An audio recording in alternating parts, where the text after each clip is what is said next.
Chapter 1. I go to Merchester. Dear Francis, it will be jolly to see you again. For your partner in the mixed I have only missed the most perfect peach by the skin of the pips. Do peaches have pips, I wonder? See how poor we are. However, Margaret Hunter, the girl you are to play with, is really very nice, and let me warn you in time has a devastating attraction for men. She is a Merchester girl, but has been away for some time teaching in Sheffield, and as the aunt with whom she lives is away, she is staying with us for the tournament week. I have reported fully on your great personal charm, so beware. The girl I just missed for you is Stella Palfreeman, one of the prettiest girls I ever set eyes on. I met her at the Camford tournament last week. She is to stay with us too. Then there will be Kenneth and of course Ralph Bennett, who, by the way, were articled to the same solicitor in Sheffield, a regular house party for the event. Daddy has had a sort of nervous breakdown and has gone to Folkestone with Mother. They are to be there for a month and the Tundish is looking after the practice. I wish Daddy could get him for keeps, he needs someone badly. You've never met the Tundish, have you? I wonder how he will strike you. He is quite older than you by a year or two, I should think, but like you, jolly in spite of his age and graying hair. He can tell the most thrilling yarns about his experiences in China. So you see I shall be acting as hostess, and I can tell you we are going to make things buzz. Yours ever, Ethel. P.S. Can you come on Saturday? All the others will be here then excepting Stella, who hails from London and will not arrive until midday on Monday. It was Monday, June the 15th, the opening day of the Merchester Lawn Tennis Club's annual Open Tournament, at which I had played regularly for the past few years. My sister Brenda and I were finishing an early breakfast, and I was rereading Ethel Hanson's letter. I should explain that I am chief engineer to a firm in the little Midland town of Millingham, where, since our father's death, my sister and I have lived happily together. Wisely, we spend our holidays apart, and I, when I can, take mine in small doses. It suits my business arrangements to do so, and I spend such periods of leisure as I can snatch from my work in playing in the lawn tennis tournaments at the neighboring small towns. Given kindly weather, I challenge anyone to name a more enjoyable little holiday. It is 5 years since I first went to Merchester, and my friendship with the Hansons dates from then. Ethel, I remember, had not left school, but had obtained a special holiday for the event. You will see that in her letter she refers to my age and gray hairs, but she is one of those intensely young things to whom anything over 30 is well on the downward slope. I am 38, moderately good at my work, and hardly that at games. I know that I am quiet, and I believe that my friends count me dull. Indeed, I can lay claim to only one exceptional quality of any kind whatever, and that, my remarkably acute sense of hearing, is nothing but an accident of birth. At times, though, I am almost uncanny, and when playing tennis I can generally hear most of my opponent's private comments. "Play everything on to Jeffcock and we shall be sure to win," is the sort of remark I hear more often than I like. The summer was one of the hottest on record, and no drop of rain had fallen since the latter end of April. Day after day the sun shone unclouded. Grass and gardens were scorched and brown, and even the larger shrubs and trees began to droop and wilt. Nearly everyone was feeling the unusual heat, and on Thursday I had caught a chill and had had to give up all idea of accepting Ethel's invitation for Saturday. But when Monday came I decided that I was well enough to risk it, though Brenda did her best to alter my decision. Had I known then of what the week held in store for me, I think I should have needed no persuasion of hers to make me stay away.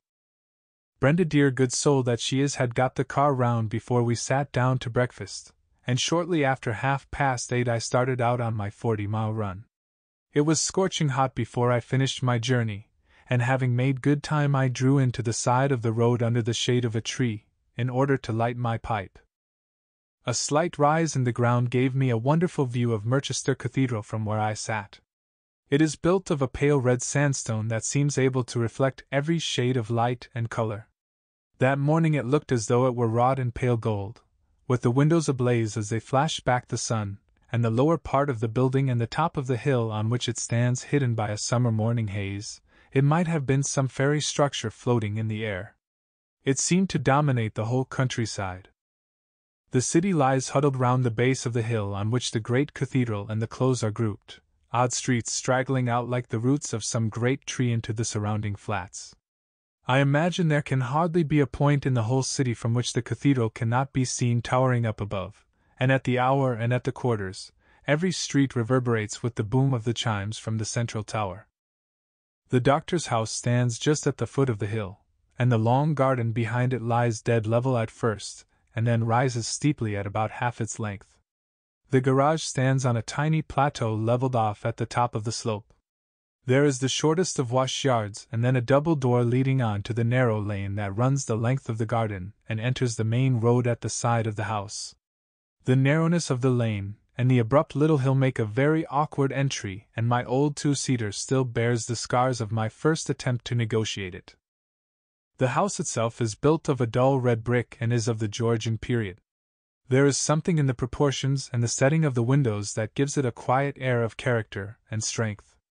It is far too large for the doctor's needs, and the attics and some of the upper rooms are never used. At some time or other a one-story wing which is of stone with a flat-topped roof had been built out at the back on the side next the lane. This, Hansen has turned into a private business wing complete with consulting room, dispensary and waiting room. A small hall with a door opening on to the little lane, Dalehouse Lane it is called, and another passage connecting it to the house itself, make it a really convenient arrangement. The strip of garden in front of the house and the large garden behind are alike surrounded by a 10-foot wall, buttressed at intervals, and built of the same red brick as the house. This wall, it must be some 18 inches thick and is tiled at the top like the roof of a house, has made a very secluded spot of the doctor's garden, and there is an air of quiet secrecy about the place that in some subtle way is enhanced by the fact that the front door bell is rung from a door in the outer wall. Yes, sheltered and shut in is the right description for the old garden, with its red buttress walls, that lies behind Dalehouse, and when after dinner we used to take our coffee on the lawn, Hansen and I with our pipes, and perhaps Mrs. Hansen and Ethel with their sewing and their books, I used to think it must be the most peaceful spot in all the world. One night on my last year's visit I particularly called to mind. Hansen and I were alone, and we sat almost silent while the light faded and the moon crept over the top of the wall and up the sky till it cleared the cathedral tower. It was then that he first told me of his friend Dr. Wallace the Tundish, and I gained the impression that he would not be disappointed or surprised if Ethel and he were to make a match of it together. And now, only a few weeks ago, she had written to tell me that she was engaged to Kenneth Dane. He must have carried her off her feet pretty quickly, for I had seen the Hansens only a month or so before I know them well, and until I received her letter I had never even heard his name. As I sat dreaming and wondering what manner of man I should find him, the slight change in angle as the scorching sun moved round had caused the lights in the cathedral windows to flicker and fade away, and the color of the stonework to change from pale gold to a gold of a darker shade. I had dallied long enough, and starting up my engine, I slipped in the clutch and set out on the few remaining miles that separated me from the end of my journey. The cathedral clock was chiming 10 as I rounded the corner from the main road into Dalehouse Lane. I found Ethel and two of her guests under the old cedar tree that gives grateful summer shade to one side of the lawn. Whatever her faults may be, and I could list several, beginning with a reference to a rather hasty little temper, she is entirely unaffected and honestly cordial. Indeed, I know of no one who can show at once so gaily and sincerely that she is pleased to see her friends, and as she met me I was gratified to feel that in spite of her engagement I still held my old place in her affections. She introduced me to Ralph Bennett, and then to Kenneth Dane.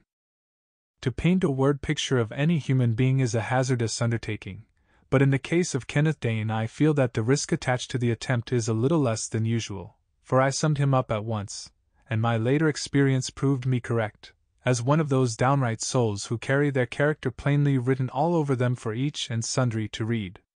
Black for him, I felt certain, was always black, and white was always white, and that there simply were no intervening shades of gray.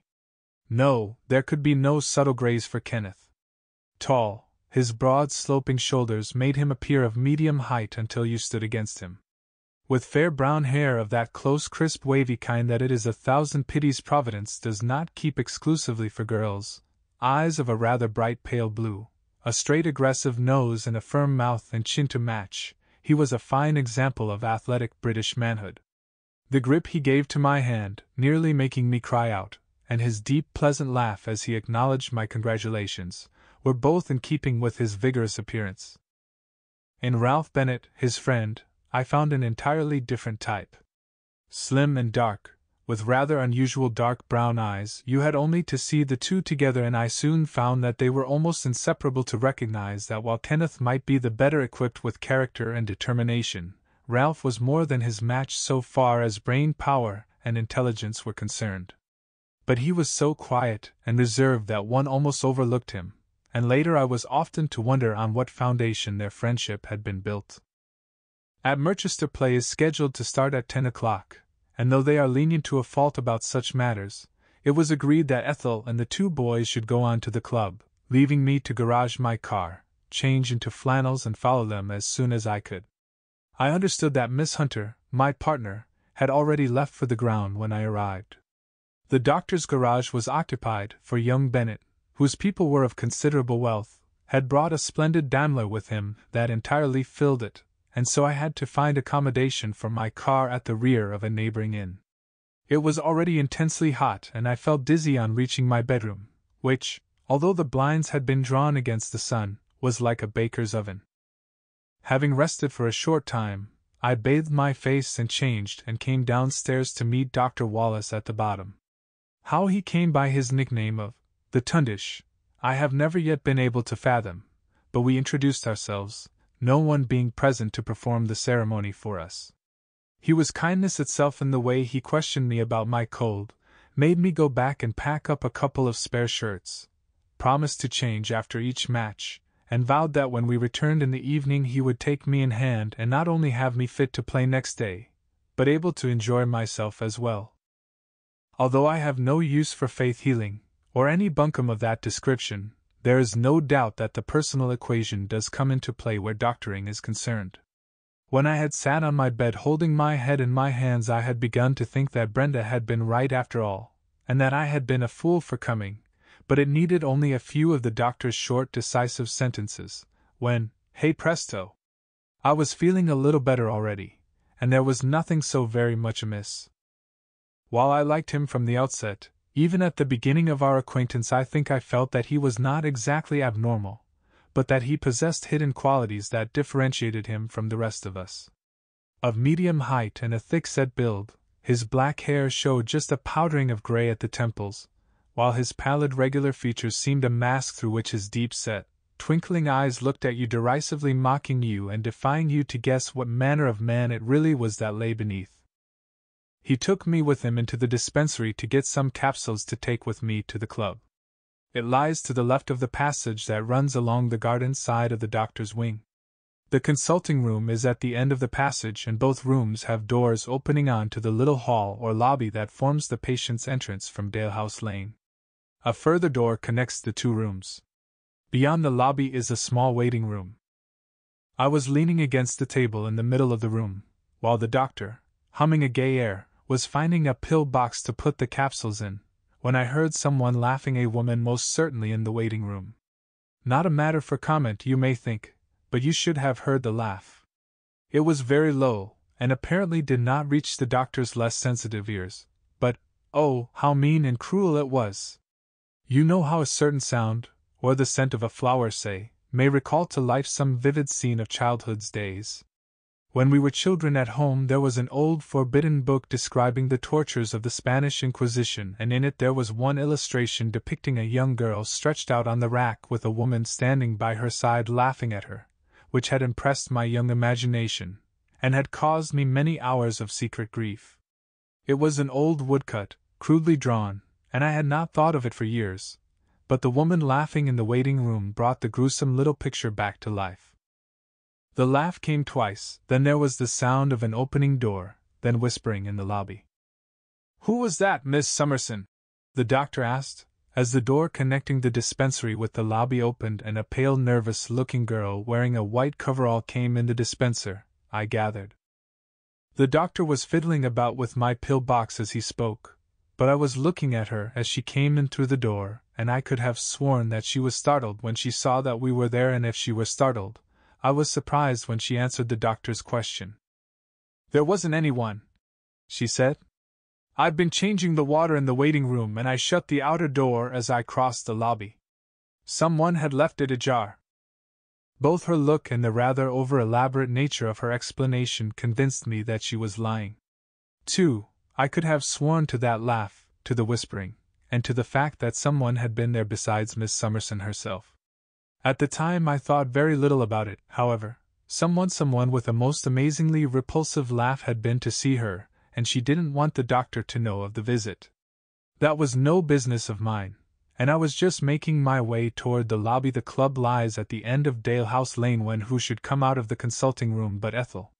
She had been to the club, and as she was not required to play for a time, she had come home for some rubber tape to wind round the handle of her racket. As soon as her wants had been supplied, we returned to the ground together. On our way I felt half inclined to tell her of Miss Summerson's little act of deceit. Then, how very easy it would have been. Later it was to become more difficult, but that I could not foresee. No sooner had we reached the club than I heard the names, Miss M. Hunter and F. H. Jeffcock, being shouted down the conical sound muffle which the secretary is pleased to call a megaphone. We were to play on court number 10, and I found that both my partner and our opponents were waiting for me there. My partner looked a jolly girl.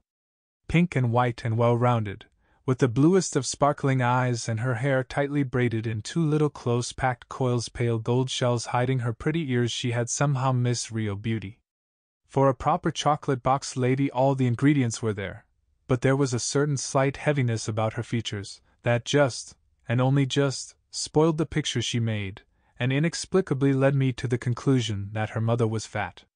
Perhaps, however, that was due to the fact that while the modern girl looks like a boy in a smock, she seemed unwilling to disguise her pretty femininity. I found her an excellent partner, and we won our first match. Yes, so far as playing went, Miss Hunter and I got on very well together, but she was just a little annoying in the way she constantly reiterated, "Sorry, partner," whenever she missed a shot, and found it necessary to make some little remark or other whenever the opportunity occurred. Then I was still to learn that her conversational ability was prodigious if volume alone were taken into account, and that she beat every one I ever met for platitudes and proverbs. No doubt Ethel's description of her caused me to look out for something of the sort, but I could not help thinking that her rather pronounced physical attractions were deliberately assisted in their deadly work by all those little wiles that a girl who sets herself out to captivate knows so readily how to use. A coquette and a minx? No, certainly. A little immodest then? No, certainly not, again, but somehow in a way that I cannot account for, her very modesty itself seemed suggestive of everything that modesty ignores. But in spite of the fact that I saw through her, and was just a little annoyed with myself for feeling her attraction, nonetheless, we got on very amicably, and I was quite satisfied to have missed the beautiful Miss Palfreeman, who had yet to arrive from London. She arrived at lunch-time, Ethel and Ralph going to meet her while Margaret and Kenneth and I reserved a table in the refreshment tent and started our meal. Ethel had not exaggerated her beauty. Tall and slim, her coppery brown hair, which later I was to learn was of the kinky variety, almost concealed by a little hat that matched it exactly. It was the light in her amber eyes and her complexion that added more than anything else to her general loveliness. More than one head turned in her direction. The tent was almost unbearable, but we were a gay little party. The liquid butter, the peculiar physiognomy of one of the waitresses, the hat of one of the competitors, and such like trivialities were each in turn the excuse for jest and laughter. The Tundish joined us in the middle of one of our bursts of merriment, and had made the remark that it was obviously time that a steadying element was added to the party before we knew that he was there. I happened to be looking at Stella when he first began to speak in his distinctive tone of voice, and to my surprise I saw her suddenly and unmistakably turn pale, and the glass she was lifting to her lips slip from her fingers to the ground. She stooped to pick it up and recovered her composure so quickly that I imagine none of the others noticed it. They were introduced, and I half fancied that she hesitated for the fraction of a second before holding out her hand, but I could see no disturbance on the doctor's placid face, and the greeting he gave her was suavity itself. I did notice, however, that although I made room for him between Stella and myself, he squeezed himself in between Margaret and Kenneth, where the arrangement of the table dishes made it a much less convenient position. Ralph was obviously impressed with Stella, and I was not a little amused to see how readily and openly he showed it. I gathered that Margaret's thoughts were running in the same direction, for I saw her glance at Stella and a little smile, a mixture of amusement and appreciation, flicker across her rather full, wide mouth. It was unkind of me, perhaps, but I could not help imagining that there was self-satisfaction in her smile as well, and that it might be the result of some such thought as, "Yes, very beautiful indeed, there's at least 15 between us, but where men are concerned." Cigarettes were alight, and we were on the point of leaving the table, when Ethel with characteristic suddenness decided she would like another ice. "No, please don't, I think not, I am sure you'd be better without it," the Tundish warned her. "Ethel, go and have another ice." She laughed emphatically, I imagine mimicking some childhood saying. "Ethel's doctor says she mustn't." Kenneth sprang to his feet saying, "Why, of course, she can. It's just the weather for ices." And he went over to the buffet and fetched her the pinkest and largest he could procure. She waded through it, quizzing the Tundish with every spoonful she ate, and Kenneth seemed aggressively and absurdly pleased that he had persuaded her to ignore the doctor's wishes. But in some subtle way, the Tundish, sitting with impassive face and twinkling eyes, seemed to turn his rebuff into a moral victory, and while he appeared satisfied and pleasant, they had the air of being a little ashamed of what they had done. Why this little incident should have stuck in my memory I can't quite explain, except perhaps that it was the forerunner of so many similar little incidents between Kenneth and the doctor, but without opening his mouth he had made them both look like naughty children disobeying their nurse, and I think that it was about from this time that I began to suspect that, somehow, somewhere, there was something amiss with our party. Although we still continued to laugh and be jolly, I could not help feeling sensible that the pace was being forced, and that it was only by effort the ball was kept rolling. I wondered whether it was due to the arrival of the Tundish, and if so, why. Or whether it was due to the fact that my cold was making me feel depressed, and that while I was approaching the 40s, the rest, with the exception of the Tundish himself, were all young and in their early 20s. Chapter 2. The Chinese Poison. That evening the 4 younger members of our party went to a scratch gramophone dance, and the Tundish and I were left to our own devices. He had tried to persuade them not to go on account of the heat, and had been particularly emphatic so far as Margaret was concerned. Stella did look a little fagged and pale, but my partner seemed in the best of spirits, and I could not understand why he should think that she especially required rest. Supper was late, as they dressed before they had it, but they did get away at length, and we went into the dispensary to get some medicine for my cold. While he was measuring it out, I wandered aimlessly round the room, glancing at the bottles on the shelves. The labels were written in so neat a hand that I asked him who had done them. "Oh, that is one of Miss Summerson's jobs," he replied. "And does Miss Summerson deal with the high finance in addition to her other duties?" I asked, standing in front of what looked like a heavy safe. "That is the poison cupboard." He laughed, and taking a small key from his waistcoat pocket he opened the door. I was astonished at the number of bottles it contained. On the lower shelves were the larger ones which I assumed held the poisons more commonly used, but the top shelf was packed with diminutive bottles of uniform shape and size. There was one, however, that differed from the rest, and that was the most peculiar little bottle I have ever set my eyes on. It was like a miniature flagon of Burgundy in shape, but it had an exceptionally long and slender neck that was fitted with a large glass stopper of a flat irregular design, giving it the appearance of some delicate imitation toadstool rearing its head above its little neighbors. "What an extraordinary number of poisons!" I exclaimed. "Surely all these are not the normal requirements of a country doctor's practice?" And I took up the funny flagon as I spoke to examine it more closely. "Be careful, put it back, put it down, man!" he almost shouted at me, and banging the door shut as soon as he had seen me restore the weird little bottle safely to its old position, he dragged me to the sink and made me rinse my hands in some strong disinfectant. I should have been amused, had he not been so obviously alarmed, and I protested that I might have been handling a bomb that had the fuse alight by all the fuss he made about it. A bomb's a plaything for a baby in a pram compared with that dear little bottle. He laughed, and went on to explain that Hansen was by way of being a bit of a specialist in the study of poisons, and that the little flagon I had handled so carelessly contained a very deadly and almost unknown poison, that he, the Tundish, had been fortunate in securing for his collection from central China.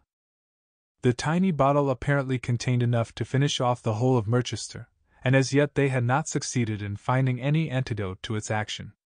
A colorless fluid with a distinctive taste and smell, it was immediately narcotic, but it engendered a sleep from which no one ever woke.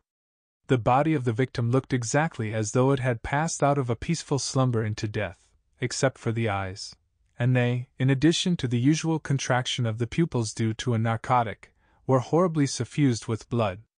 It seems that had any of the poison got onto my fingers from the side of the bottle, and had I then allowed them to touch my lips, so deadly was the stuff that he might have been unable to save my life. All this he told me as I disinfected my hands at the sink, and by the time he had finished I began to think that I had had a lucky escape, and I was no longer inclined to laugh at his considerate alarm. My hands properly rinsed and dried, we went back into the drawing-room to finish our pipes before going to bed. The Tundish told some interesting tales about his life in China, where he had gone out to live with an uncle when he was 24 and had only returned a few years ago. Then our conversation turned to tennis and the tournament, and I was telling him of the interest Miss Pal Freeman had aroused as she joined us in the tent at lunch-time, when he interrupted me. "You know it's a most extraordinary coincidence, he began, with something akin to excitement in his usual level voice, and then instead of telling me what the curious coincidence was, his statement dwindled into indecision and he sat thoughtfully watching the blue smoke spirals that curled to the ceiling from his pipe. "Well?" I asked after a pause, turning to look at him in surprise. But there he sat staring vacantly at nothing, his face an expressionless mask, his eyes introspective and dead. They regained their normal twinkle as I watched, and he continued, "Oh, nothing, really nothing at all, only something you said reminded me of. Now I'm sure it's time that you went off to bed." We said good night at the bottom of the stairs, and with my foot on the bottom step I asked him what on earth had made him say that Miss Hunter in particular looked as though she needed rest. I cannot think what made me ask the question, and it had no sooner crossed my lips than I realized how indiscreet it was. He looked at me quizzically. "Should a doctor tell, eh?" I apologized profusely. "Well, there is no harm done, and I don't mind telling you no. After all, I think that perhaps I had better not." I thought how annoying his little habit of starting out on some interesting confidential statement, and then breaking off in the middle of it was, but obviously I could not press him, and I said good night again and went upstairs to bed. To bed, but not to sleep. For interminable hours I checked the quarters chime by the great cathedral clock. And when sleep did come it was thin and dream-streaked. Once more I was in the dispensary standing in front of the poison cupboard with the murderous little bottle of poison in my hands. The Tundish, not the placid kindly man to whom I had said good night, but a man with the face of a devil enraged, came rushing at me round the table in the middle of the room. "Put it down, you damned fool!" he yelled, and seizing me by the arm he twisted it back until my hand was thrust inside the safe. Then in a flash his anger was gone, the Tundish was masked and placid again, and, looking at me with a pleasant quiet smile, he said in the friendliest and silkiest of voices, "Poisoned, I fancy, my dear Jeffcock, better have it off." And he closed the heavy door with a crash, severing my hand above the wrist. I heard a tinkle of broken glass as the baby flagon dropped among its deadly little comrades, and then a plop as my own severed hand reached the bottom of the safe, and I awoke with a start to hear a door really banging in the hall below. Then giggles, and Stella's carrying, high-pitched voice. "Oh! For heaven's sake, don't make me laugh any more, my sides are sore and aching as it is." Next a noisy laugh from Ralph, and Kenneth whispering he meant it for a whisper and urging him not to wake up Jeffcock and the Tundish. The dancers were back home and coming upstairs to bed. They laughed and played about on the landing, and made as much noise again in urging one another to stop. I thought how selfish and inconsiderate they were. Then I heard Stella and Ralph go up to the landing above and their doors bang shut. It was nearly 3 o'clock when at last I fell into a quiet and untroubled sleep. I woke surprisingly refreshed and got downstairs to find the Tundish seated in lonely state at the head of the breakfast table. He greeted me with his friendly smile, asking whether I had been able to sleep through the dancing party's united efforts to keep one another quiet. He told me that the thermometer had already beaten the record of yesterday at the same time, and that we were in for a frizzly time at the club. Stella came in just as we were finishing our last cups of coffee, and I noticed at once how wretchedly tired and pale she looked. The doctor remarked on it too, and she told us that she had hardly slept and had wakened almost too weary to dress. On learning that she had been sleeping badly for some nights, he promised to put up a mild narcotic for her to take that night. He was kindness and tact itself in that he made no reference to the dance and his own neglected advice, but Stella almost snubbed him for his trouble, and hardly bothering to thank him turned to me with some casual remark or other. Ethel, with Kenneth and Ralph, came in as the doctor was talking to Stella, and Margaret, pink and white and full-blown, Margaret smiling to herself, followed them a moment later. I was looking at her as she came in through the door, and whether I unconsciously stared a little I don't know, but the pleasant smile vanished, to be replaced by an unpleasant frown. The Tundish was right. We had a very warm time at the club that day, but in spite of my cold I enjoyed the tennis, and in spite of her conversation I enjoyed my partner. She and I had lunch alone together, and Stella was one of the many subjects we discussed. "Do you think that she is very bewitching?" she asked. "She is certainly more than ordinarily pretty," I replied, "but as to being bewitching, that is another matter." "Oh, don't make any mistake of that sort. 99 times out of 100 it's one and the same thing. A pretty face and a good figure seem to meet the case with most men." I did not know we were discussing a case at all. I laughed. But she closed the conversation by adding, "Fine feathers make fine birds," and she said it very impressively, though for the life of me I could not see the connection. I played a number of matches during the day, and I did fairly well, but tennis has nothing to do with this story, and there is only one little incident that I need describe. It was just after tea and I was in the umpire's chair. I had to keep my attention closely on the game, both of the men having a service that was difficult to follow, but as I sat perched in my lofty seat, I noticed Ethel and the Tundish conversing very earnestly together.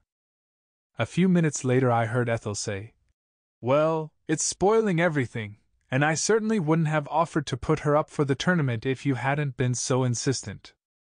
They were the full width of the court and then another space away, but the whispered words came to my sensitive ears with every inflection of Ethel's voice distinct and clear. I could hear the annoyance in it as though it were to me she had whispered and not to the doctor away across the court. I wondered to which of the two girls she referred, my partner or Stella Wyatt. Whatever it was spoiling everything, and why the Tundish should have to suggest that either of them should be invited to Dalehouse. The more I thought of it the less I understood it, but Ethel was quite right about our party. There was something the matter with it, something that I couldn't quite put my finger on was just spoil. "Wake up, umpire!"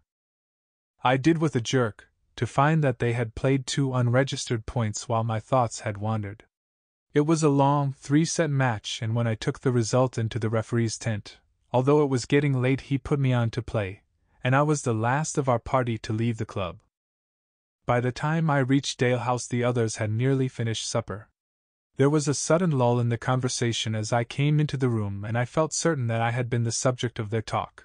I quickly gathered from their subsequent remarks that Ethel had felt that one of the other 2 men should have waited for me at the ground.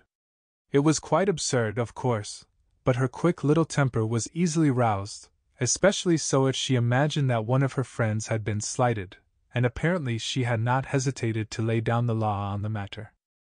I did my best to smooth things over, but if at lunchtime on the previous day I had felt that the gaiety of our party was forced and rang false, I had no doubt at all on this occasion that the general feeling of irritation was genuine enough. The very flies seemed to have caught the disease and to be more persistent than usual in their attempts to annoy. The tundish was the only one of us to make the least attempt at general politeness, and he, I believe, was secretly amused at our united and childish ill humor.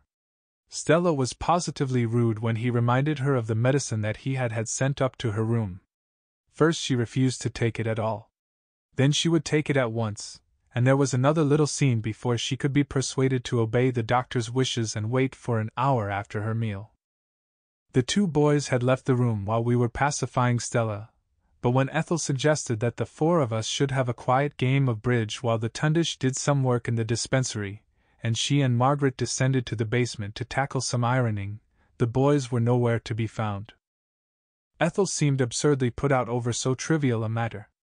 She went into the dispensary with the tundish, and I overheard her say, "It's abominably rude of Kenneth to leave Francis alone with nothing to do, and I shall tell him so when he gets back." And I must admit that I was childishly gratified that she should care enough about my comfort to risk having words with Kenneth. Truly, along with the rest, I was feeling the heat. My ears must have been in a hypersensitive condition, for I had heard Ethel in the dispensary quite plainly, and a little time later as I stood at the telephone in the hall trying to get a connection through to Brenda, I heard the tundish talking to Stella in the drawing room though the door was half closed.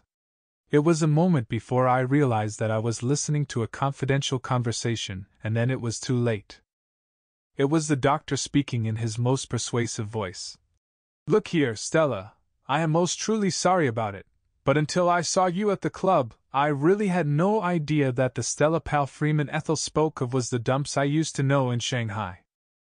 Then I got my connection and heard no more for a short time, but Brenda was out and my conversation with the maid was brief, and they were still talking together when I put the receiver up. It was Stella speaking this time, and she was not so clear. Her voice came and went in broken snatches as though someone were opening the door and closing it again, a few words clear and distinct and then a blank. "It's as well I came, the Hansons certainly ought to be told. Your abominable share, father's death. I shall tell them." Evidently it was the end of the conversation, for as I was hurrying away from my embarrassing position, the tundish came out of the drawing room and met me in the hall on his way back to the dispensary. He smiled at me pleasantly, appearing quite unmoved by the words I had overheard, and I thought to myself that whatever else he may have learned by his long residence among the Chinese, he had certainly acquired their proverbial bland impassivity. I wandered into the garden, where long evening shadows were creeping across the lawn, and sat down in one of the wicker chairs that stood beneath the cedar, my thoughts turning naturally to what I had overheard. Now I began to understand better why Stella had dropped her glass. The little scene in the luncheon tent came back to me. Stella's momentary hesitation when the doctor held out his hand, the doctor, suave and unperturbed, taking the less convenient seat. Then I remembered what I had overheard between Ethel and the tundish as I sat in the umpire's chair and endeavored to connect the one conversation with the other. Had Ethel referred to Stella when she said that she would not have asked her unless he had persuaded her to do it? But they had met only the week before at Camford, or was it possible that he had seen Stella's name in the paper and had written asking Ethel to invite her to Dalehouse? In that case Ethel probably knew something about the mystery if mystery there was, and the doctor had lied when he spoke to Stella in the drawing room. And if the reference had not been to Stella, then it must have been to Margaret, my partner, and that was equally inexplicable, for what possible reason could Ethel have for saying that Margaret was spoiling everything? True, there was her rather inane conversation, but they were old friends, and Ethel must have known all about that. No, I decided that she must have meant Stella, and no sooner had I come to the decision than I felt equally convinced that the doctor did not look like a liar. Miss Summerson had lied in the dispensary. The place seemed full of lies and ill temper. As I sat pondering under the cedar with its far-spread boughs black against the sky, a couple of bats went fluttering in the fading light, and somehow their floppy, uncertain flight seemed symbolic of deceit and lying too. The half-hour after 9 came floating across the still calm air from the clock in the cathedral tower. Looming big and white over the black of the shadowed garden wall, it looked ghostly, I thought, and seemed less real than the bats and the shadows themselves. I rose and went back to the house full of a vague uneasiness, and wishing that I was home. Stella was still tucked up on the settee immersed in a book and obviously desiring neither company nor conversation, so I picked up the daily paper. I could not have been seated for more than 5 minutes when the bell at the consulting room entrance began to peal, and a few moments later Ethel appeared at the drawing-room door asking me if I would go to the doctor in the dispensary. There had been a motor accident, and he required my help. I found a small boy of about 8 stretched out on the couch. He had been badly cut by the broken glass, and his poor little face made a pitiful sight as the tears trickled down through the blood.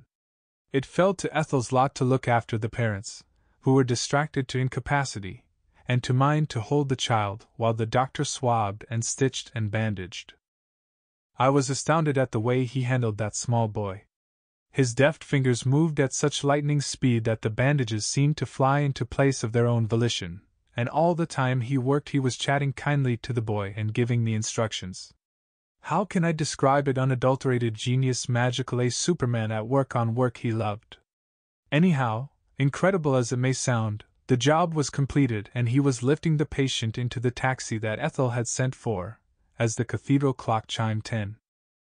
Have I described the Tundish as impassive and imperturbable, a man with a face like a mask that nothing could move? That was not the man who had bent tenderly over the morsel of damaged humanity that I had held in my arms. No nurse could have been more gentle, no mother more anxiously loving. Night and day, ice and fire, could not have differed more. I was alone with Ethel for a moment, while the doctor was talking at the side of the taxi, and she asked me with an amused little flicker of a smile whether I had been impressed. "Why, the man must be a marvel," I replied. "Please don't spoil it by telling me that all G.P.S. can manage such things with similar proficiency." "My dear old thing," she laughed. "Did Daddy never tell you about our Tundish? He is supposed to be one of the best surgeons in the country, and with children he is almost uncanny. When he left Shanghai they broke their yellow little hearts in dozens. Now he is resident doctor at a large children's home in London, merely because he is so passionately fond of them, and has money enough to do as he likes. But here he comes, and he wouldn't thank me, or anyone else, for singing his praises." Ethel returned to Margaret and the ironing, and the doctor and I went back to the drawing-room where Stella was still reclining on the settee. He told her that she could take her draught any time she liked, said good night to us both, and went upstairs to bed. Stella answered all my attempts at conversation with a disheartening yes or no, and after pottering about for a time, I left her too, intending to follow the doctor's example. I met the boys in the hall, however, and we all 3 proceeded to the basement to find out what progress the laundresses were making. The hot weather had played havoc with our things, and they had kindly undertaken them. We were vastly amused at the results of their labors, a few pairs of socks and a badly scorched shirt of my own apparently representing the work of something over an hour. They pleaded the interruption of the accident, a defective electric iron, the stained condition of the socks which they had had to rewash, and lastly that they had dealt with several garments of the feminine gender which their maidenly modesty did not allow them either to mention or produce. Ethel retaliated by asking for details of Kenneth's and Ralph's movements since supper time, and refused to be satisfied with the reply that they had been for a stroll to get cool.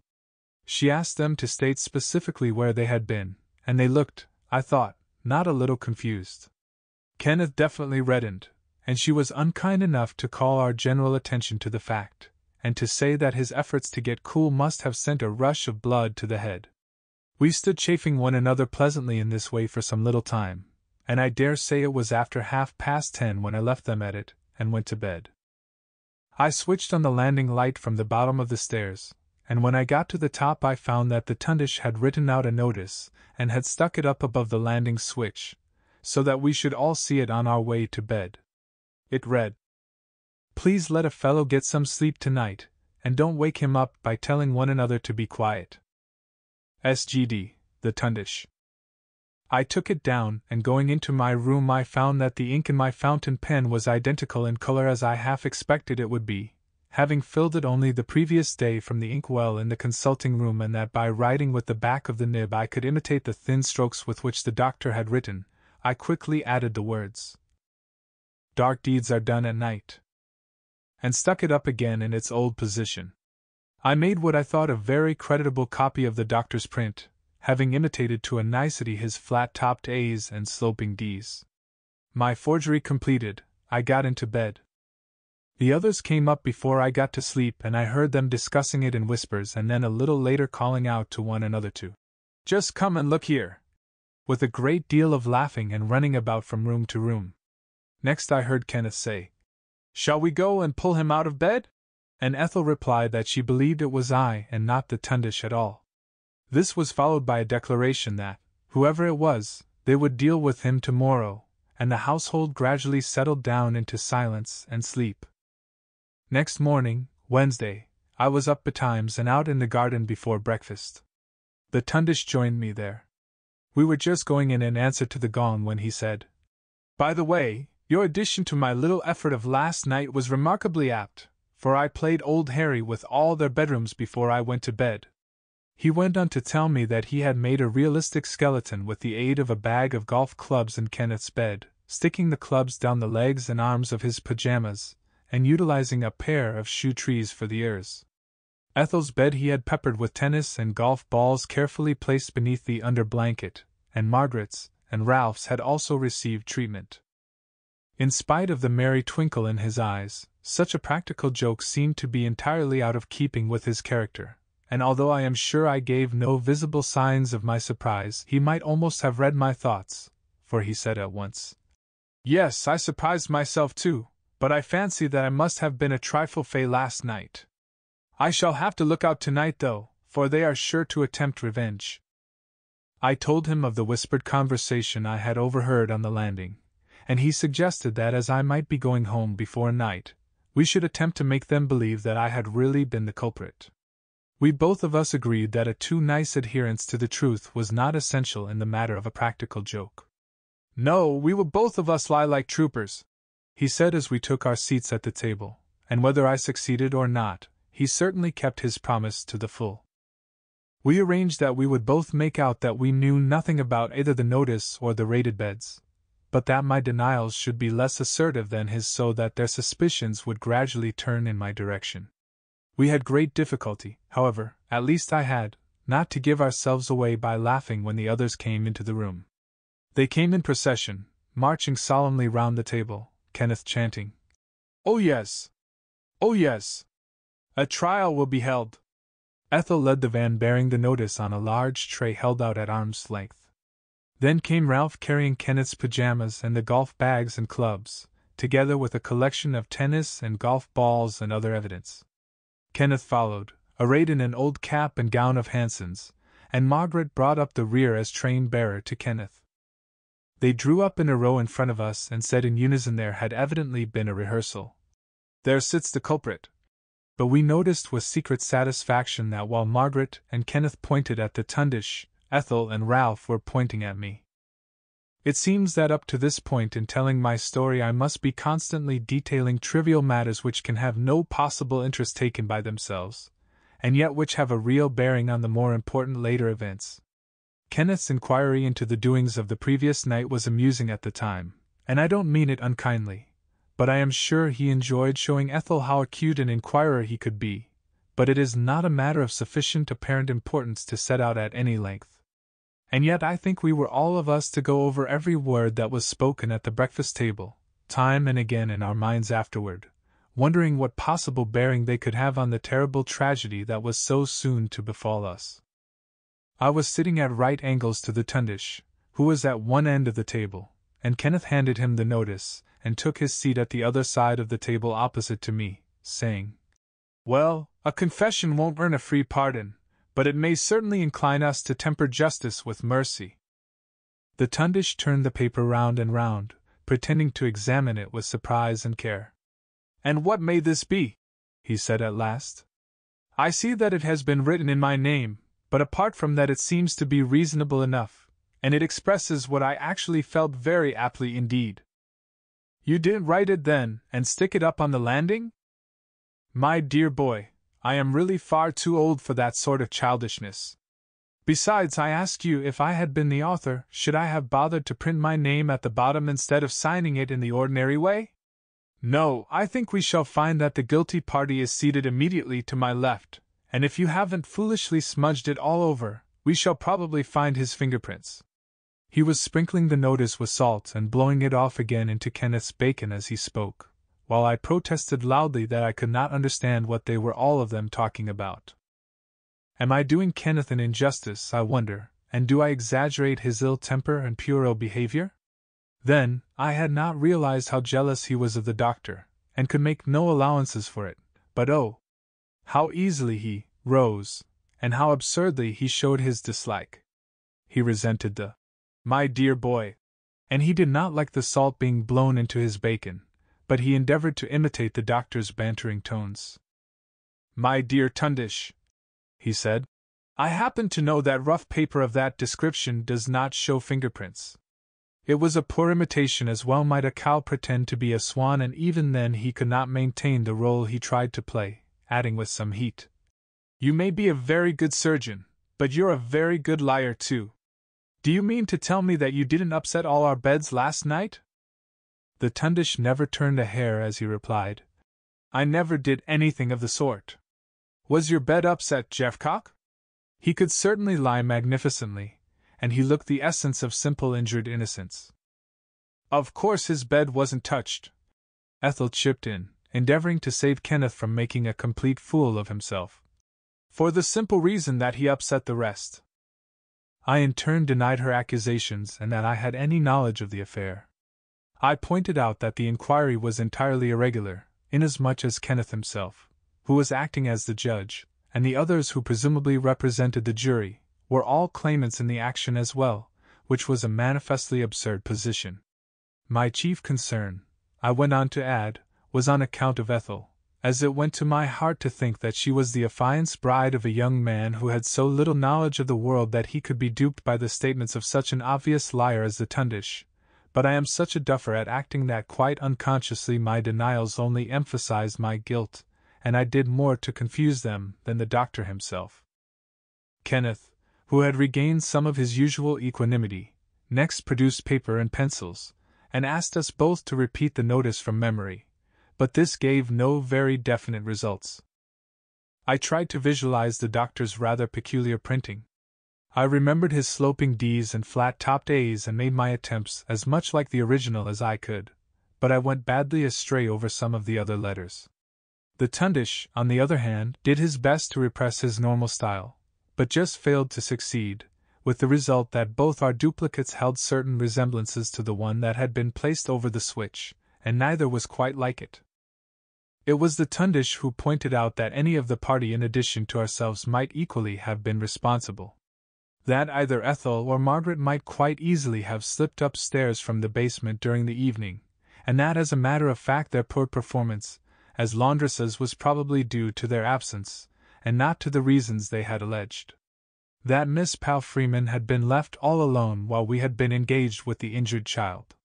That Kenneth and Ralph had pretended to spend a whole evening strolling about to get cool, but that they obviously had some hidden secret and were unwilling to give any details of their movements.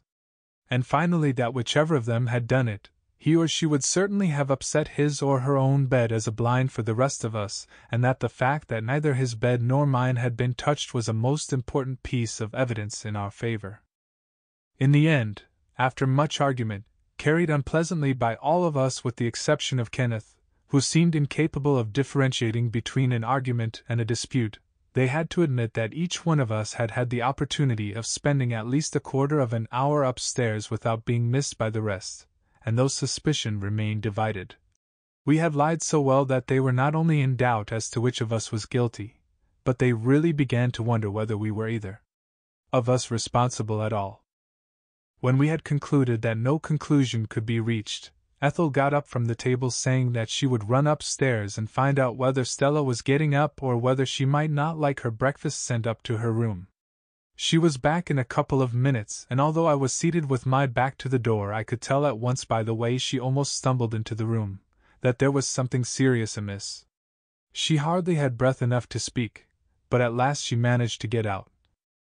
"Tundish, I'm frightened. Do come and look at Stella. Oh, I'm so afraid." The Tundish jumped to his feet, saying, "What on earth is the matter?" and hurried after her out of the room, leaving us to wonder what could have caused her extreme agitation. He returned in less than 5 minutes and stood in the doorway looking at us as we sat round the table. I have said, looking at us, but I very much doubt if he saw us at all, for he stood there in the doorway like a man in a trance, muttering away to himself again and again.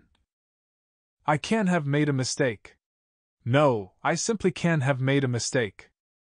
I can see the scene again all as clearly as this paper I am writing on. Ralph, who was seated next to me with his back to the door, looking over his shoulder, held his cup of coffee in mid-air. Kenneth, on the point of lifting a piece of bacon on his fork, held it poised.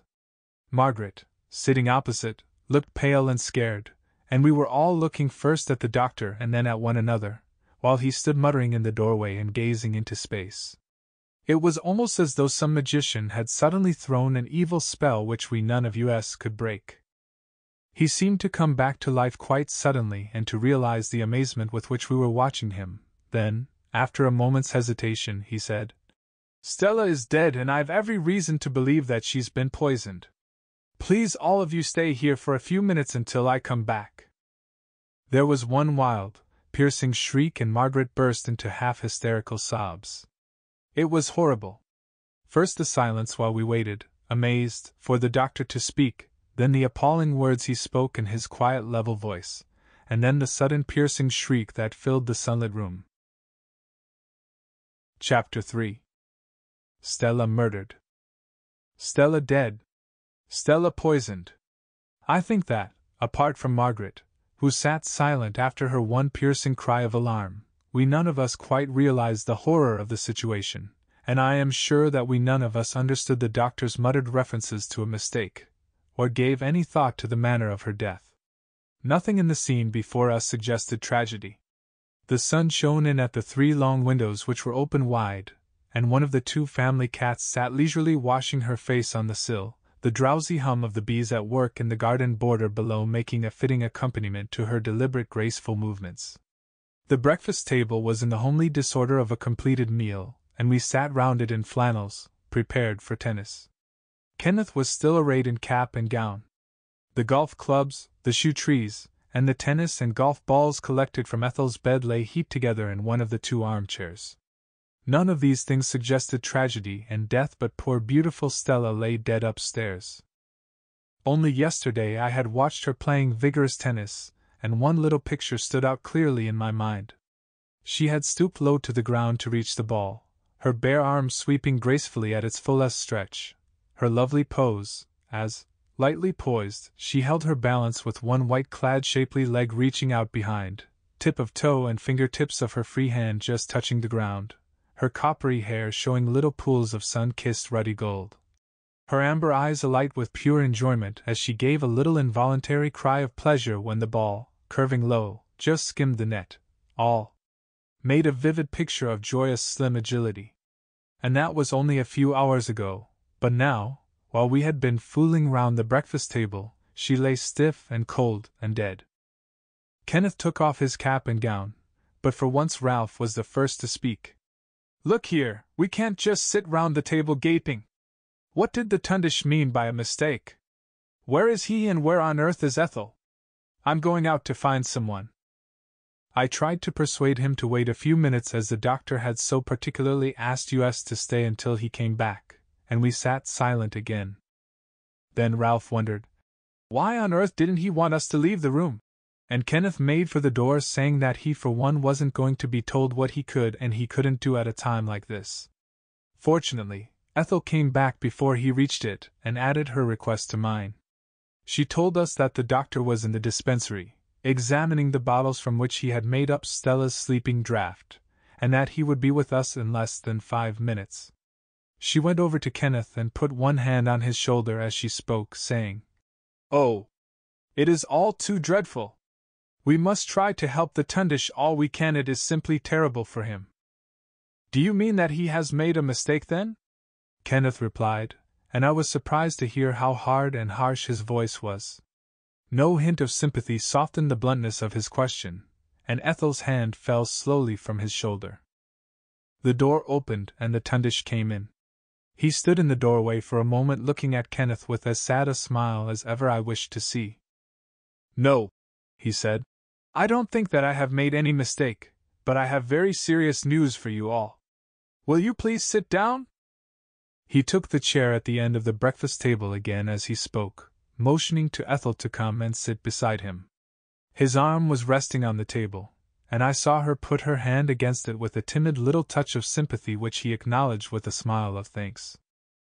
Kenneth saw it too and reddened and said in an unnaturally formal voice, "Now, Doctor, we are very anxious to hear what you have to tell us."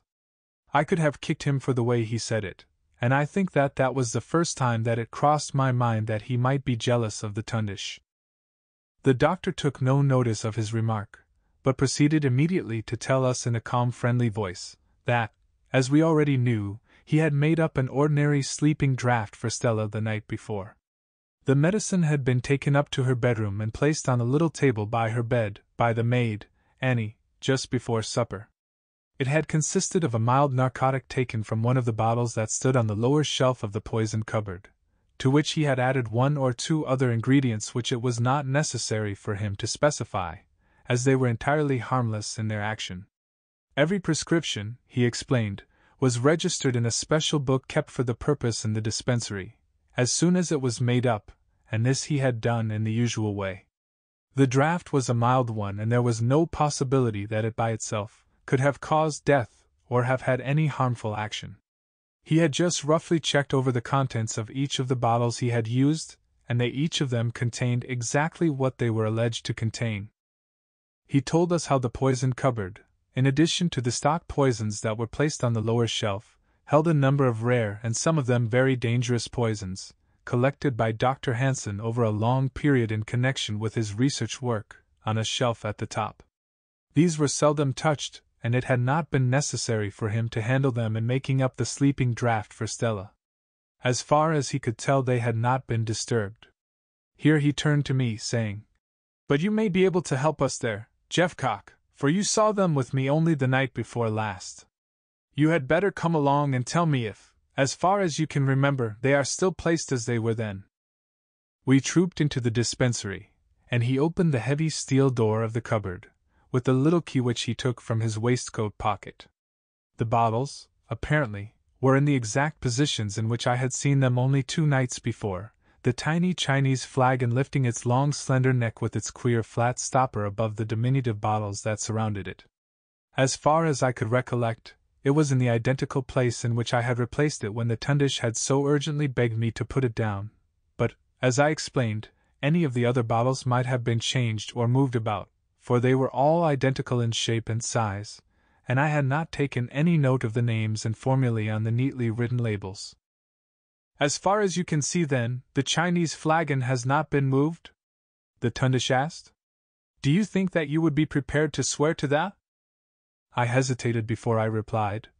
"No, I don't think I could swear to it, but I could state on oath that if it has been put back again in very nearly the exact position in which I saw it last." I pointed out, however, that unless some of the other bottles were moved as well, it would be practically impossible to have put it down anywhere else, and I finished up by asking him if the Chinese flagon were particularly important. "Yes," he said, "it is. I am convinced that someone or other has added some of the contents of that little bottle to the draught that I made up for Stella, and that is the cause of her death." He spoke in his quiet, precise voice as though he had been making some trivial statement in general conversation, but the rest of us were too astonished to say anything at all. "Come, time presses," he added after a pause. "Let us go back to the dining room." As soon as we were seated again in our old positions, he repeated to the rest what he had told me with regard to the history of the weird little Chinese bottle, and the action of its deadly contents. He explained to us how, in China, he had seen a man who had been poisoned by it, that Stella's appearance was exactly similar, and that he knew of no other poison which produced even approximately similar symptoms. He feared, although he had of course only had time for a very brief examination, that there was little if any likelihood of his opinion being incorrect. We sat nerved and taut, as one sits looking for the lightning flashes in a violent storm, and it was Margaret who first broke the silence. I noticed that she was holding to the table edge, and her fingertips were white with the pressure of her grip. "Did Stella know of the Chinese flagon?" she asked. "No, not to my knowledge," he replied. "Besides which, it is difficult to see how she could have got at it had she wished to do so. There are only the 2 keys to the cupboard, mine and Miss Summerson's. Mine I can answer for, and Miss Summerson left the dispensary yesterday afternoon at 3 o'clock in order to go over to Millingham to see some friends of hers. I gave her special leave for the purpose, and she is not to return until midday today. She always carries the key on a chain attached to her waist, and is a model of care in such matters." "Then you really do suspect foul play?" I asked. "But who could have done it, and what motive could they have had?" "Yes, I suspect foul play, murder in short, to use the horrid word, but I am not able to answer the rest of your question. The position as I see it is this. Besides the 6 of us sitting here at this table, there were only the 2 maids in the house last night after the medicine was taken upstairs, making 8 in all. Of the 8, obviously suspicion falls most readily on me as I made the medicine up, but I can assure you most positively that no mistake was made with the prescription.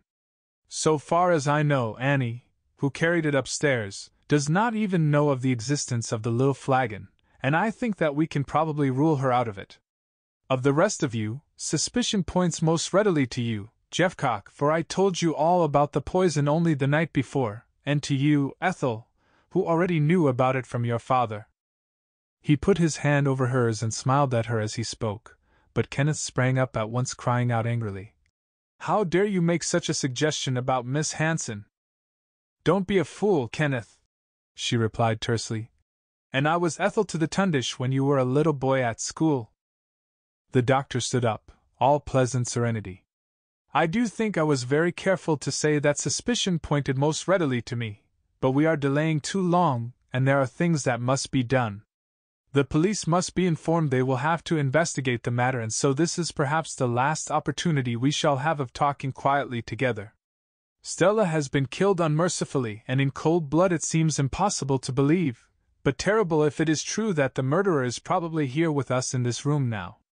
Possibly you are wondering, even as I am talking to you, whether I am the murderer and whether I could have nerve enough to face you all like this.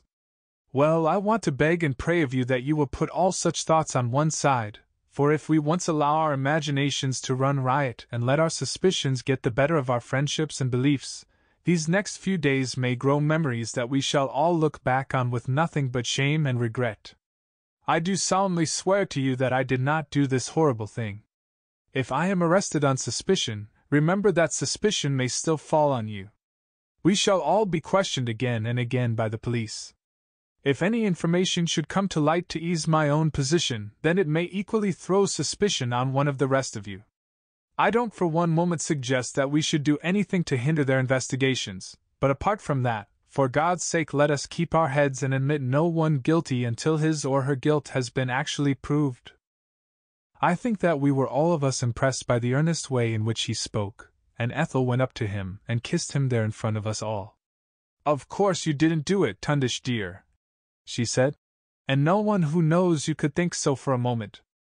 Kenneth said, "Oh yes, that's all very well, but doesn't it apply equally to us all?" "Why, of course it does. Who suggested that it didn't? But unless the doctor is mistaken about the poison, one of us must have done it.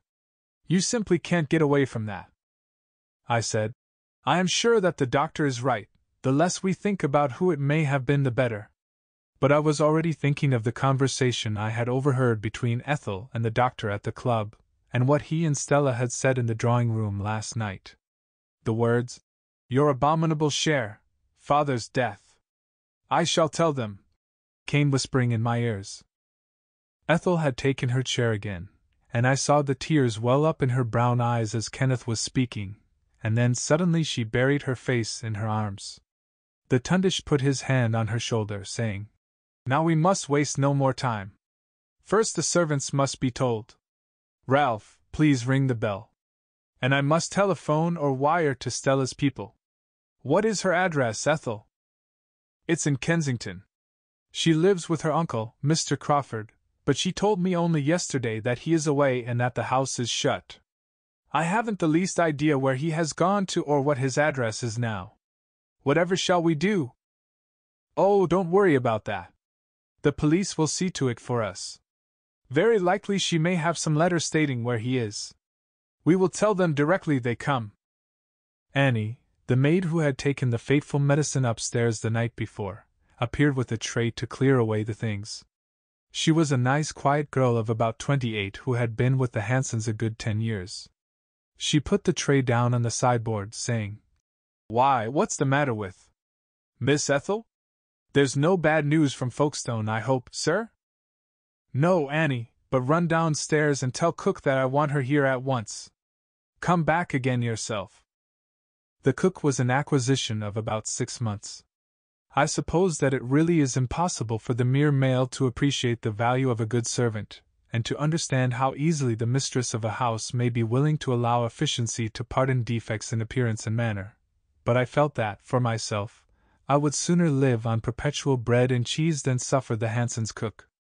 Ethel had told me more than one story of her selfish unreasonableness, but had added that she was a good cook, and that they preferred to put up with her, rather than risk a month or two of cooking and washing up with possibly something more disastrous still at the end of it. She came back with Annie, standing just inside the door with her arms folded and her beady black eyes darting from one of us to the other, as she took in the scene. Her face was unhealthily pasty, and her small shapeless nose tilted upward from a mouth that seemed ever to be posed in a disagreeable smirk. The Tundish explained that Miss Palfreeman had been found dead in her bed, and that, as there was some uncertainty as to the reason for her death, it would be necessary for him to call in the police, and for an inquest to be held. Cook, who had been christened with the inappropriate name of Grace, was all alarm and anger in a moment. "What? The police in this 'ere house," she said, "and the master and mistress away as well? Not if I have anything to do with it, by your leave, sir. I come here with a good character to cook, I did, and if I am to be questioned by the police I'd better pack and be off at once, by your leave, Miss Ethel." And she gave her head a nasty little shake and stood with her arms folded and a smirk on her pale, unwholesome face, as she waited for the doctor and Ethel to unite in begging her to stay. But she hadn't bargained for the Tundish. "Very well then, Grace, you had better go and pack up your belongings at once, for the police will be here in less than half an hour. I warn you, however, that they will look on your action as being very suspicious, and that they will take you to the police station and ask you any questions they may want to in public, instead of quietly here in private. You can go. And you, Annie?" he added, turning to the younger woman. "Oh, I shall stay, sir." "Well, look here, Annie, I may as well warn you that we are all in a pretty mess. Miss Palfreeman has most certainly been poisoned, and I don't see how she can possibly have poisoned herself. I shall be the object of most suspicion, as it was I who made up medicine for her last night, but you will be suspected too, for you took it upstairs to her room. But neither you nor I will have anything to fear, if we answer truly all the questions we are asked. Now be a good girl, and get the table cleared quickly, while I ring up the police. The telephone is fixed just outside the drawing-room door on a little bracket in the hall, and he went to it as he finished speaking, but before he reached the instrument the bell rang sharply. Somebody was calling us. The doctor lifted the receiver, and we could tell at once by his tone of voice as he replied that he had been listening to serious news. "Oh dear, I am sorry. Yes, of course I'll come at once. I'll put a few things together and be with you as soon as I can." He replaced the receiver and stood thinking deeply. Then he explained to us that he had been called to an urgent case, a case that he could not possibly hand over to another doctor, at least not without seeing him first. He could do nothing for Stella, and it was his obvious duty to go. Would I ring up the police? And by the way, he added, you, Ralph, had better run up to the courts and scratch all your names from the tournament. You need not give too much information. Tell them that Miss Palfreeman is ill and that the rest of you have decided to scratch on account of the heat. We can then be guided by the police when they come. We must all of us remember that this is going to be none too good for your father's practice, Ethel. You ring up the police, Jeffcock, while Ralph goes to the club. I must go at once. There are other people in trouble besides ourselves. He turned at the door to give one look at Ethel, who still sat at the table with her face buried on her arms. You look after her, Kenneth, he said kindly. But Kenneth looked straight back at him with his lips tight shut and a scowl on his handsome young face, and said never a word in reply. The Tundish shrugged his shoulders, made a little grimace, and went off down the passage to the dispensary. I went to the telephone. Now, I had some difficulty in getting my connection, and I dare say I may have stood for a full 5 minutes at the instrument with my back to the hall, and the receiver pressed to my ear. The heat was already oppressive, and the delay irritating in itself. My hand, I found, was trembling slightly as I held the receiver.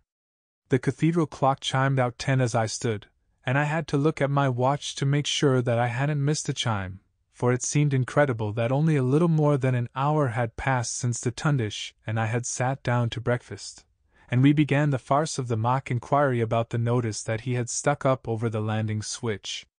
To look back to the earlier part of the morning was, I felt, like looking at the sunshine receding across the valley as one sat perched on a mountainside with the rain clouds and the thunder drifting up behind. I heard Margaret say that she would go to the basement and fetch something or other for Ethel, and she passed close behind me just as the exchange was putting me through to a wrong number. I had to shout, and it was some time before I could persuade whoever it was speaking to me to hang up his receiver.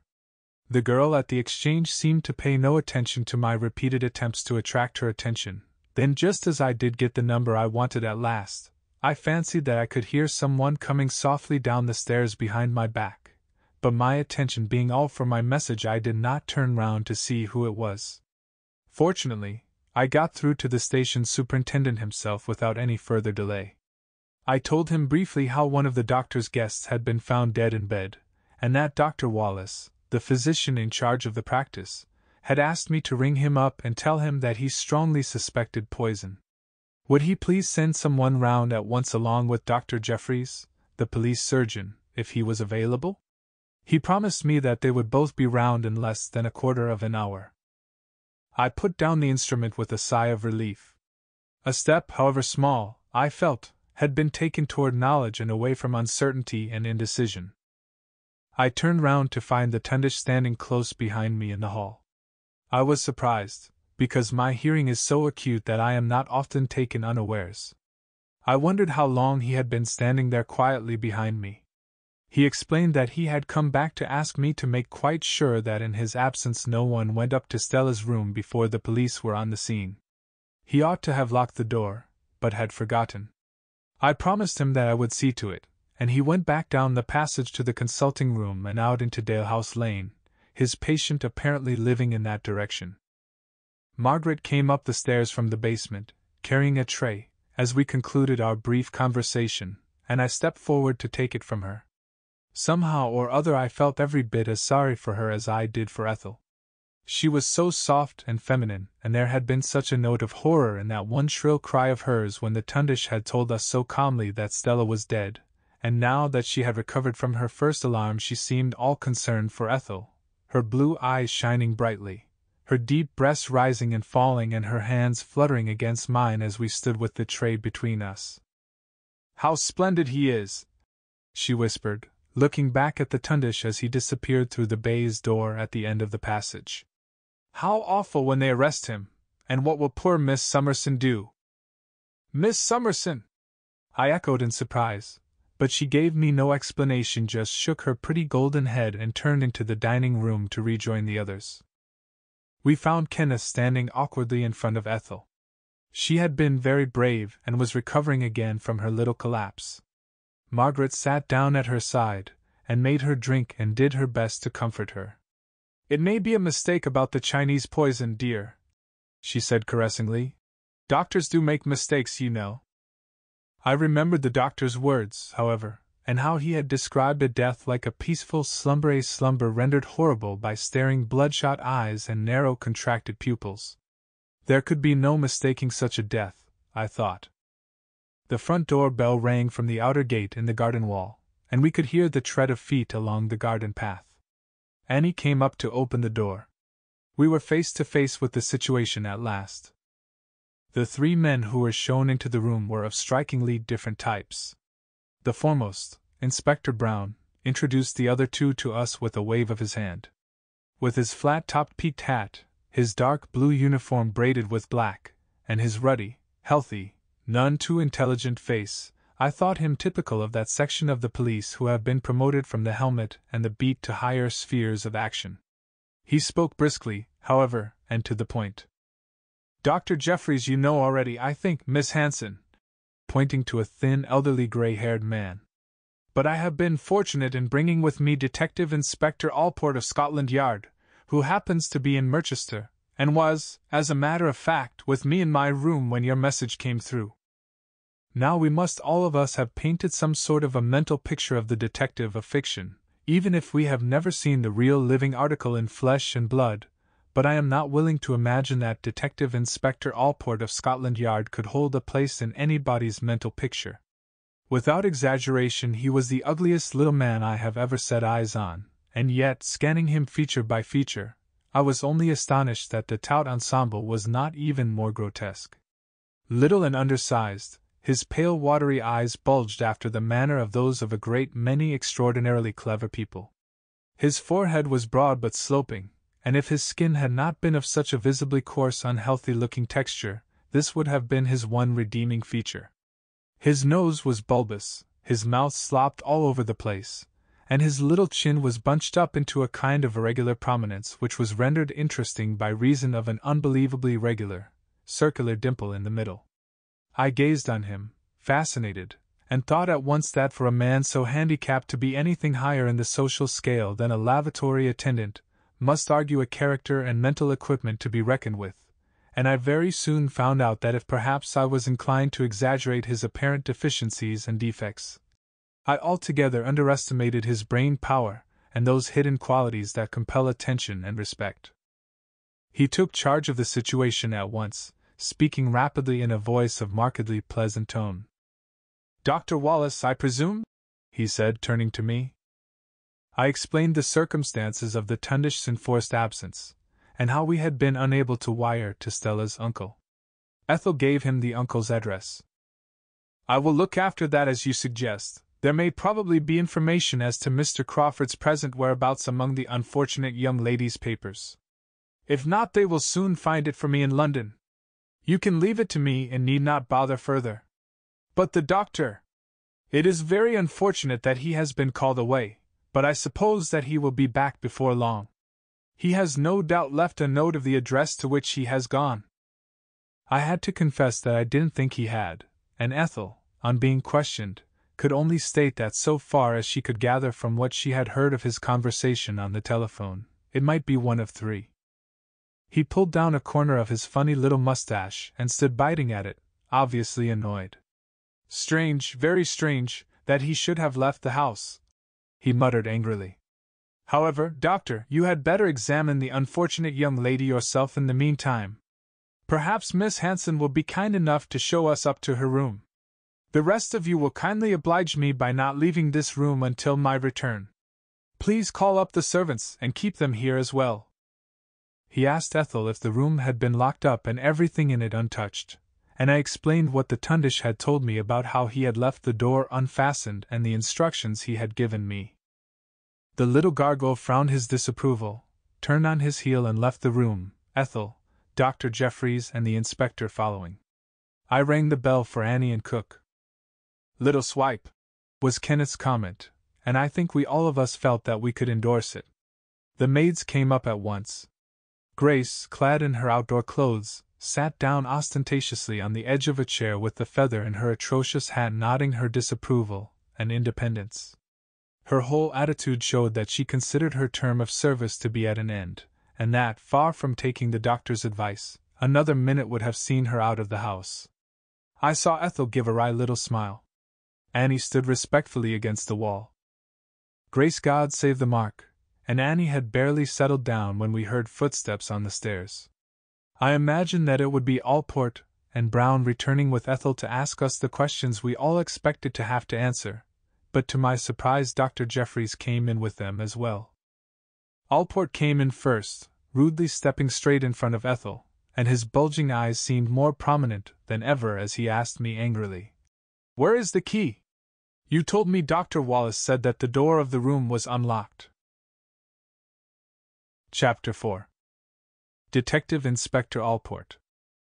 Ralph, evidently, had not heard what I had said about the key to the bedroom, and neither could he have heard Allport correctly, for he asked Kenneth in a loud whisper whether he was talking about the key of the poisoned cupboard.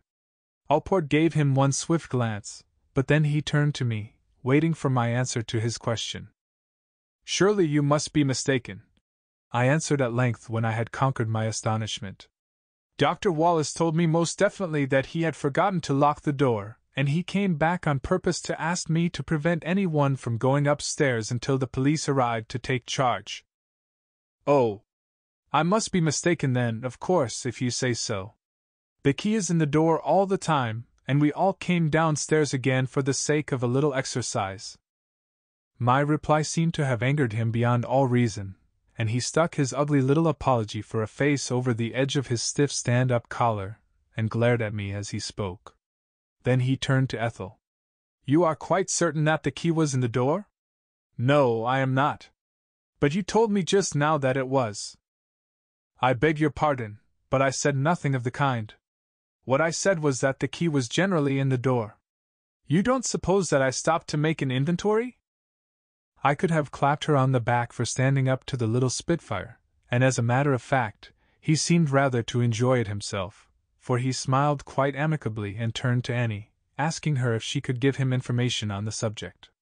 "No, sir, as Miss Ethel says, all the bedroom door keys are usually on the inside, and I should expect that Miss Palfreeman's would be there like the rest." "Did anyone else hear the doctor tell Mr. Jeffcock that he had forgotten to lock the door?" was his next question. No one replied, and I answered rather stiffly that I should have thought that my statement would have been enough, but "I dare say," was all the comment he made. This, I felt, was not a very auspicious start and argued ill for the more detailed questioning to which we should have to submit, and I wondered what attitude he would take toward the Tundish on his return if he could behave so abominably to the rest of us now. However, there seemed to be nothing to gain by remonstrance, so I merely shrugged my shoulders and picked up the morning paper which was lying on the table. I think that neither Dr. Jeffries nor Inspector Brown relished their association with the boorish little man. He was undoubtedly master of the situation, though, and he asked, or rather I should say told, Inspector Brown to have the bedroom door broken open immediately, and to send a plain-clothes man to the 3 addresses at which it was most probable the doctor might be visiting. He got Ethel to write them down on a slip of paper. The man was to come back at once if the doctor was not located. If he was, then he was to be told that he was wanted back at Dalehouse as urgently as possible, and the man was to wait and escort him home. His instructions were rapped out without the least consideration for our feelings, and I for one felt certain that the Tundish would be arrested on suspicion directly he set foot inside the house. Having packed off Dr. Jeffries and the inspector, he crossed the room to where Ethel was standing, a picture of unhappiness, gazing out of the window at the sunlit garden. I think that even he was touched. "I am truly very sorry, Miss Hanson, to cause all this bother," he said, "but it simply cannot be avoided. My temper may be at fault, but there is really no time on such occasions for niceties of conduct. As soon as I am satisfied that Dr. Jeffries can make his examination, and if it confirms Dr. Wallace's opinion that Miss Palfreeman has been poisoned, then the house must be searched from top to bottom before anything else is done. I will have the kitchen premises dealt with first so that the maids can return to them, and then the drawing room, so that you can use it in addition to this. Later on, when my search is completed, I shall require you all to tell me everything you can think of that might have a possible bearing on the case. That may be quite a lengthy business, and I can allow no delay for any reason whatsoever. Will you please, therefore, arrange for an early lunch, and I shall hope to be ready shortly after 12. He made a stiff little bow, and without waiting for any reply, he left the room. I heard him run upstairs, and a little later a crash as the door of Stella's room was broken in. Then he came down to the telephone, and I heard him asking for additional men to be sent from the police station. To my astonishment, I next heard him ask for the clerk in charge at the exchange, and after explaining who he was, tell her to take down in full and report immediately to him any messages that came either to or from our number until further notice. I suppose it was quite an ordinary precaution, but it brought home to me, as nothing else had, the terrible plight in which we all were. Apparently I was the only one to overhear his message, and I went over to Ethel, who was sitting in the window-sill with writing pad and pencil. She told me that she was writing to her father and mother, but did not know whether she ought to post it, on account of her father's health. I felt that our letters would probably be intercepted and opened, and I told her of the conversation I had overheard. "But it's preposterous!" she exclaimed angrily, and it seemed to me that there was a note of alarm in her voice. "Surely he has no right to do a thing like that, and oughtn't he to have a warrant before he searches the house?" I explained that he could most certainly get one if the Tundish's diagnosis proved correct, and that we should gain nothing by delaying matters or by being awkward. She bent to her letter again, saying, "Oh, how I wish he would come back!" Kenneth was standing against the mantelpiece talking to Ralph, and I heard him mutter gruffly, "If he ever does come back!" Ethel gave him one angry look, but she made no reply. I could not understand Kenneth at all. Even if he did believe the doctor guilty, he seemed to have nothing to gain by his behavior. He knew that the Tundish was a very old friend of Ethel, the girl to whom he had quite recently become engaged, and yet his love seemed to be of such poor stuff that he could not hide his feelings for her sake. Ralph looked pale and wretchedly ill at ease, and I could more readily have understood it had he shown ill will toward the doctor. He had fallen head over heels in love with Stella, and whether his feelings went to any depth or not, it must have been a bitter blow for him. The evidence was certainly heavy against the Tundish. It seemed to me inevitable that Ralph should feel antagonistic toward him, and I thought that in the circumstances he was showing a very creditable forbearance. With Kenneth, on the other hand, there was no apparent reason for such uncontrolled hostility, but I had overlooked the ready jealousy of a young man in love, and was yet to learn that weeks before poor Stella's death, Ethel had already sown the seeds from which many unhappy moments grew, by singing the doctor's praises. Clean-cut in his own opinions, he altogether failed to understand that while engaged to him, Ethel might yet have a very real affection for the Tundish. I believe that every action of hers showing loyalty to her old friendship added fire to his hot resentment. Having once decided in his own mind that the doctor was guilty, then he was a murderer and no longer a human being in need of sympathy and understanding. Kenneth's love was overwhelmed by his jealousy, which in turn was fed by Ethel's loyalty to her friend and his own utter inability to compromise or look at a situation through any eyes but his own. That she could distress herself over a man who in cold blood had taken the life of a young girl, a girl staying in her own home at the time, and that she could brazenly kiss such a man in front of us all, was to him proof positive that her feelings were stronger than those of friendship alone. But in spite of his unreasonable behavior, I was truly sorry for Kenneth, though it was incomprehensible to me that he could stand aloof and frowning, while Ethel sat alone, wretched and distressed. It was bad enough for us all, but for her, with her father and mother away, it was a truly devastating experience. Never, I think, shall I forget that half-hour's wait in the Dalehouse dining room. We could hear the police moving about as they searched the rooms. Any intimate conversation was impossible by reason of the presence of the two maids. The cook sat with folded arms, insolently defiant, sniffing loudly at intervals. Annie stood with quiet tears rolling down her cheeks. They either of them spoke a word. Ethel pretended to write. I leaned over the table with the morning paper spread out. But we were all of us listening to the police and for the Tundish to return, wondering what the disagreeable little detective would do when he did come back and thinking which of the rest of us it could be if the doctor were acquitted. Across my own mind as I leaned over the table gazing with unseeing eyes at the paper I was pretending to read, there flashed a succession of little scenes, Ethel and the Tundish sitting close to each other, earnestly conversing, 2 courts and more away from where I sat perched in the umpire's chair, the Tundish talking to Stella in the drawing-room, and the sound of threat in her high-pitched voice, the Tundish meeting me in the hall directly afterward.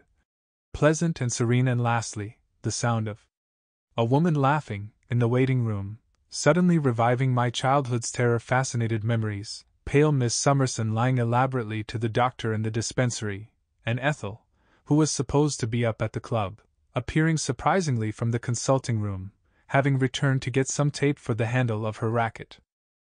The heat alone, apart from all other considerations, was almost more than we could bear. While the clock on the mantelpiece ticked the seconds away with a regular monotony, time seemed to stand holding its breath. Our nerves were so on edge that when at last the door was briskly opened there was not one among us that did not give a little jump. It was Allport. He asked Ethel to go with him upstairs and tell him who had slept in the different rooms. She was with us again in 5 minutes, and told the maids that they could go downstairs, and that we, if we wished, could use the drawing-room once more. I felt as though we had been imprisoned for hours, but it was barely 11:30. Ethel and Margaret and I moved into the other room at once, but Kenneth and Ralph stayed where they were, talking in low tones together. Ethel hesitated at the door, and I wondered if she were going to ask them to join us, but she thought better of it and followed Margaret and me. She was about at the end of her endurance, and for her sake alone I dreaded the impending conference. The drawing-room had been turned topsy-turvy. The carpet had been rolled up into the middle of the floor, and the furniture, including the heavy piano, had all been hurriedly moved. The music, the bookshelves, the chair covers, they had all been searched and scattered. We had expected nothing so disturbing and thorough, and the state of the room took us all 3 by surprise, but I for one was secretly glad to have something active to do in putting things to rights. Margaret, I thought, was wholly admirable in the way she unselfishly suppressed her own feelings and helped to steady Ethel. As we had crossed the hall I observed that a policeman had been stationed at the end of the passage to the doctor's wing, standing in such a position that he could command a view both of the stairs to the landing above and to the basement below. I wondered what our neighbors must be thinking of all this police activity, and how long it would be before we had to bear with newspaper publicity in addition to our other troubles. My imagination grew busy with the headlines. Early as it was, Annie was already setting out a cold lunch in the dining room, and Ethel explained that Allport had particularly asked her again to hurry it up, saying that directly their search was completed he would want to begin his preliminary inquiry. I could not understand the desperate hurry, but she said he had told her that speed was everything, that he could do nothing until he had all the available information at his finger ends, and that such a detail as a meal time could not be allowed to interfere with his plans. He improved, she thought, on better acquaintance, but I agreed with Margaret when she said that it would be difficult to imagine him doing anything else. We had barely finished our little conversation, and it was a great relief to talk, when the telephone bell rang in the hall. I opened the drawing-room door. The policeman still stood on guard at the end of the passage, but although the instrument was only a few yards away from where he stood, he asked me to answer it for him. He evidently had very strict instructions not to move from his position. It was the police station calling and asking for Inspector Brown. I promised to tell him to ring them up at once, and after consulting with the sentry, I went upstairs to find him. There was no one about on the landing, and full of curiosity as to what was going on, I ascended the stairs to the floor above. The room in which Stella had slept is so placed that anyone going up the stairs can see right into it when the door is open. It was open on this occasion, and as my eyes reached the level of the upper landing I found myself looking straight at the nightmare face of the hideous little detective. For a moment I could not understand how it could be at such a level, but on moving up a few steps I realized that he was kneeling on the floor in the middle of the room. He had just taken a small envelope out of his pocket, and as I watched he allowed what looked like 2 tiny fragments of glass to trickle into it out of his hand. He was evidently deep in thought, and entirely lost to his surroundings, for I had taken no precautions to move quietly, and he neither saw me nor heard. There he knelt immovable, the envelope in one hand, a perplexed little smile on his shapeless, protruding lips. I moved forward, but it was not until I was right up to the bedroom door that he realized that he was not alone. If not actual abuse, the very least I expected was some sarcastic remark about my intrusion, but he merely lifted up his hand for silence, for all the world like some diminutive father admonishing his child. I could hardly refrain from laughing at the grotesque little scene, until I looked beyond him at the bed with its white sheet covering all that was left of poor Stella. A single wisp of her kinky coppery hair came curving over the edge of the sheet. He waited a minute in thought, and then asked me what I wanted, moving out onto the landing and closing the door, which still hung on its hinges, reverently behind him. "This is a sad, strange business," he said. I told him about the call for the inspector, and he said he would go and find him at once, but the inspector saved him the trouble, for he came up the stairs as we were speaking together. He was carrying a coat, and he was evidently in a state of some excitement. "Well, we have found the key, Mr. Allport, at least I believe we have." And he put his hand into the side pocket of the coat and brought out an ordinary bedroom door key.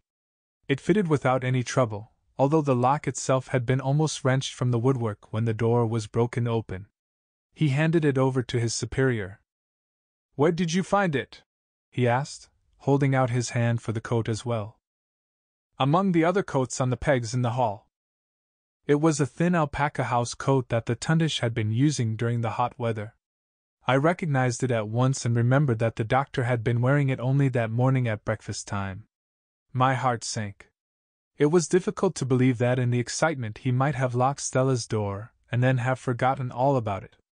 On the other hand, I could think of no reason, even assuming I were willing to admit him a liar, why he should so deliberately come and tell me that the room was unlocked, with the key with which he had locked it in one of his own pockets all the time. The detective asked me to whom the coat belonged, and I had to tell him.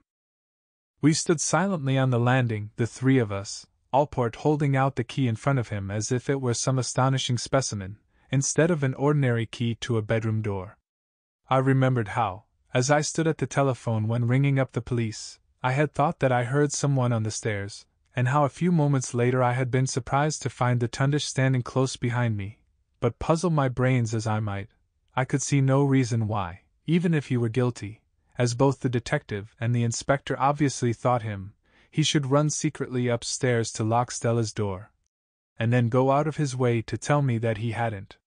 While it did not seem to me to add much to the real evidence against him, it was certainly one more item for him to explain away on his return.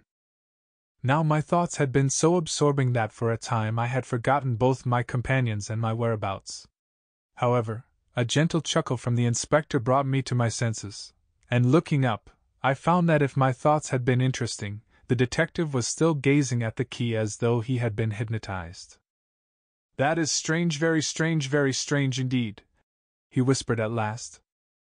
"Well," said the inspector, "both of you two gentlemen might have been crystal gazing, but there seems to me to be nothing very extraordinary in Dr. Wallace locking the door, putting the key in his pocket, and then forgetting that he'd done it." "Oh," was Allport's comment, and he shrugged his shoulders in a manner that must have riled the inspector, for his shoulders said, "Poor fool," as plainly as shoulders could. Then smiling at me he added, "And so you found it rather intriguing also, my friend? Now I wonder why." And he looked at me appraisingly as though I had suddenly gone up in his estimation.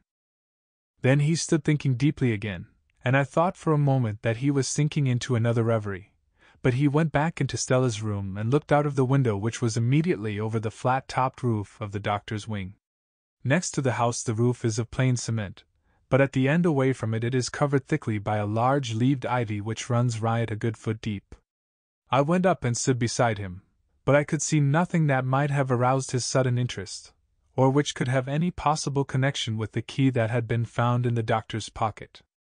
He shut the window down again, saying, "Well, we are wasting time. Inspector, you are wanted on the telephone. Mr. Jeffcock, and you, Inspector, as well, I want you both to promise me most solemnly that nothing we have spoken of together, and nothing you have seen, Mr. Jeffcock, shall be mentioned to another soul. Neither the finding of the key, nor anything else must be spoken of." I gave him my promise. "I thank you, it is of great importance, And now I shall be obliged if you will return to the rest. What on earth could he have seen that was so important in the finding of the key in the doctor's coat?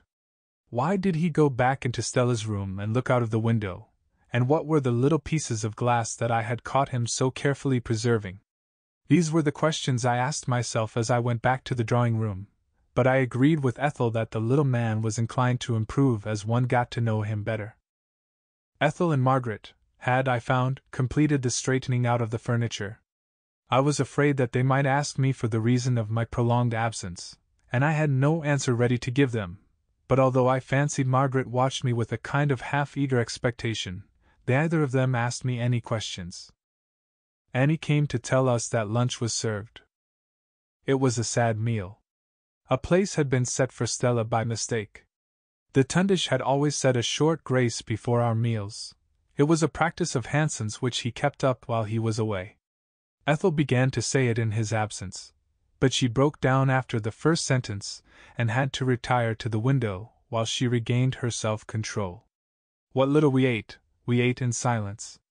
Any attempt at general conversation seemed out of place, and the thoughts that occupied all our minds were too painful for speech. Yes, and too secret for speech, for I am sure that in spite of the doctor's appeal we were each one of us busy with conjecture.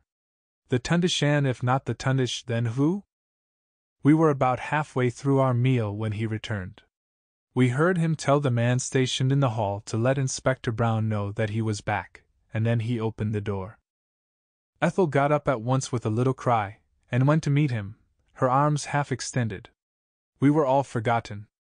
"Oh, Tundish, I'm so glad that you're back again," she said, and there was such pleasure and trust in her voice, and such sympathy in her looks that it was no wonder Kenneth bit his lips and turned the other way.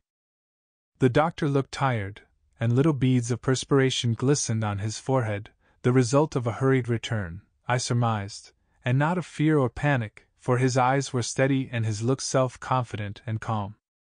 "You goose!" he laughed, putting his hand gently on her shoulder. "But where is my thin coat? This one is well nigh unbearable. I thought I left it hanging in the hall." Ethel told him how the whole of the house was being searched, and how Stella's door had had to be broken down. I was observing him very closely, as indeed I think we all were, but he showed no trace of embarrassment. His astonishment seemed both spontaneous and genuine, and to have no appearance of being overacted or forced. I concluded that it was altogether too natural to be simulated, but then I remembered how, within half a minute of his conversation with Stella in the drawing-room on the previous night, he had met me in the hall with a pleasant smile and a face that showed no trace of either trouble or concern. Now again he was not perturbed, and he spoke quietly and without emphasis. "But I know for a fact that I did not lock the door. I intended to go back and do it, and then the telephone call came through and put it out of my head." "You are sure that you didn't run upstairs and lock it after I spoke to you in the hall?" I assured him that I had not, and he stood for a moment obviously puzzled. I glanced round to see what the others were making of it. Kenneth sat looking straight at the doctor, fierce and grim. Ralph, his face pale and his head bent, was playing with a little heap of crumbs. Margaret was looking at Ralph. "Ah well, that will be another little mystery for our friends the police to explain." And he took his seat at the end of the table. "It will be for you to make the explanations," I thought to myself as I remembered where the key had been found, and I must confess that I longed to break the solemn promise I had only just made. Directly the doctor took his seat, Kenneth got up from his with deliberate ostentation, though he obviously hadn't finished his lunch, asking Ethel if she would go with him into the drawing-room. She followed him reluctantly, and the Tundish went on with his meal, but I could see that his thoughts, like mine, were busy with the subject of their conversation. Shortly after they had left us, Allport came in, followed by Inspector Brown. The Tundish, bland and dignified, rose at once to greet them. "I am so sorry that I have put you to all the trouble of sending out a man to track me down," he said, offering his hand to the inspector, with whom he was evidently acquainted. "But I must confess that I deliberately omitted to leave my address. My case was a serious one, and I had no wish to be interrupted. But now, gentlemen, I am entirely at your disposal." He turned to Allport with hand outstretched, a quick look at Inspector Brown inviting an introduction. The detective took his hand at once, saying, "That's all right, Doctor, though I admit that you have caused me some anxiety. Now I should like you to take me into the dispensary and show me the poison cupboard which up to now we haven't disturbed." The Tundish asked if I might accompany them, explaining how I had been with him when the cupboard was last opened, and that I could testify to the position of some of the bottles. Allport agreed, and I went along with them. The safe was opened, and for a time he stood silently looking at the collection of bottles. I could see how immediately the Chinese flagon attracted his attention. The doctor told him which bottle he had used in preparing the fatal draught. Allport grunted, and asked the inspector to fetch him his bag from the hall. From it he took a pair of rubber gloves, and putting them on, he picked up the bottle, and placed it carefully in a box containing cotton wool at the bottom of the bag. Next he asked the Tundish from which bottle he thought the poison had been taken, assuming that an addition had been made to the sleeping draught in the manner he suspected. "That is undoubtedly the bottle," the Tundish replied, pointing to the little flagon. "You say undoubtedly, how can you be so sure that it was poison from that particular little bottle, and not from one of the others? There are many to choose from." "I am sure about it, first, because of the peculiarly bloodshot eyes, and second, because of its very unusual smell. I smelled the dregs at the bottom of the medicine glass when I went upstairs immediately after breakfast to make my first examination, and having smelled it before I cannot be mistaken." "Does it taste?" "Yes, even in extremely dilute quantities it is bitter." Allport took the fragile little bottle between finger and thumb of his gloved hand and held it up to the light. He held it up, looking at it absorbed in thought, and then quite suddenly I saw him give a little start as if he had noticed something of particular interest, and he smiled to himself as I had watched him smiling on his knees in Stella's room. I turned from him to the bottle he held in his hand, but I failed to see what it was that had quickened his attention. "But this little bottle is very nearly full," he said after a pause.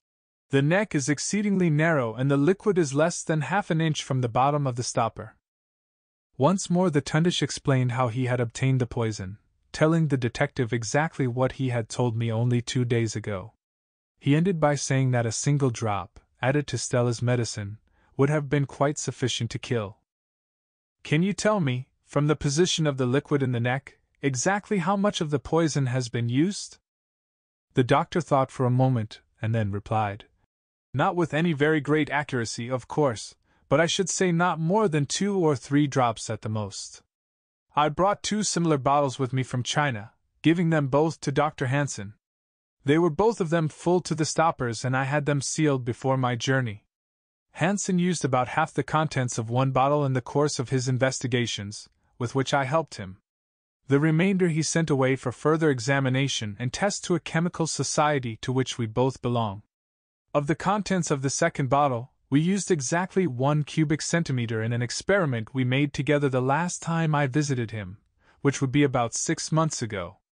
As far as I can remember, we left it with the liquid in practically its present position. I asked Hansen if he had done any further work on it the day he left for Folkestone, and he told me that he had not. You will understand we were interested together. That is why I can state with a considerable amount of certainty that at the most only 2 or 3 drops have been used." Allport stood turning the tiny flagon this way and that, but obviously listening attentively to the doctor's statement, which had been made in a voice that showed not the slightest tremor or concern.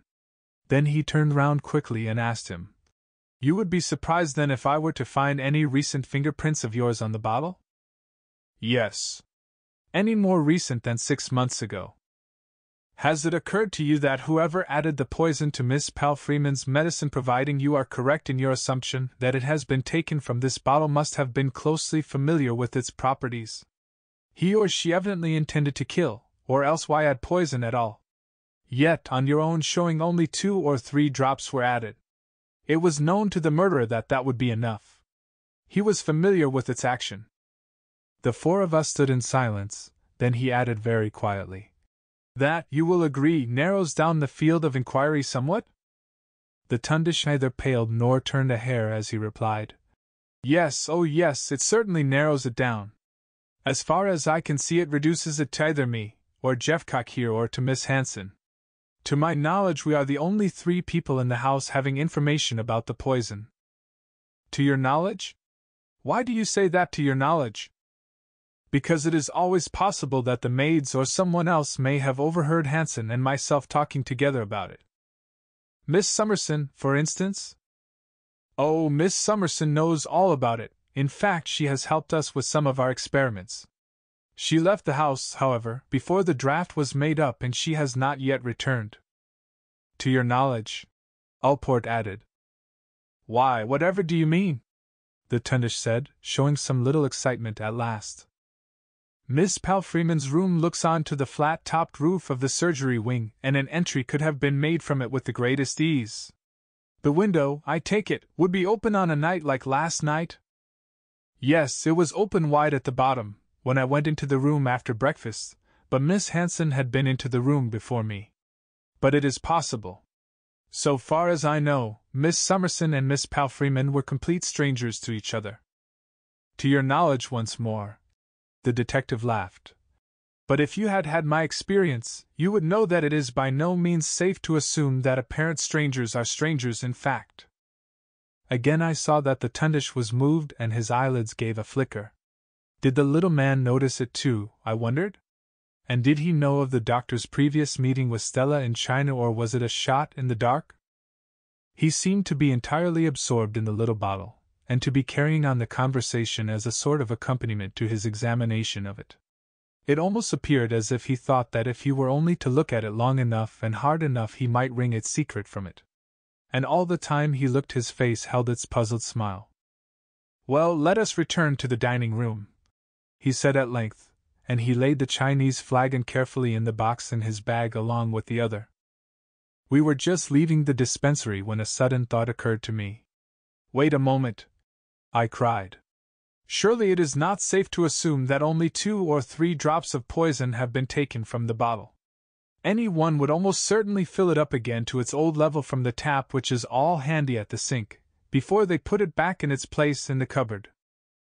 Allport turned round with a smile of amusement at the excitement I had shown. Exactly so, he said. But I must confess that I have been expecting the doctor to call my attention to the possibility. I never thought of it, said the Tundish. I am glad, was the rather surprising reply. Chapter 5. Allport's Alternatives.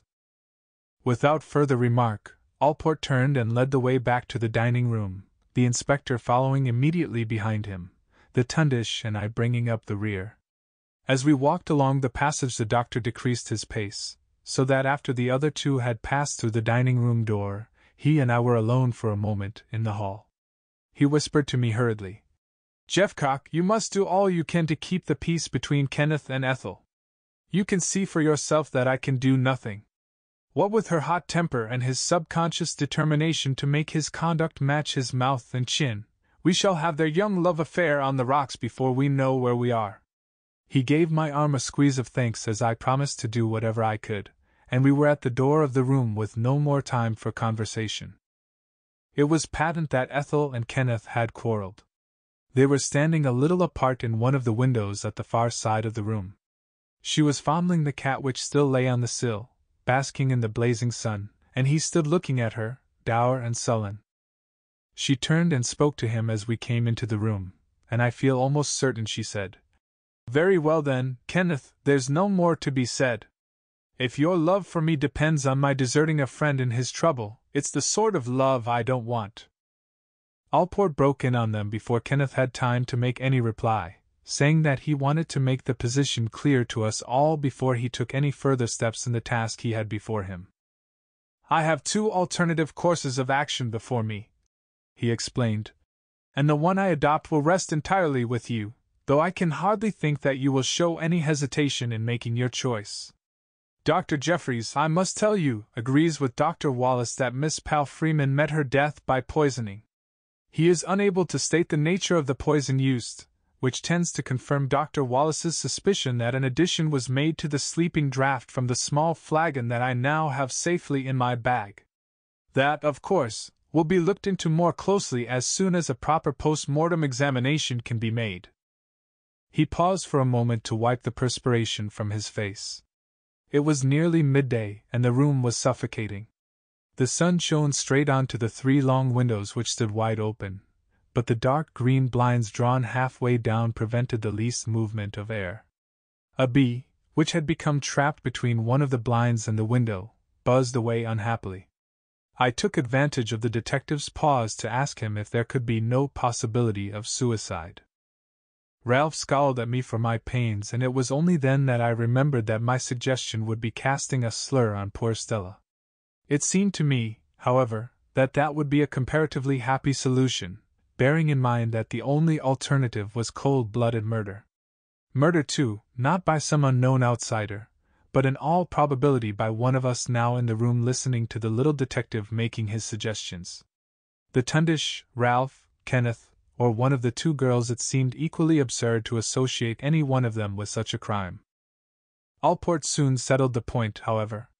"Suicides don't usually throw away the glass from which they have drunk," he said, "and in addition to that, there are other points which preclude any such possibility."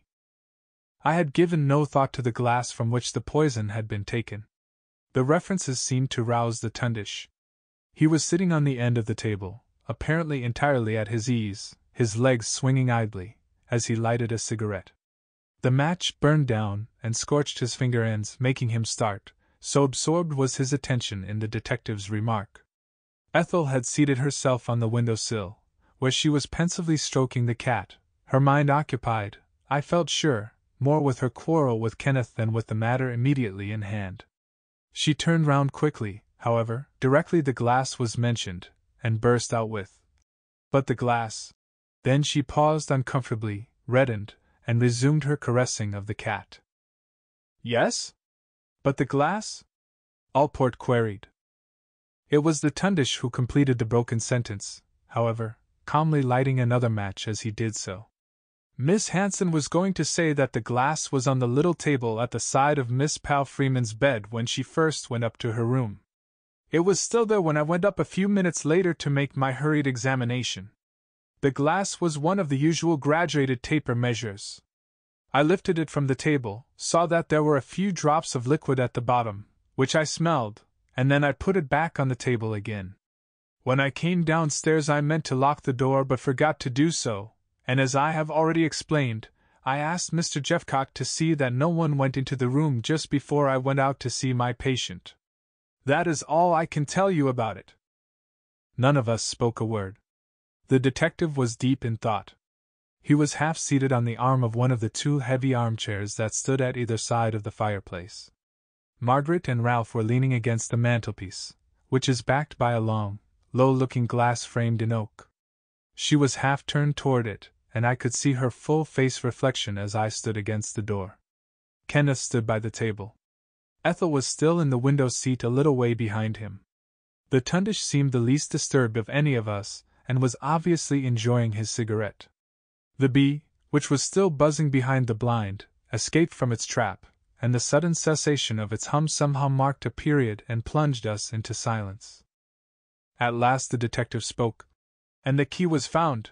He spoke with a slow emphasis, turning toward the Tundish, and tilting his chair. Then he stood up suddenly, his sentence incomplete, and his chair righted itself with a bang that came like a blow to our straining nerves. Margaret uttered a little startled cry, and he was immediately profuse with redundant apology. He seemed to have forgotten all about the key. At one moment he had us all tense with excitement as though we were waiting a verdict, and the next he could find nothing better to do than talk about his own clumsiness and partly overturning a chair. I could not understand him at all, and I saw an amused smile play across the doctor's face as he repeated, "And the key was found." "Oh, I don't think that matters very much for the moment," was the amazing reply. "That can all be gone into later. Please don't divert me from the proposition I was about to put before you. Miss Palfreeman has been poisoned without the least shadow of doubt. Suicide put that idea right out of your minds. It is murder. My first duty is to secure the murderer, and it must be obvious to you all that the facts, as we know them at present, point very definitely indeed to Dr. Wallace. I think that even he will agree with me that that is not an exaggerated statement. The Tundish nodded his head and murmured, "Quite so," with an air I can only describe as one of pleasant acquiescence, and the little man proceeded with his harangue. On the other hand, a very long experience has taught me that these definite first impressions are often quite misleading. Either owing to a chain of unfortunate coincidences, or by the design of someone else, suspicion fastens on the innocent. That may seem a banal statement to make, but it is a possibility that is often overlooked. In this case, already there are apparent several pieces of conflicting evidence, which it will take time and further investigation to appraise at their proper value. One clue which I am not going to specify distinctly indicates that the murder may have been committed by someone quite outside your house party here. I propose to follow that up immediately myself, and it will mean that I may have to be away for a day or two. I don't want to raise any false hopes, however, and I may as well tell you quite candidly that my opinion, formed on the balance of the facts, is that the murderer is listening to me now. He paused impressively. Ethel half stifled a sob. "Now here are my proposals to you," he continued. "Either I must arrest Dr. Wallace at once on suspicion, and your statements as to the events of last night must be taken down in the usual way, or alternatively, you must all promise to obey my instructions to the letter, however absurd and unreasonable they may seem to you to be. Among other things, I shall want your promise that you will none of you leave the house." Saying that he had one or two things to attend to which would take him about half an hour, and that it would give us a convenient opportunity for making our decision, he gave us a stiff little bow and left the room. The Tundish was the first to break the awkward silence. "And if you don't mind, I think I'll follow our little friend's example and leave you to it." As he reached the door, he turned and smiled at us, all geniality and unconcern. 5 very uncomfortable people were left. There could be no doubt about which of the two alternatives we should choose. I think there was no doubt about that in any of our minds before a word was spoken. It was the tremendous difference between the reasons that led to our decisions that made our unanimity nothing but a mockery, and created an atmosphere that was thick with jealousy and distrust. As we stood about the room, it seemed to me that we were like the atoms of some unstable molecule, momentarily in unhappy association, but ready to dissociate and fly off on some course of our own, should the least provocation arise.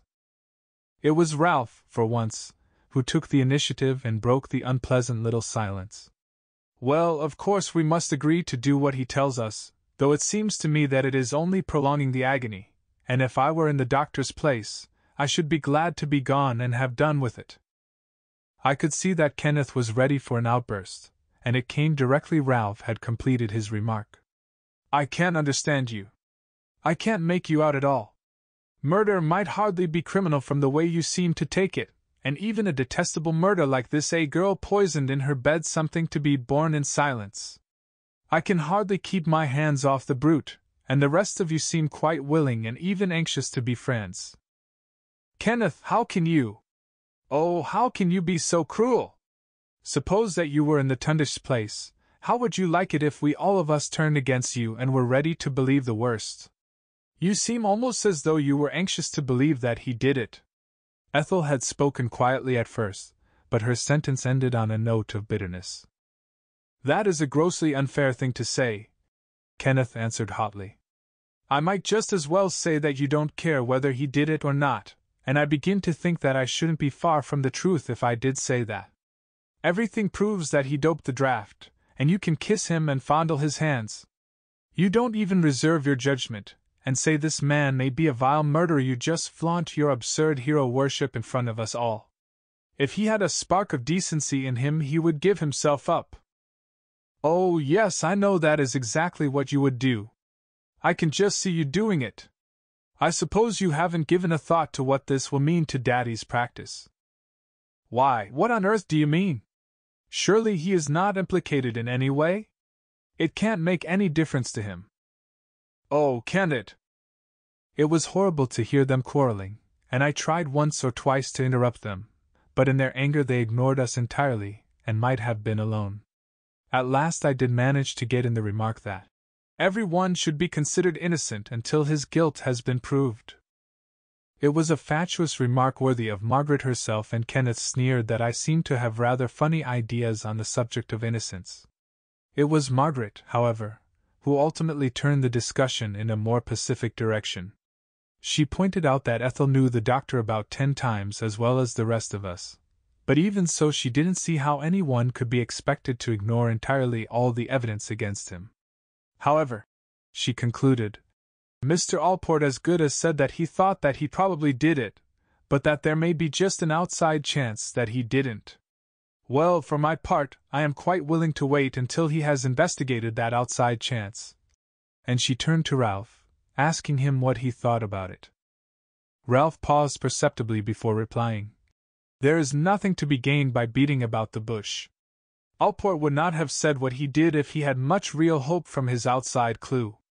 But for your sake, Ethel, and because of your father's practice, I am willing to agree to anything he asks us to do. Honestly, though, as far as the practice is concerned, I can't see that it makes much difference. This sort of thing can't be hushed up, you know. I protested that if the outside clue proved relevant, it did make all the difference in the world. Then, none besides ourselves need know how heavily Dr. Hansen's locum tenens had been involved, and endeavoring to carry out the Tundish request, I concluded with, For my part, whether this clue leads to anything or not, I shall take a lot of convincing before I can believe that either he or any of the rest of you are poisoners. But even as I said the words, I was wondering, if the doctor hasn't done it, then which of the others has? Right, then now we all know exactly where we are, Kenneth grumbled. Ethel and you have quite determined that he is a hero. I know that he's a blackguard, and the other two know that he is one, but don't quite like to say so. You had better let the little man know. I can only hope that it won't be for long, and that you won't insist on my pretending to be friends. No one but a fool would think you capable of pretending anything, I retorted, and went in search of Allport. I had heard him busy with the telephone while we had been making our decision, and I found him talking with the inspector in the drawing room. He was balancing himself on the curb round the fireplace, and I imagine he had been laying down the law to the local official, who looked annoyed and uncomfortable, and emitted a grunt of emphatic disapproval as I entered the room. Allport was grinning at him, his grotesque little face puckering up in his amusement, and as he came toward me he patted the big man on the back, saying, Well, that, my big friend, is what I am going to do whether you like it or not. The drawing room at Dalehouse is an exact duplicate of the dining room, as far as its dimensions are concerned, and with its long Georgian windows, it must, I imagine, have been a difficult room to furnish. Mrs. Hansen had done her best with it, but the deep armchair and comfortable settee always looked to me out of place and a little apologetic, like a party of chorus girls, who, going to a night club, have landed in a bishop's palace by mistake. A grand piano stood at right angles to the inside wall. It was little used, and on the top were several family photographs in frames. I had told Allport that we were ready for him when I interrupted his conversation with the inspector, and he came toward me smiling. I could not help thinking that he was pleased with the inspector's opposition. When he reached the piano, something caught his eye, however, and I saw his amused expression die away and one of astonishment take its place. Then, to my surprise, he picked up one of the photographs, and after scrutinizing it closely, took it out of its frame and examined the back. Inspector Brown stood watching him from the hearth rug, and I gazed at him from the doorway. We exchanged an amused glance, his, I fancied, tinged with despair, but quite unconcerned. Allport put the photograph back in its frame, replaced it carefully on the piano, and bowed to us each in turn with a whimsical smile. That is another little puzzle for you, he said. I told him of our decision. Good, and was it unanimous? We have all decided to do whatever you tell us to, was all I replied. As soon as we had rejoined the others, he sent one of his men to find the Tundish, and then he made us promise individually that we would do exactly what he asked without any reservation, and that we would tell him everything we knew that had any bearing on the matter. We took our places round the table, he at one end, and the Tundish at the other. I felt that the doctor's ordeal had begun, and I wondered what he would say about the key, and whether he would make any statement about his quarrel with Stella the night before her death. But we were to be interrupted again. The man who had been stationed in the hall came in and whispered a few words in Allport's ear. Allport nodded. "Yes, show her in at once," he said, and turning to the doctor, "Miss Summerson has just returned." The plain-clothes man must have told her something of what had happened, because, though she looked anxious and worried, she expressed no surprise when she came in and found us sitting round the table. She had already put on her white coverall, and as she stood just inside the door, with her hands clasped in front of her and her fingers working convulsively, I thought she made rather a lonely, piteous little picture. Somehow or other, Miss Summerson both surprised and intrigued me. Neither the lie she had told in the dispensary on the morning of my arrival, nor her general pallid, hesitating appearance seemed to be in keeping with the character the Tundish had painted and the neat, precise print I had been compelled to admire on the doctor's bottles. She ought, by all the rules, to have been dark, decisive, efficient, and 50, and there she stood against the door about 23, I thought, nervously clasping and unclasping her hands, her colorless hair scraped back into a kind of bun, her pale blue eyes with their fair lashes turning first to the doctor and then to Allport, and her white face and coverall all helping to complete a picture that could represent incompetence and fright. I argued to myself that if normally she was efficient, then now she was afraid, and that if on the other hand she was not frightened now, then she could never be careful or precise. But to that conclusion the writing on the labels gave the lie, so I guessed that she was badly scared. We were soon to learn one reason for her embarrassment, however, for before Allport had time to ask her any question she said in a voice that trembled with emotion, "Doctor, I've lost the key to the poison cupboard. What can I do? What shall I do? Please tell us all about it, and if you can, when and where you lost it," Allport questioned, in his iciest tones.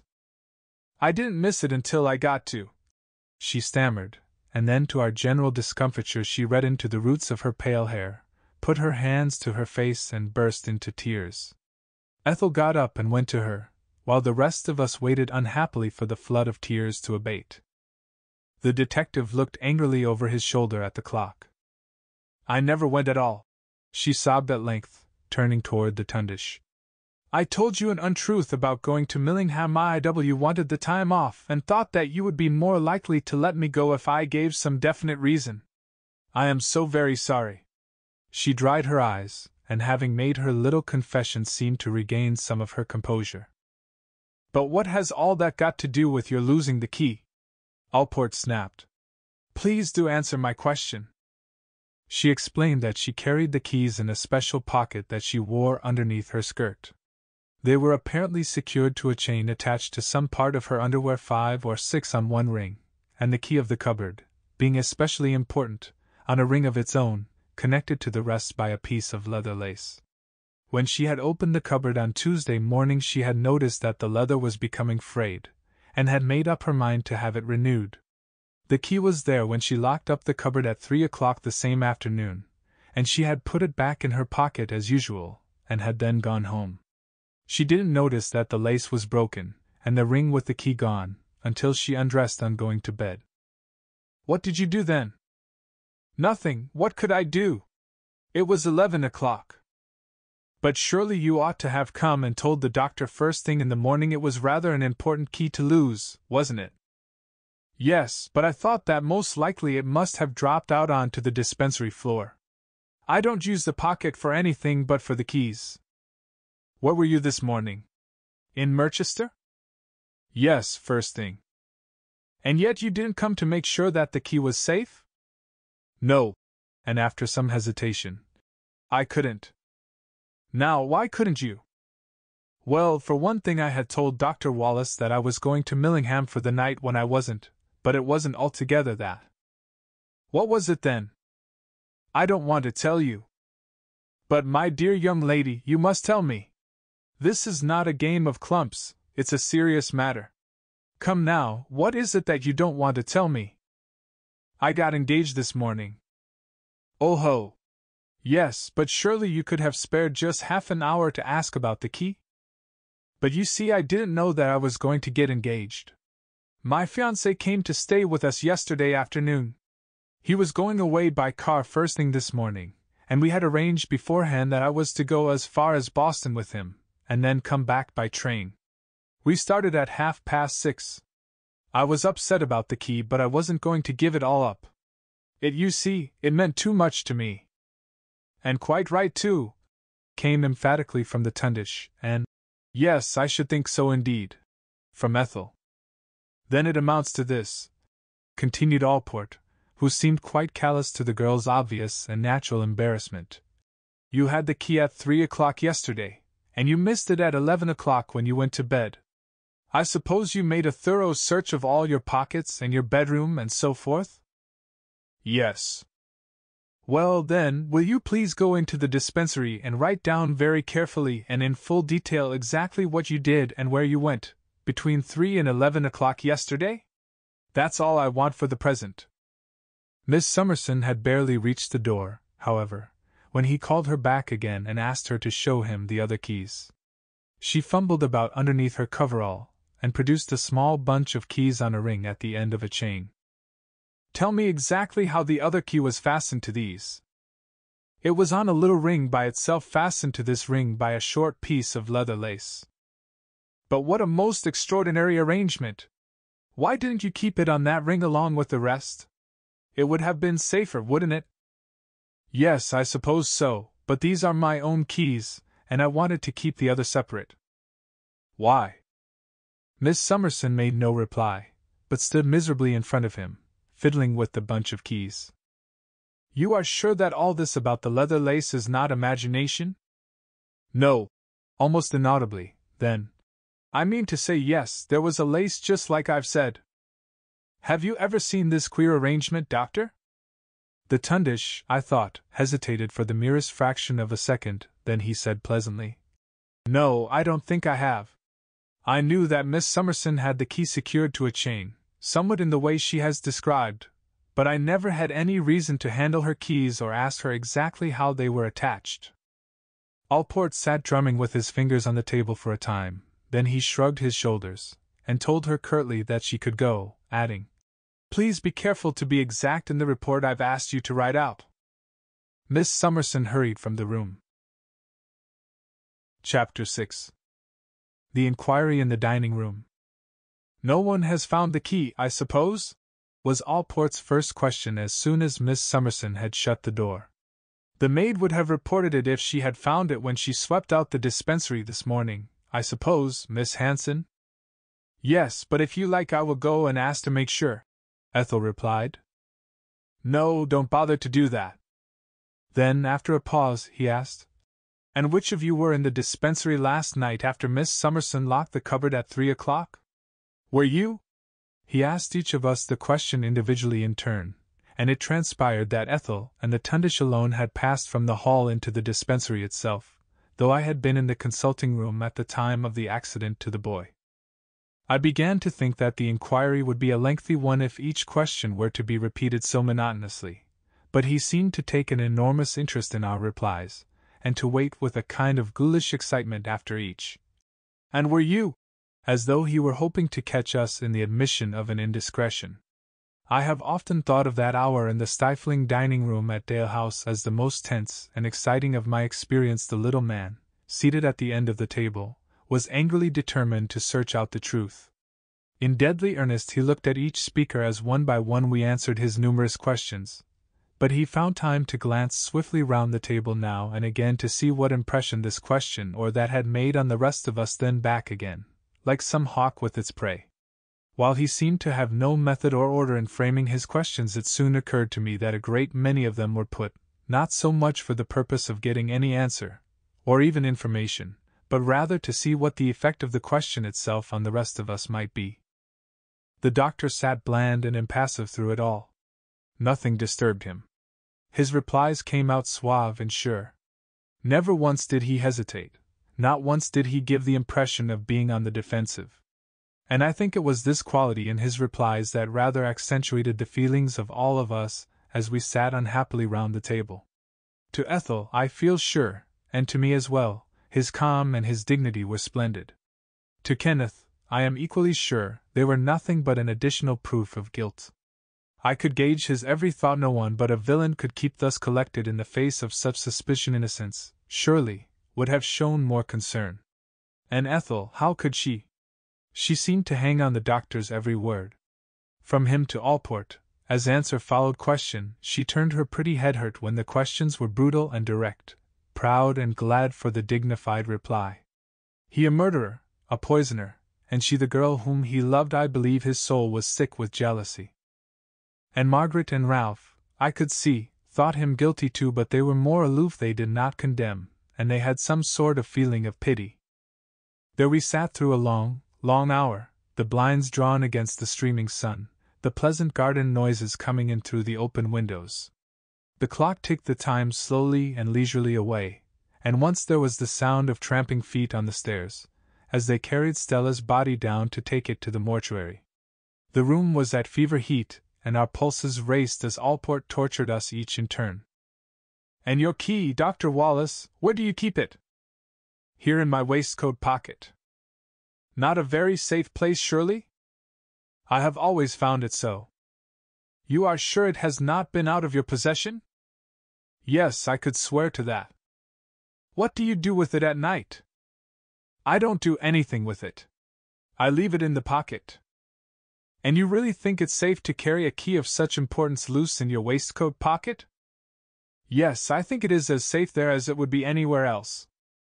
"Humph, and now I want you to tell me about these." Taking out his pocketbook and unfolding the notice the Tundish had printed and the 2 duplicates he and I had printed later on at breakfast, he turned to the doctor for information and was told in detail about the practical joke, about our conversation in the garden, and about Kenneth's inquiry at the breakfast table. The Tundish spoke simply and to the point, omitting nothing, not even our arrangement to lie like troopers in our efforts to mystify the rest. "Humph, it all sounds rather extraordinary, you know, Doctor, not what I should have expected of you somehow. I take it there was no ulterior motive?" "No, it was a practical joke and nothing more." "You don't think it necessary to tell the truth then, I gather, on every occasion?" "No, I don't," the Tundish answered pleasantly. "Come now, Mr. Allport, you know that is not quite a fair implication. I maintain that any one might have arranged the joke, and then have agreed to bluff it out as Mr. Jeffcock and I did. You might just as reasonably call a man a liar and a cheat because he was fond of a game of poker." But Allport took no notice of his protest, and turned to Kenneth. "You, I understand, conducted this inquiry. The doctor has confessed that he was responsible for the notice and for the disturbed beds. How was it that you failed to find him out? What did you find out?" "We came to no definite conclusion at all, but I wasn't then aware that the doctor and Mr. Jeffcock only tell the truth when it happens to suit them," Kenneth answered with an ugly sneer. "We were divided, but we all felt sure that it was one of the two. I think it is rather significant, however, that Dr. Wallace took good care to point out in great detail that any one of us had the opportunity to be alone upstairs at some time or other during the evening without being missed. He went out of his way to prove it, and now I know why," he added, turning to the doctor with a scowl. Ethel half sobbed. "Oh, how abominable of you!" But Allport would brook no interruption, and rapped the table with his knuckles directly she opened her mouth. "You think he stressed the point?" he asked, turning once more to Kenneth. "Yes, I do." "And what have you got to say about it, Mr. Jeffcock?" I replied that I considered that the Tundish had made an entirely accurate statement about the whole affair, and that while I agreed with Kenneth that it was he who had pointed out that we all had the chance of doing it, it was in my opinion the natural outcome of our plot to confuse the rest, and that I could not agree that any particular emphasis had been given to the point. I was surprised to see that Allport paid really serious attention to Kenneth's horrible suggestion. He sat frowning, drawing little squares and designs in a notebook he had placed on the table before him when the inquiry began, and in which from time to time he had jotted something down, while we sat round the table watching and anxiously waiting for what he would say. "Yes, I think it is rather important," he said at length, looking up from his book and down the table to where the Tundish sat facing him, his chair tilted back and his knees against the table edge. Would you mind repeating the arguments you used? But I've already admitted that it was I who stuck up the notice and played the silly practical jokes. Yes, you have, Doctor, but that is not the point. The implication is that first you poisoned Miss Palfreeman, then you played the practical joke, as you call it, and that at breakfast time this morning you went out of your way to prove that any of the rest of the party also had the opportunity to play the joke, in order to establish it clearly beforehand that any one of you could have added the poison to the sleeping draught as well. Now please repeat, as nearly word for word as you can, what you said at breakfast time that has caused these strange and unpleasant fancies to come to Mr. Dane. At first I thought the doctor was going to refuse. He seemed to hesitate for a fraction of a second and then, leaning forward with his elbows on the table, he repeated the bantering arguments he had adopted earlier in the day. He not only repeated the words, but he seemed to create the atmosphere of the earlier scene as well. He put the clock back somehow. We were all sitting round the breakfast table again, and he was teasing Kenneth. I could almost smell the coffee and the bacon. Even little Allport was impressed. Yes, that certainly sounds realistic, and innocent enough. He laughed, but he went over it all again, nevertheless, pausing to make notes in his book, and asking each of us in turn to corroborate the statements the doctor had made. It was ultimately established that he had given Annie the medicine to take upstairs immediately before he joined the other 5, Stella, Margaret, Ethel, and the 2 boys in the dining room for supper. I had been alone upstairs while I changed, and could have added the poison either then, or later, when as a matter of fact I was wandering about in the garden just prior to the accident. Kenneth and Ralph had been together the whole evening, at least so they both said. It transpired that the 2 had gone to a neighboring hotel for a drink, an admission they made with some little shame, pleading the heat as their excuse. Hanson, I should explain, is rather a strict teetotaler and alcoholic drinks are taboo at Dalehouse. Ethel was alone in the surgery wing for about 10 minutes after the accident, clearing up the mess. Margaret had been left by herself in the basement all the time that Ethel was occupied upstairs. Having sorted out all our movements to his satisfaction, and having completed his notes about them, he got up and rang the bell at the side of the fireplace behind him. When Annie appeared to answer it, he surprised us all by asking her whether the little heap of washing he had noticed on the dresser, when he had searched the basement, was the clothes that had been ironed the night before, and whether they had yet been put away. No, sir, they're still on the dresser. Fetch them. She brought them and put them before him on the table, and he turned them over one by one, including the undergarments about which Ethel and Margaret had both been so modest. It certainly does not look like a 2 hours' job, even allowing for the iron and the accident. I agree with you there, Doctor. Not on piecework pay anyhow, he concluded as he came to the socks at the bottom of the pile. But where is the brother to this? He asked sharply, holding up an odd sock that I recognized as one of mine. It was marked on the inside, and he noticed it at once. F. H. J. Which of you 2 ladies ironed Mr. Jeffcock's socks? We all looked at Ethel and Margaret, and they at each other. Either of them spoke, and then they both began to speak at once. You did, it. Finally, though either of them seemed very certain about it, it was agreed that probably Ethel had ironed that particular pair, though she denied most emphatically having either brought the odd sock upstairs, or put it away. The Tundish agreed that she had not brought it up with her from the basement by accident, when he called for her to help him with the boy, and both Annie and Cook, on being called and questioned, asserted that they had neither of them touched it. At length Allport gave up in disgust his attempt to locate it, and picking up the heap of clothes, threw them angrily into one of the armchairs that stood at the side of the fireplace.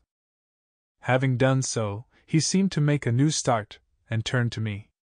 Now I want you to tell me honestly, Mr. Jeffcock, weren't you just a little surprised when the doctor told you what he had done? Didn't you think it rather peculiar that a man of his age and position should play tricks of that description? I had to confess that I had. And what made you add what you did to the notice dark deeds are done at night? I don't know why I made the addition. But it seems to me such a peculiar thing that you should have picked on those words. Did you know then that the bedrooms had been upset? No. Did you know that Miss Palfreeman was dead when you made the addition? No, we none of us knew till breakfast time this morning. possibly not possibly one of you did. I could have twisted his ugly little neck. You knew that Dr. Wallace had lived in China? Yes. And Miss Palfreeman? Now I had been wondering whether I ought to disclose the conversation between Stella and the Tundish that I had overheard, and whether I was right or wrong, I don't know, but I had made up my mind that I would say nothing about it at any rate for the present. In the first place, it seemed to me that if it were deceitful of me to keep my knowledge from the police, it would be still more dishonest to tell them what I had heard. It was a private and confidential conversation, which quite unwittingly I had been able to overhear by reason of my abnormal powers. I had promised Allport to keep nothing relevant hidden, along with the rest, including the Tundish, but how was I to know that it was really relevant? Might I not have misinterpreted what I did hear? Those gaps in Stella's speech, in how many different ways could they not be filled? Again, was it my business or part of my undertaking to report half-heard remarks? If it had been something to do with Stella's death, then surely it was a matter for the Tundish, and he, God knows, was heavily enough involved without my going out of my way to add to his burden by ranging myself at the side of Kenneth. And so, right or wrong, I decided to keep the overheard conversation to myself, but I did not quite realize that my resolve would necessitate the lie direct. I soon found out, however, that it did, and that as soon as I had told the first I had to back it with another. I don't know whether she knew it or not, I ventured in reply to his question, after a moment's hesitation. Please don't play with me, sir, the little man almost shouted. You know perfectly well that I was asking if you knew that Miss Palfreeman had lived in China. No, I don't know that. That I was asking if you knew that Miss Palfreeman had lived in China? No, that she had ever lived in China. I lied as boldly as I could. Did you know that they had quarreled? No, I lied again. He stared at me and I was not surprised, for even to me it had sounded too loud a denial and somehow unconvincing. He continued to stare, and I could feel the questioning glances of the rest, as I kept my gaze defiantly on his, but he made no further comment. Perhaps you will tell us about it, Doctor? No, I don't think I shall, the Tundish replied pleasantly. All I can tell you is this. Miss Palfreeman's father was in Shanghai for 2 years while I was resident there. He was representing the Foreign Office in a political mission. We became acquainted and our acquaintance grew into friendship. Then we quarreled. In fact, it was largely on account of our quarrel that I left China when I did. But I never at any time had any difference or quarrel with Miss Palfreeman. She naturally enough took her father's side in our dispute. I don't know whether she knew any of the facts, I mean, from her father's viewpoint. Of the true facts only myself and one other were ever aware. Anyhow, she quite incorrectly thought that I ruined her father, and she disliked me accordingly. We only referred to the matter once during her visit here, and that was on the evening before her death, when I tried to persuade her to forgive the past. Her father committed suicide, but if necessary I can prove conclusively that I had nothing whatever to do with the trouble that came to him. All I can tell you now is that I made a certain solemn promise that I intend to keep. That promise makes it impossible for me to tell you more than I have already. We are to accept your word for it then, Doctor, that this time, at any rate, you are telling the truth? The detective sneered. That I must leave to your own discretion, the Tundish answered with a pleasant smile, quite impervious to the little man's insinuations. Then there followed a battle royal between the two of them, and the ugly little Spitfire was for a full 10 minutes persuasive, cutting, rude, and threatening in turn, but the doctor sat unmoved through it all. He refused even to answer yes or no to the many leading questions that were put to him, and beyond saying that he had no idea that Miss Palfreeman was the girl he had known in Shanghai until he met her at the club, and that she was about 18 years old when he returned to England, he replied, I have nothing more to say, to every question. Eventually Allport gave up the unequal contest, and turned his attention to Ethel. How long had she known Dr. Wallace? Did she know that he knew Stella before she asked her to stay at Dalehouse for the tournament? Some of his questions were brutal, I thought, and seemed to be framed with a view to causing the maximum of annoyance, and I felt that it was only the realization of the danger in which the doctor stood that made her able to bear the ordeal. "I understand you are engaged to be married to Mr. Dane?" "No. No? But I certainly understood that you were." Ethel crimsoned and was silent, and Kenneth burst out with an angry, "But I say, that can't have anything to do with Miss Palfreeman's death."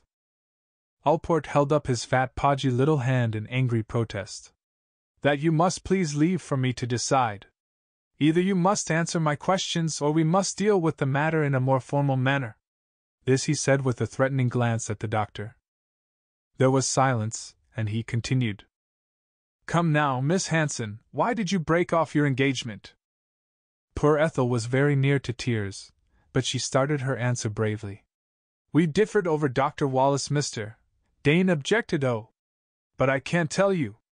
It was too much for her, and she put her elbows on the table and buried her face in her hands. It was all ghastly, and I felt that a public inquiry could not be worse than these intimate exposures. But Alport was immovable, inexorable. "You are very fond of Dr. Wallace, then?" Ethel nodded, but did not look up. "Very fond? Does that mean you are in love with him?" "No," she whispered. I could bear it no longer. "Murder or no murder," I said, "you've no right to ask questions like that." Alport held up his hands in despair. "You don't understand. You simply can't understand the position you are all of you in." "Yes, all of you.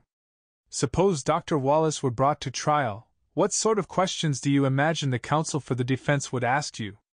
Isn't it better to talk to me here privately? You don't imagine I enjoy this kind of thing, I suppose?" I heard Kenneth mutter, "I'm not so sure of that." But the tundish pacified him with a genial, "Yes, Mr. Alport, you are right, of course, but you can't expect us to enjoy it very much either. I am sure you had better tell him anything you can," he concluded, turning to Ethel. "But you are not willing to follow your own advice, Doctor?" Alport snapped. "I told you all I was at liberty to tell you. I didn't resent any of your questions." The little detective shrugged his shoulders.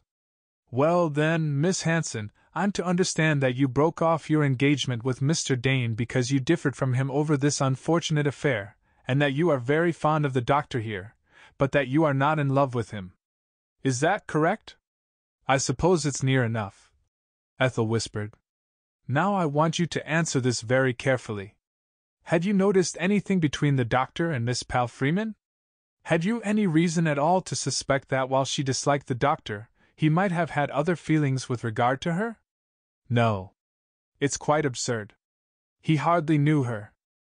"Pardon me, he has just informed us that for 2 years her father was one of his most intimate friends. You are not asking me to believe that he hardly knew the daughter, who was 18 at the time?" Then leaning over the table, and speaking very slowly, he asked her, "Did you know where the Chinese poison was kept? Exactly which bottle it was in, I mean?" "Yes." "And roughly what its action was?" "Yes." "So that if you had found the key Miss Summerson says she lost, you would have had no difficulty in getting at it, and using it in the way it has been used?" "No, I suppose not," Ethel replied bravely, but going as white as a sheet. Next he turned quite suddenly to Margaret.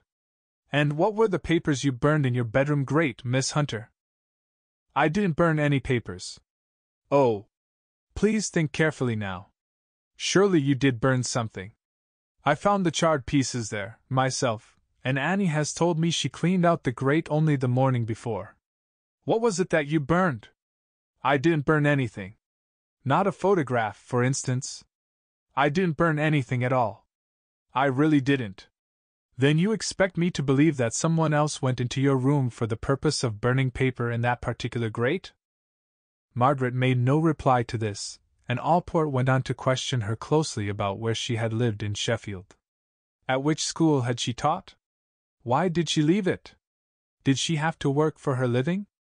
Then there followed a whole string of rapid questions concerning her previous knowledge of Ralph. How far apart did they live? Did they belong to the same tennis club? Did she see him once a month? Once a week? Once a day? Had they ever been engaged to each other? If he had been brutal to Ethel, he was like a dog with a bone over poor Margaret, and after 10 minutes or so she was white-faced too, and holding on to the edge of the table. Ralph was barely able to contain himself, but the little man almost growled at any interruption. "I will have the truth! I will have the truth!" he cried, and he paused only when he had reduced her to tears. A sigh of relief went round the table. The Tundish lighted another cigarette. I hoped that we were nearing the end, but he started off again quite pleasantly, his anger and excitement apparently having evaporated as quickly as they had arisen. He questioned Kenneth and Ralph and then me again, and at the end of his questions I think that there was nothing in connection with our friendship with the Hansons, or our knowledge of one another, that he didn't know. "And now about the key of Miss Palfreyman's bedroom," he said, looking at the doctor, when he had satisfied himself that he could extract no more information from me. "What made you lie about it to Mr. Jeffcock?" "I beg your pardon, I did not lie," the Tundish replied with twinkling eyes. "You are prepared to swear, then, that you left the door unfastened with the key in the lock?" "I certainly left the door unlocked. I know nothing about the key. And yet when Dr. Jeffreys went upstairs the door was locked and the key to it gone." "So I understand. Someone must have locked it, you know." "Why, yes, certainly. And you still ask me to believe that you didn't?" "I can only repeat that I didn't." I was sitting next to Allport, and at right angles to him round the table corner. I felt his foot pressing gently against my leg, and I looked up at him in surprise. Kenneth sat directly opposite to me, and the little man was turned toward him, a malicious smile on his ugly, clever face. "And you didn't lock the door by any chance, I suppose, Mr. Dane?" His foot pressed hard against my leg again, and I suddenly realized that he could not reach my foot but that he sat perched in his chair like a child with his tiny legs a dangle. "Good Lord, no!" Kenneth said. "Whatever makes you ask me that?" "Oh, only because I happened to find the key in your bedroom underneath the pillow." He gave my leg another little dig to remind me again of the promise I had made him on the landing when the inspector brought him the key that had been found in the doctor's pocket. I must always reflect with shame on what followed, but I think that to some extent the heat of the room and the misery of all we had been through must have thrown us off our balance. We had gone beyond the limit of our endurance. There was a deathlike silence after Allport had made his startling, and to my knowledge alone, untruthful statement. Kenneth was too taken aback to speak. His jaw dropped open in his astonishment. He might have seen a ghost. A wasp flew in through one of the open windows and buzzed angrily over our heads, and I remember thinking to myself, "Lord, here's another wasp." Then Ethel gave a little half-hysterical titter, and there must have been something infectious in its quality, for Margaret followed suit with a high hysterical laugh, and before I knew what had happened, and I swear without any conscious effort of my own, I was laughing at him too. Ralph joined in, and there we sat round the table like mad people. It was unspeakably horrible and grotesque, murder and misery and death in the air, and the four of us locked in the grip of helpless laughter. Margaret's was true hysteria, peal of shrill horror followed peal. Ralph rumbled out a deep bass, and I shook helplessly in my chair, the tears streaming down my cheeks. Allport sat at one end of the table, his diminutive face puckered up into a disapproving frown, the Tundish at the other, placid and unconcerned. Kenneth went white as death, and then the blood rushed back, flooding his face with an angry crimson as he rose slowly and unsteadily to his feet. "You lie," he gasped in a low voice husky with rage. "You put it there, you murderous bloody cad!" he shouted furiously, pointing a shaking hand at the doctor. Then, before we realized what he was about or could do anything to stop him, he turned round and picking up his chair by the back he swung it over his head and hurled it down the table. He was strong and his uncontrollable rage added to his strength. The chair hit the table a foot or two in front of the Tundish, who instinctively put up a hand to ward it off. The back caught his lifted arm, and the weight of the heavy leather-covered seat swung it round as if it were on a pivot, one of the legs catching Ethel as it swiveled round, with terrific force, straight across the mouth. There was a startled cry and a flash of blood. The chair crashed to the floor between them. The Tundish jumped to his feet in a second, and half led, half carried her out of the room. Kenneth stood rigid, his face still scarlet, his rage still holding him. "You turned it on her, you poisoning cad!" he yelled, as the doctor vanished through the door. Then he seemed suddenly to regain control and added in a low voice, "My God, what have I done?" Allport sprang to his side and dragged him down into his chair. "You had better sit down there, my friend," he said, and then, turning to me, he asked me to go and see if the doctor wanted any help. I ran along to the consulting room to find Ethel flat on her back on the couch, and the Tundish bending over her. Thanks, Jeffcock," he said as I came up to them. "I want a little help." I fetched him basin and water and cotton wool, and he was soon at work with his deft and steady fingers. There was something bordering on the unnatural in his unruffled calm. It was not only that he was undisturbed, but it was the idea he gave of hidden reserves that impressed me so much. Nothing, I felt, in heaven or earth, natural or supernatural, could move this quiet, pleasant man, and as I watched him tenderly at work, I remembered the fearful danger he was in. I pictured him actually on the scaffold, the rope about his neck, the hangman ready to pull the fatal bolt, and drop him to God alone knows where. My fancy even led me to the length of wondering how he would stand. With folded arms and bended head? No, too melodramatic that. Smoking a cigarette, perhaps? No, again, that would savor too much of braggadocio. Finally, I decided that he would in all probability be blowing his nose. I suppose that my little flight of ghoulish fancy cannot have lasted for more than a second or so, but he looked up at me amused, almost as though he had guessed whither my thoughts had wandered. "Come, Jeffcock, you had better go back and tell them there isn't very much amiss. They will be anxious, you know. A badly cut lip and a couple of loosened teeth are the extent of the damage." He was sitting on the edge of the couch, and as I closed the door behind me, I heard Ethel whisper softly, "Oh, Tundish dear, what a rock you are! What should I do without you?" Was it my fancy? Had my hearing for once played me false? Or did he really reply, "Well, why should you, Ethel darling?" Chapter 7. I argue with Kenneth. Up to this point in my story, while, as was only natural, I had some doubts about the Tundish, he certainly had all my sympathy. If Ethel was his most outspoken champion, I was more than ready to endorse her opinions.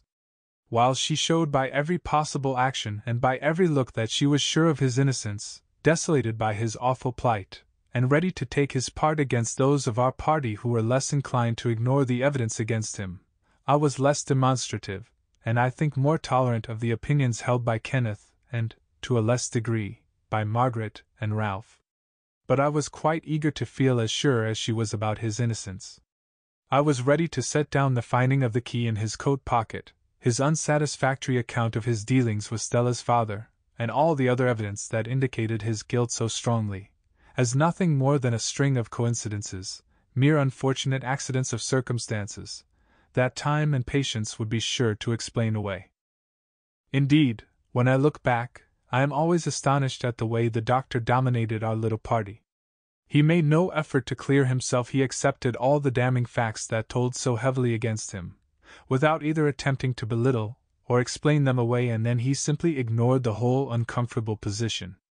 Kenneth and Ethel quarreled openly, Margaret, Ralph and I were worried and ill at ease, he, in danger of immediate arrest and the end of his medical career, alone remained calm and undisturbed.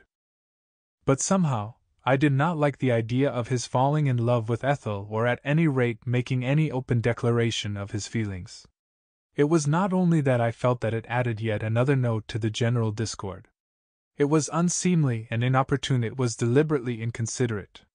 And it was from this time that I began to wonder if Kenneth's attitude were not more reasonable than I had at first supposed it, and that my admiration for the doctor began to be more troubled in its quality. I admired him still, but I had the uncomfortable feeling that just conceivably my admiration might be misplaced. I returned to the dining room and reported on Ethel's condition.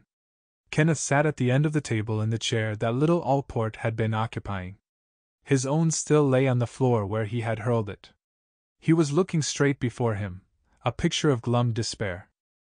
It has often occurred to me that people of a quick and ready temper must be altogether lacking so far as any sense of humor is concerned, that these hot bursts of passion must leave such a feeling of ridicule and shame that only those insensible to both could afford to indulge. Kenneth, however, was not of the hot-tempered type, and as I saw him seated morosely at the end of the table, I was both sorry and concerned. Sorry for him, wholeheartedly sorry, concerned for the future. How were we to get through the next few days, I wondered, with the doctor and Ethel and Kenneth all confined within the 10-foot wall that circled Dalehouse and its secluded sun-baked garden? Barely 6 hours had passed since Ethel had left the breakfast table to waken Stella, and yet here we were, all at loggerheads and enmity. Ethel's and Kenneth's engagement broken, probably beyond repair, the doctor making love to Ethel, if my hearing had not played me a trick, Kenneth giving way to violence and the hurling of chairs, each one of us busy with his own dark thoughts and conjectures. How were we to get through the hours that lay ahead? Allport was writing up some notes in his notebook, and looked up as I made my statement. "Well, that's a mercy, at any rate," he grumbled, and with a glance over his shoulder at the clock. "Will the doctor be long before he is back? I want to see him again, and I must leave the house by 3 o'clock. Would you mind telling him, and ask Miss Summerson to bring me the statement she has been writing out?" I had forgotten all about Miss Summerson, but I hurried back along the passage to the consulting room to give the Tundish the detective's message. Ethel was still on the couch, lying on her back with the lower part of her face heavily bandaged. She raised her eyebrows by way of a smile of greeting. It was all she could do, poor girl, and in answer to my question as to the doctor's whereabouts she pointed to the door of the dispensary. I found him standing against the desk, holding a sealed envelope in one hand. To my astonishment, he was humming a gentle air. "Here is Miss Summerson's report." He laughed. "But where is Miss Summerson herself? I don't think our little friend will be overpleased, will he? Do you mean to say she has gone?" "Yes, and after all she wasn't definitely told to stay. However, let us take her report to Allport and hear what he has to say." We found the little man, watch in hand. "Oh, here you are at last," he said. "I've got exactly 5 minutes left, and these are my instructions. You, Dr. Wallace, can go on your rounds as usual. It might appear too extraordinary, did you not, but one of my men is to act as chauffeur. I've already arranged it with Inspector Brown. If anyone asks questions, as no doubt they will, you are to say that Miss Pal Freeman died in her sleep and that the police are arranging for a post-mortem to find out the cause if they can.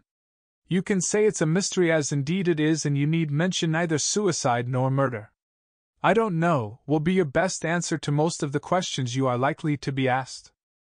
Apart from the doctor, none of you is to leave the house and garden, and you are not to make any mention of Miss Pal Freeman's death either over the telephone or by letter. Miss Hanson, for instance, is not to write to her father or mother about it. There will be a formal inquest the day after tomorrow which you will have to attend, but I am arranging it so that practically no questions at all will be asked you. It will be a purely formal affair, postponed until after my return." Then he added after a brief pause, "I have been wondering whether you should like one of my men to sleep in the house. What do you say, Miss Hunter?" Margaret looked at him wide-eyed. "Surely that is hardly necessary," she said. "It shall be as you wish, if Miss Hanson and the others agree. I will ask Miss Hanson myself. How do you feel about it, Mr. Dane?" Kenneth looked stonily ahead and refused to answer. Allport shrugged his shoulders, saying, "Well, if you feel safe, and the doctor here agrees as well, Miss Hunter shall have her way. I don't imagine you are likely to have any more trouble, at least no trouble that any man of mine could prevent. And now where is Miss Summerson?" "She has gone," said the Tundish. "I found this addressed to you on the desk in the dispensary just now." "The devil she has." He tore open the envelope and hastily read the contents, a sarcastic smile twisting his sloppy mouth. Then he included us all in a stiff, formal little bow and left the room. A few minutes later we heard the front door bang, and we were alone once more and left to our own resources. Another devastating silence, a silence which, awkward and uncomfortable as it was, it seemed yet more awkward to break, settled down on us. Kenneth made no movement, and we four stood tongue-tied looking first at him, and then at one another. The doctor was the first to speak. A cold bath and a change is the proper prescription for all of us, I fancy. But if the inspector can lend me a bodyguard, I have 1 or 2 patients who will be feeling neglected. Ethel ought to go to her room and lie down. Margaret, will you try to persuade her to? She is to keep the bandage on until I come back, then a piece of plaster will be all that is required. You needn't feel that she is badly hurt, Kenneth. Go to hell, was Kenneth's comment. I'll go to my patients first, the Tundish replied pleasantly. I'll order tea for 4:30, and as this room is so hot I'll tell Annie to set it in the garden. I was glad when he was gone. I could see that his good-tempered tolerance acted like a red rag to a bull as far as Kenneth was concerned, and I feared another explosion. Margaret departed to see after Ethel, and I went to the telephone to explain my lengthened holiday as well as I might to Brenda. I got through promptly, but I found my talk more difficult than I had anticipated. The line was clear and she was full of awkward questions. Are you in the finals, then?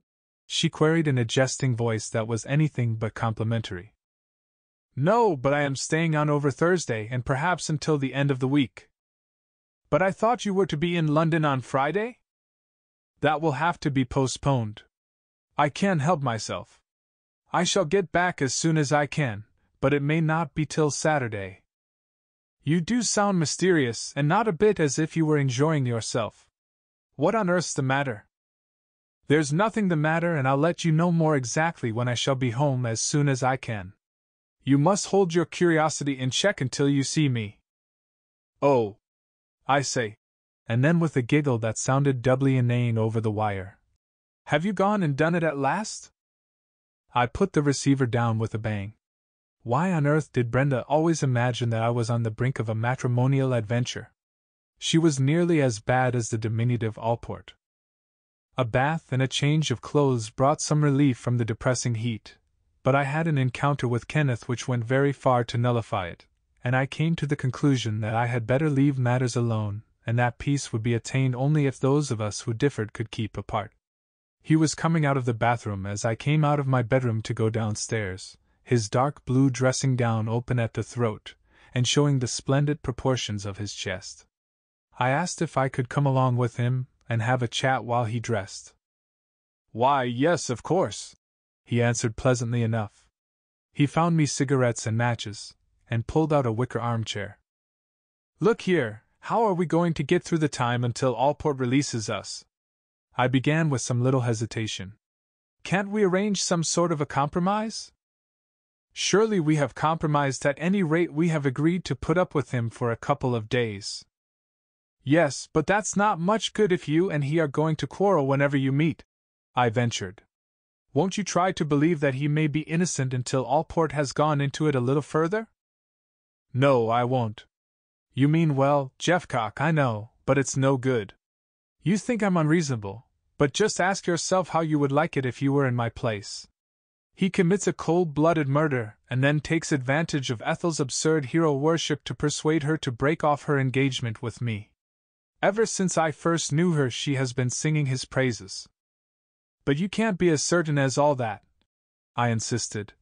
And I don't believe he has said a single thing to try to persuade Ethel to break away from you. In fact, he asked me to do my best to keep you together to prevent your falling out over him, and besides that, even if most of the evidence points to him, we are all of us pretty well tarred with the same brush. I knew all about the poison, and so did Ethel. The key of the bedroom door was found under your pillow, you know, I added rather maliciously. Yes, and who put it there? He burst in. Why, he did. Of course he did. And the rest of you are willing to believe every word he says. He's only to ask you to keep Ethel and me together, damn his impudence, and you immediately believe that he is a paragon of unselfish piety, a sort of martyr sacrificing himself for others. Do you honestly mean to tell me that you have no doubts about the man yourself? I can't conceive it possible that either he or you or any of the others could have done such a thing. But Stella was murdered, you know. You simply can't get away from it. Opportunity, motive, everything points as clearly as it can to the doctor. It's impossible to overlook what he said, or rather what he didn't say, about his quarrel with her father, and then she's found poisoned the day after her arrival. And quite apart from all that, the way he allows Ethel to slop over him is sufficient to damn him, in my opinion. No real man would encourage it when she was engaged to me. Then he puts the key under my pillow so that she may begin to have doubts about me. Nonsense! I cried. Ethel hasn't any ideas of the kind. Even I know her well enough for that. As for the key, any one of us could have put it under your pillow, and after all we have only the detective's word for it that it was found there at all. Oh, don't be a fool, of course it was found there. You can talk about it until you are blue in the gills, but I shall still believe him a poisoning. He was lacing up his shoes, and one of the laces broke with a snap. It was the last straw. Curse him! He cried. You say, how are we going to get through the time till Allport comes back? He'll be damned lucky if he gets through without a broken neck. And in heaven's name, what good would that do you? I asked. Good? Why, the same sort of good that it does me to tell you that you're nothing but a blinking fool. Clear out! I went. I felt that I was doing more harm than good, and that I almost deserved his description. My original estimate of his character had been correct. There were no grays for Kenneth. On the landing I stood for a moment considering whether I would go back to my room and sit there till tea time, or try to find some shady spot in the garden. I wanted to be alone. I wanted to think. But there was another little surprise awaiting me. As I stood I heard a swishing noise on the stairs leading up to the floor above. It was too intermittent to have been made by one of the maids sweeping down. A shuffle and then a gentle pad pad pad and then another shuffle. My curiosity was aroused. I couldn't make it out. I tiptoed along the landing to the foot of the stairs. It was Margaret. She was down on her hands and knees searching for something. She was patting the pile of the stair carpet, and that had made the padding noise that had attracted my attention. There was a something feverish and urgent about the way she searched. Hello? Lost anything? I called out. She stopped her search quite suddenly, and did not answer me at once. The pause was perhaps no longer than a second, but it was there. Why, yes, I dropped a sixpence. It's so unlucky on the stairs, you know, and I think it must have rolled into a crack. I've just been up to tell Annie that Ethel wants her tea in her room. Never mind it, I'll tell Annie to keep her eyes open for it. We went downstairs, she to her bedroom, and I to the hall below, where I nearly ran full tilt into Annie at the top of the basement stairs. I sauntered out into the garden and lighted my pipe. I had paced once along the lawn in the shade of the cedar, and was retracing my steps toward the house, when Margaret came to meet me. Have you seen Annie anywhere? She queried. Yes, she came up the basement stairs as I came down just now. Oh, did you tell her about Ethel's tea? No, I thought you had been up to the top landing to tell her that. I did, but she wasn't in her room. I'll just run in and tell her, and then come back to you. I do so want a quiet talk with someone sensible and sane. She hurried back to the house, and I opened a couple of deck chairs and sat down to await her return. How I wanted an opportunity for an hour's quiet thought! But the heat and the midges were terrible. They were all-pervading, they swamped thought and everything else. There must be, I thought, some pernicious influence at work. On my previous visits I had always been impressed with the calm and ordered life at Dalehouse. I had enjoyed sitting out in this lovely sheltered garden after dinner with Hanson, pipes going, conversation natural and unlabored, while the light faded away, to leave the great cathedral silhouetted in black against the sky. The cathedral still towered up above the garden wall, but that was all of calm and peace that remained. Even before the awful discovery of Stella's death I had sensed an uncomfortable restraint in the air, and now every little incident, and every simple conversation seemed fraught with some hidden meaning and double purpose. I could not even accept Margaret's simple assertion that she had lost a sixpenny bit on the stairs without wondering why she should have been handling money on the way to speak to Annie. Could she have pulled it out with her handkerchief? I began to ponder on how and where girls carried them. I found that I was very vague about it, but I had a general impression that pockets no longer existed and that even if they carried purses at all, they did not have to extract them when a handkerchief was required. What did they do with their money?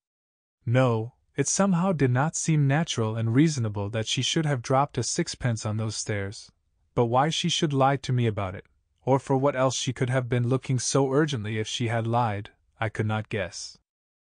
Thinking over our conversation, I found that I could not remember whether she told me she had actually given Annie her message or not, but I most certainly had the impression that Annie was upstairs in her room, or why should I have been so surprised when I ran into her a moment later at the top of the basement stairs? Margaret came and sat down in the deck chair beside me. She had brought out a red parasol with her, and as she lay back in her chair, it heightened the rosy color in her pink and white cheeks, and tinted her golden hair a ruddy bronze. She heaved a little sigh of satisfaction as she settled down against the cushions. Rather like a cat she was, I thought. Where cushions and comfort were concerned, she made a luxury of them. "I wonder how long this is going to last," she said pensively, and then after a pause, "You know, I have a sort of feeling that it's this awful heat that is making things so terrible. It gives to everything a feverish, unnatural kind of air. I am so glad to hear they're having prayers for rain in the cathedral." I assented and continued to puff away silently at my pipe. Annie came out with a tray and began to set out the tea things on a little table in the shade of the house. The cathedral chimed the 4:15, and so hot and still was it that the last fading note left the air pregnant with unvoiced vibrations. The clash of clapper on hot metal in the high cathedral tower, the dull boom of the note, and then the air thick with the ghosts of sound. It came to me that there was some similar quality in the embarrassed silences that seemed to stand out so sharply from all our conversations. The air was full of the thoughts we were all afraid to voice.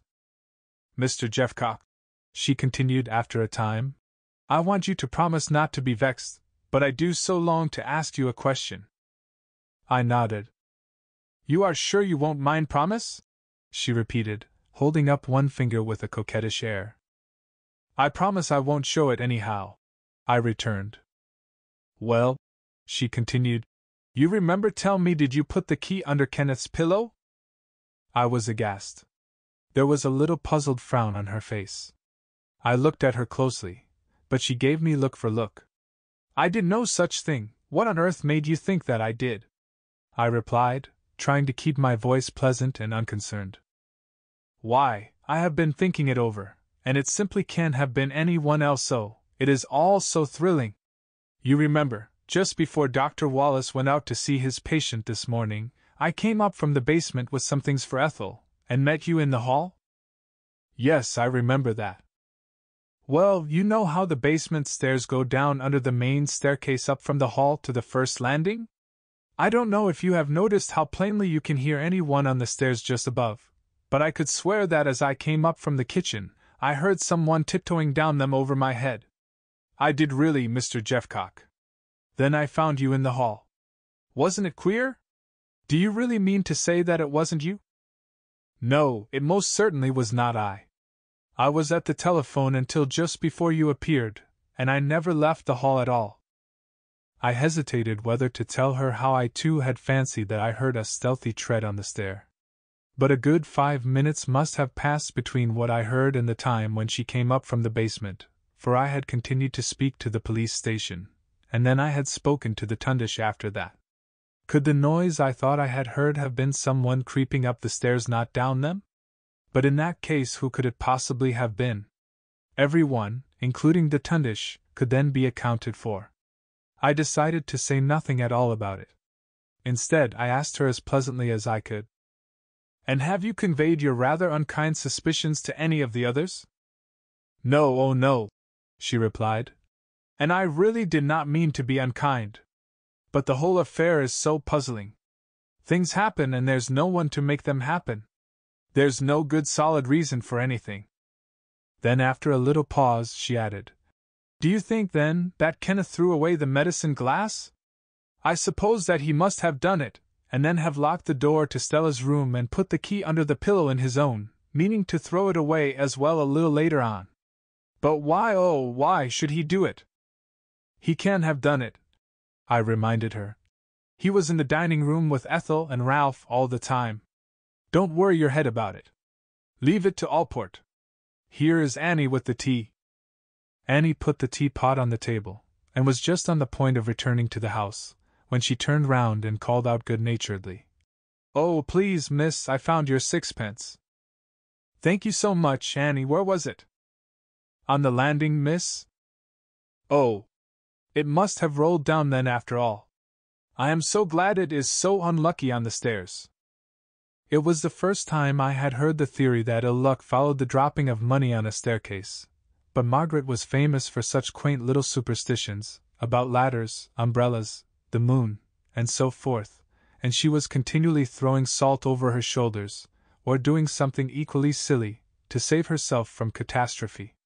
She was half a generation behind the times, I think, but she was so good-natured and simple over it all, that we readily forgave her absurdities and the many conversational breaks she dropped.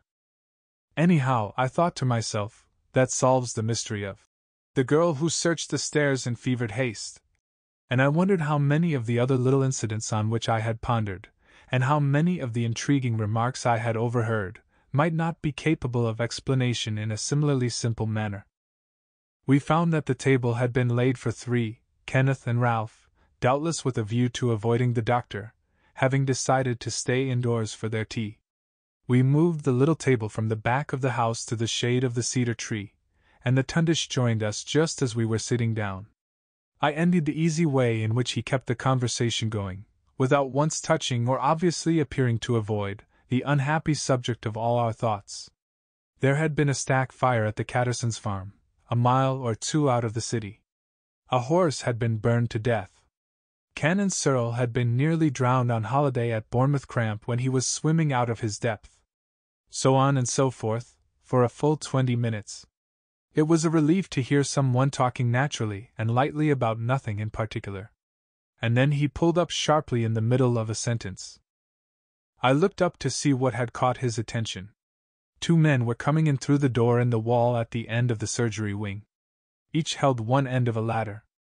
They proceeded to rear it up against the coping of the flat-topped roof on to which Stella's bedroom window looked. Then they produced a pair of shears and a small saw and began to clip the tangled mass of the large-leaved ivy. "Are they gardeners?" Margaret asked. "Police," the Tundish replied laconically and added, "pruning for glass." Margaret emitted a little "Oh!" We heard the telephone ring faintly in the hall, and the doctor left us. We too continued to watch the gardeners. The thing that we longed to forget was back with us again. Chapter 8. Dr. Hanson's Case Book. For pleasure or comfort of any sort it was too hot in the wall-girt garden, but merely to be away from the house brought a certain sense of ease and rest. Sitting under the old shady cedar it was easier to keep dark thoughts away, and difficult to realize that the homely-looking red-brick house was a shelter for murder and crime. Difficult to realize that at some hour during the previous night the little Chinese flagon had been secretly lifted from its place on the shelf among its almost equally deadly little neighbors. Lifted, oh, so gently, and the queer flat stopper quietly removed from its fragile slender neck. Then just a tilt, and drip, drip, drip, a few drops added to the contents of a tapering glass, and at some hour of the hot still night, poor Stella had slipped out of sleep into death. Whose hand, I wondered, had set that murderous little bottle back in its place? Was it a hand that trembled and shook? Or was it steady and deft like the hands I had seen so swiftly busy with the bandages round a small boy's face? Inspector Brown's two gardeners were making laborious work of their search. The end of the roof where the ivy grew was full in the blaze of the sun, and coats and waistcoats were in turn discarded. There were intervals for chatty little rests, and the mopping of faces.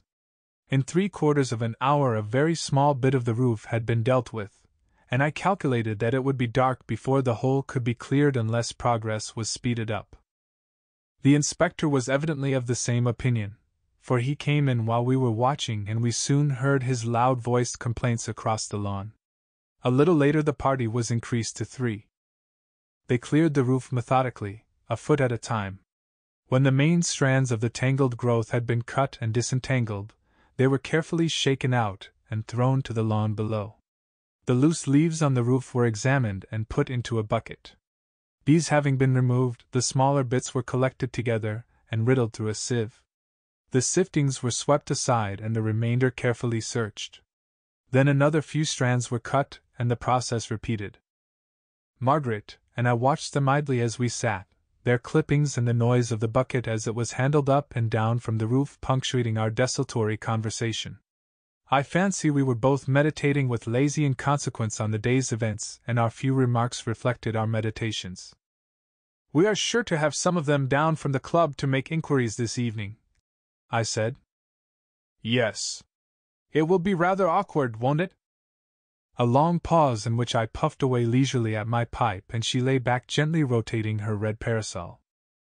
"Don't you think we ought to have some definite understanding about what we are all of us going to say when callers do appear? We are sure to have no end directly it gets about. The Hansons know nearly every one there is to know in Merchester, and I can assure you from my own experience that we simply can't be beaten where curiosity is concerned." She moved her chair round as she spoke to get a better view of the surgery wing. "I think that you are right," I said, knocking the ashes out of my pipe. "I'll have a word with the doctor about it. He would deal with them better than any of us," she agreed. "But he may not be here all the time, and I can't imagine that either Ethel or Kenneth would excel at the job. They are both too—" She paused for a word. "Exactly," I laughed. "They are both of them too, and you can leave it at that."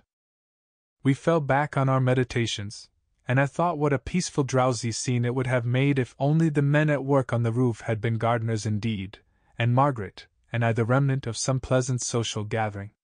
Gardeners pruning an ivy tree for next year's more vigorous growth, hope for the future and life. Plain-clothes policemen searching for a piece of poisoned glass, murder and death. The cathedral chimes rang out again and roused us both. It was 6 o'clock. We had sat in the garden for nearly an hour. We got up and went back to the house, she to go to Ethel, and I to find the tundish. He was in the dispensary, the coolest spot in the house, his feet on the desk in front of him, and his chair tilted back to a dangerous angle. He was scowling at a manuscript in which he was deeply engrossed. Now, I had anticipated his pleasant, "Hello, Jeffcock," but I was met with a frown and a curtly spoken, "Well?" It was the first time I had seen him either bothered or abrupt. The heat of the past few days, which had prostrated the rest of us and made us irritable and touchy, had not been sufficient to sap his energy or sour his sweet temper. I remembered that, in addition to facing the appalling position in which he found himself here at Dalehouse, he had had to rush away directly after breakfast to some other scene of illness and distress. He had hurried back through the sweltering heat to meet the aspersions of Allport and the angry attack of Kenneth. Throughout the fevered day he had been calm, kindly, and unruffled. A rock, as Ethel had whispered, for all of us to lean on. I was surprised, therefore, to find him frowning and sharp-spoken, and he either saw my surprise or else he read my thoughts, for he closed the book with a bang, took his feet off the desk, and stood up saying, "Sorry, Jeffcock, old man, but I've got an incipient hump." "In my opinion, you've been through enough to turn you into a veritable dromedary, so far as humps are concerned," I answered. "Oh, that you mean my strong position as favorite for the gallows stakes? No, my dear Jeffcock, to be perfectly truthful, that bothers me not at all. Death is a friend we shall all have to shake by the hand. It's this depressing little record of unwholesome happenings and disease that nearly gave me a fit of the blues." I looked at the book with interest. "It's Hanson's case book," he answered my unspoken question. "Such books should be burned. Burned and then the ashes scattered at sea, for half the world's unhappiness springs from the disorders that we doctors write up so secretly in our case books and keep hidden away under lock and key." He flicked the pages between finger and thumb with a look of sad disgust as he spoke. "Ugh!" he said, as he replaced the book in a drawer in the desk, which he pushed home with an angry bang. I asked him what he thought we ought to say to any callers who might come, and whether we had not better have some agreement among ourselves as to how much information we were to give them when they came. "Why, yes, of course we must," he said pleasantly. I hope that I shan't have to go out again tonight, and probably I had better see any one who calls while I am here. I shall be able to choke them off more easily than Ethel would, and it will appear quite natural for me to explain that she has gone to lie down and rest. Then at supper time we can decide together what to say to all the Merchester busybodies tomorrow. It surprises me that we have not been pestered with callers already. It is all over the city, I know, for half a dozen of my patients found it difficult to hide their curiosity when I was out on my rounds this afternoon. You will see that quite apart from the kindly concern of Hanson's more intimate friends, half Merchester will be calling or ringing us up during the next 24 hours. They will come for subscriptions, to borrow books, and to be treated for imaginary complaints. Anything, in fact, that will give them a chance to satisfy their ghoulish curiosity. And here is the first of them now, unless I am very much mistaken. The bell had begun to ring as he was speaking, and Annie announced Rushton, the secretary of the tennis club. He was asking for Ethel. We had him shown into the dispensary. After shaking hands with us and refusing to sit down, as he wanted to get back to the club as soon as he could, he came to the object of his visit with commendable brevity. He hoped that it was not true that Miss Palfreeman was dead, but that she was merely ill, as Mr. Bennet had told them when he called at the club to scratch our names in the morning. He was a rather nervous little man, at the best of times, and it was obvious that he was not enjoying his visit. "It is unfortunately only too true," the Tundish replied. "She died at some hour during the night, and Miss Hanson had the shock of trying to wake her up this morning." "Oh! I say, I am so sorry. And is it true that there is to be an inquest?" "Yes, that is true too. No one was with her when she died, and I am unable to certify the cause of her death.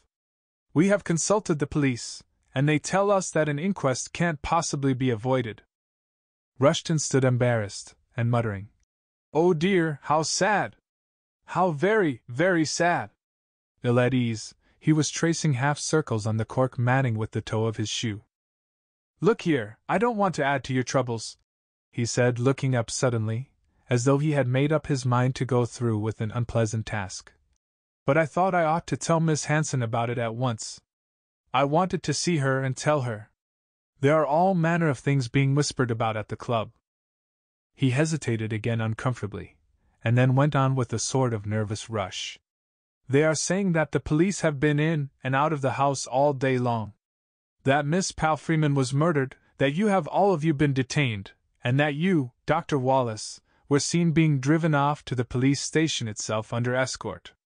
There are all sorts of whisperings, and each that I have overheard has been a little more gruesome than the last. It's beastly unpleasant news to have to give you, but I really felt that someone ought to come and let you know of the things that are being said." "It has been exceedingly kind and considerate of you," the Tundish reassured him. "From the questions I was asked and the looks that I got, looks that I could almost overhear, when I paid a few professional visits this afternoon, I guessed that some such stories must be afloat. The facts, however, are as I have told you. Miss Palfreeman's death is at present a mystery to us all. She was rather overtired, but otherwise in normal health when she retired for the night. The police have moved her body to the mortuary so that a careful examination can be made. There is to be an inquest, and Mr. Jeffcock here, and the others, have been asked to remain in Merchester until it is over. That is really all that we can tell you. We are nearly as much in the dark as anyone else. It is a very painful position without exaggeration, and if you can help to thin out some of the rumors that are thickening the air, we shall all be not a little grateful." "Oh, I will. I most certainly will. I'll do everything I possibly can." He retreated nervously. The doctor, I felt, had not been over-convincing. Rushton, I am sure, really came to us out of kindness and because he felt that someone ought to warn us of what was being said, however unpleasant the task might be. But if he had no suspicions of his own before he came, the doctor's so-called explanations would most surely have aroused them. A doctor in the house, a mysterious death which the doctor would not certify, a body removed to the mortuary by the police, and an inquest, an unpleasant string of facts to have to admit.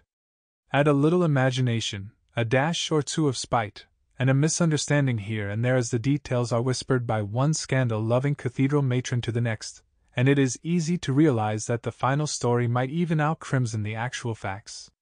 The Tundish had done his best, but it was very evident that until the whole abominable business was properly cleared up, and Stella's murderer discovered and caught, nothing that we could say or do would silence the gossip that was about. That is the first of a great many kindly people who will make it their business to call because they felt that we ought to know of the awful things that are being said, the Tundish remarked, with a wry grimace. Don't you think that he really did feel like that? Oh yes, yes! And so will many of the others who come for the same purpose. But they will one and all go away to strengthen the rumors of which they came to warn us. I'm not blaming them, it's human nature. We shall find it rather trying though, I fancy. It's 6:30. I'll just run upstairs and find out how Ethel is getting on, and then if it is not too hot for you I'll join you in the garden for a stroll. I agreed, and went out through the front door, round the end of the house, and into the garden behind. The heat was still devastating. Not a leaf was astir. Not even a stray wisp of cloud broke the pale blue of the sky, a blue that faded imperceptibly into a misty white above the top of the high garden wall. Inspector Brown's 3 men were still busy with the ivy on the roof, and the heap on the lawn had grown to a goodly size. Nearly 3/4 of the roof had been cleared. The inspector himself stood watching them at work, peaked hat in hand, his red round face looking like a damp boiled beetroot from underneath his handkerchief, which he had knotted at the corners and placed on his head for protection against the sun. He beckoned to me as I rounded the end of the house, and I went and stood by his side. You're making good progress, I said. Yes. Have you found what you were looking for? Yes. But you are going to clear the lot while you are about it, eh? Yes. And looking at me queerly, and mimicking the little exclamation with which I had finished my own sentence, he added, There might be something else, eh? He continued to stare, his eyes looking for all the world like a couple of bright blue buttons stuck in his big red face, and then he surprised me by asking, Do your initials happen to be F.H., Mr. Jeffcock? Yes. Why do you ask? But I never got an answer to my question. He turned abruptly and walked away, ignoring me rudely and completely. I half thought of following him to make further inquiry, but his broad solid back and his thick bull neck both looked unresponsive, so I mastered my curiosity, and crossing the lawn to the cedar tree, sat down in the shade to wait for the Tundish. I was beginning to think that he must have forgotten me, when Margaret hurried to me. He wants us both in the dispensary, she said before she reached me, and turned quickly back to the house beckoning me to follow. He got up from the desk as we entered, and placed the prescription book, in which he had been writing, on the table that stood in the middle of the room. Then he took 3 bottles and a taper medicine glass from the shelves over the bench, and put them on the table by the book. He was solemn and portentous. Margaret and I were silent as we stood and watched him. I am going to prepare some medicine for Ethel, he informed us when he had got everything ready.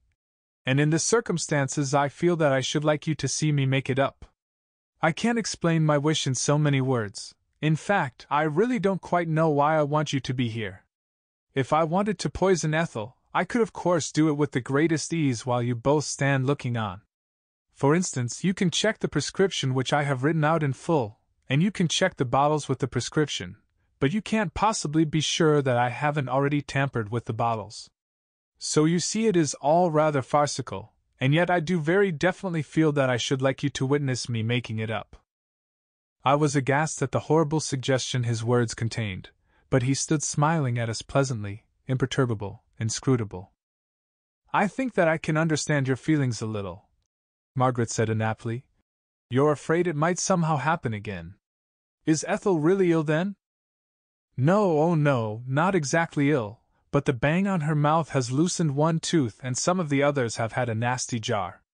It has given her neuralgia and I want her to have a comfortable night if she can. We still have some unpleasant hours ahead, I fear. He was making up the medicine as he spoke, pouring first from one and then from the other bottles, a series of simple acts which he seemed to invest with some quality of magic. The glass lightly held between finger and thumb might have stood on a slab of stone for steadiness. Each ingredient trickled quickly yet surely to fill it to within a hair's breadth of the graduation mark against which he had placed his thumb. Not once did he have to make an addition or adjustment, and so quick and precise was it all that he had finished while he was answering Margaret's question, and the simple everyday movements took on the aspect of a conjuring trick. We initialed the labels of the bottles he had used and the prescription he had written in the book after checking the one with the other. Margaret, too, had evidently been impressed by his sleight of hand, for she said, "And now shall I sit on a broomstick, and whisk it upstairs to Ethel?" It was the most original remark I had ever heard her make. "No thanks, I'll take it up myself." Margaret reddened, but he smiled at her coolly, adding, "I want to have a chat with her." And he picked up the glass and was gone. We didn't say anything, but if looks could speak, I think we were both of us wondering why he should have bothered to ask us to see him prepare the medicine, and then, having had us for witnesses, have refused to let Margaret take it up to Ethel. He could have gone up with her for his little chat. It was queer and extraordinary. I could not understand it. Chapter 9. Kenneth and the Tundish. Ethel did not come down to dinner, and altogether it was an unsatisfying meal. Jaded and worn out, we were really in need of food. But the meat was neither hot nor cold, the potatoes uncooked and uneatable, cook being evidently too overcome to attend to such everyday affairs. Annie, poor girl, looked tired out and not a little ashamed at having to set such dishes before us. Indeed, she nearly broke down altogether when she informed us that she was sorry but cook had made no pudding. "Why on earth not, Annie? Whatever is she thinking of?" the Tundish exclaimed. "She says she's all of a flutter, sir. You know how she goes on. I'd have made you something or other myself, only she told me nothing about it until it was too late.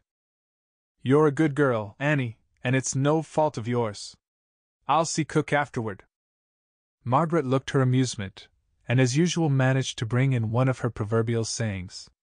This time it was passably apt, however. "Fools rush in where angels fear to tread," she said, glancing round the table brightly. Kenneth's lips curled. The doctor was interfering again. The telephone bell rang a good half-dozen times before we had finished, and each time the Tundish got up to answer it without murmur or protest. I could hear his end of the conversation, which ran almost word for word alike on each occasion.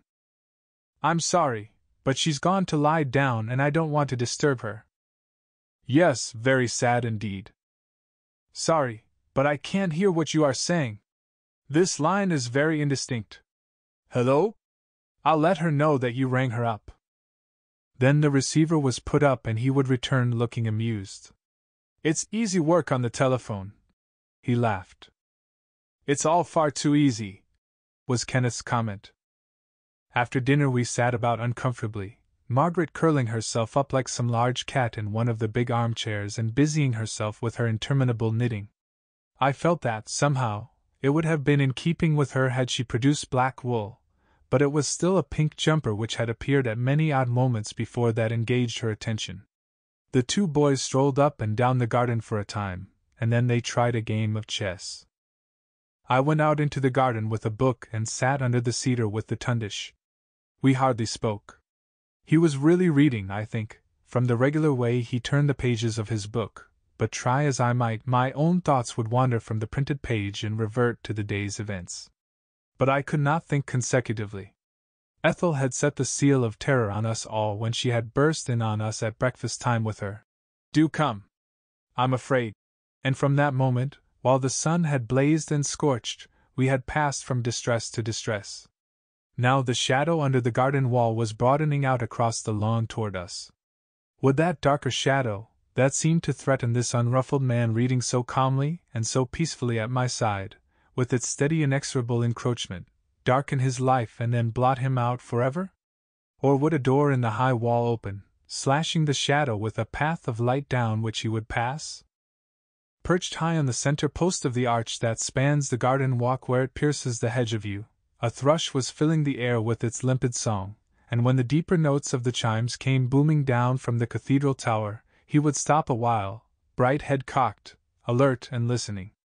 Then as they died away he would throw himself back, and with throbbing throat, fill the air again with pure ecstasy. The long hot day of death and horror was closing on a note of peace. That was my hope, as I sat in the mellowing evening light, but the sun was not to set before I witnessed yet another angry scene between Kenneth and the doctor. He and Ralph came round the end of the house as the thought crossed my mind. Catching sight of us, they halted, talking urgently together. Even from where I sat, I could see that Kenneth was obstinately overriding advice that Ralph was giving. He stood with his legs wide apart, his hands thrust deep into his trousers pockets, his chin stuck out, stolid and determined to have his own way. Then they hurried toward us, Ralph lagging behind a little, half reluctant. I wondered what new trouble had arisen.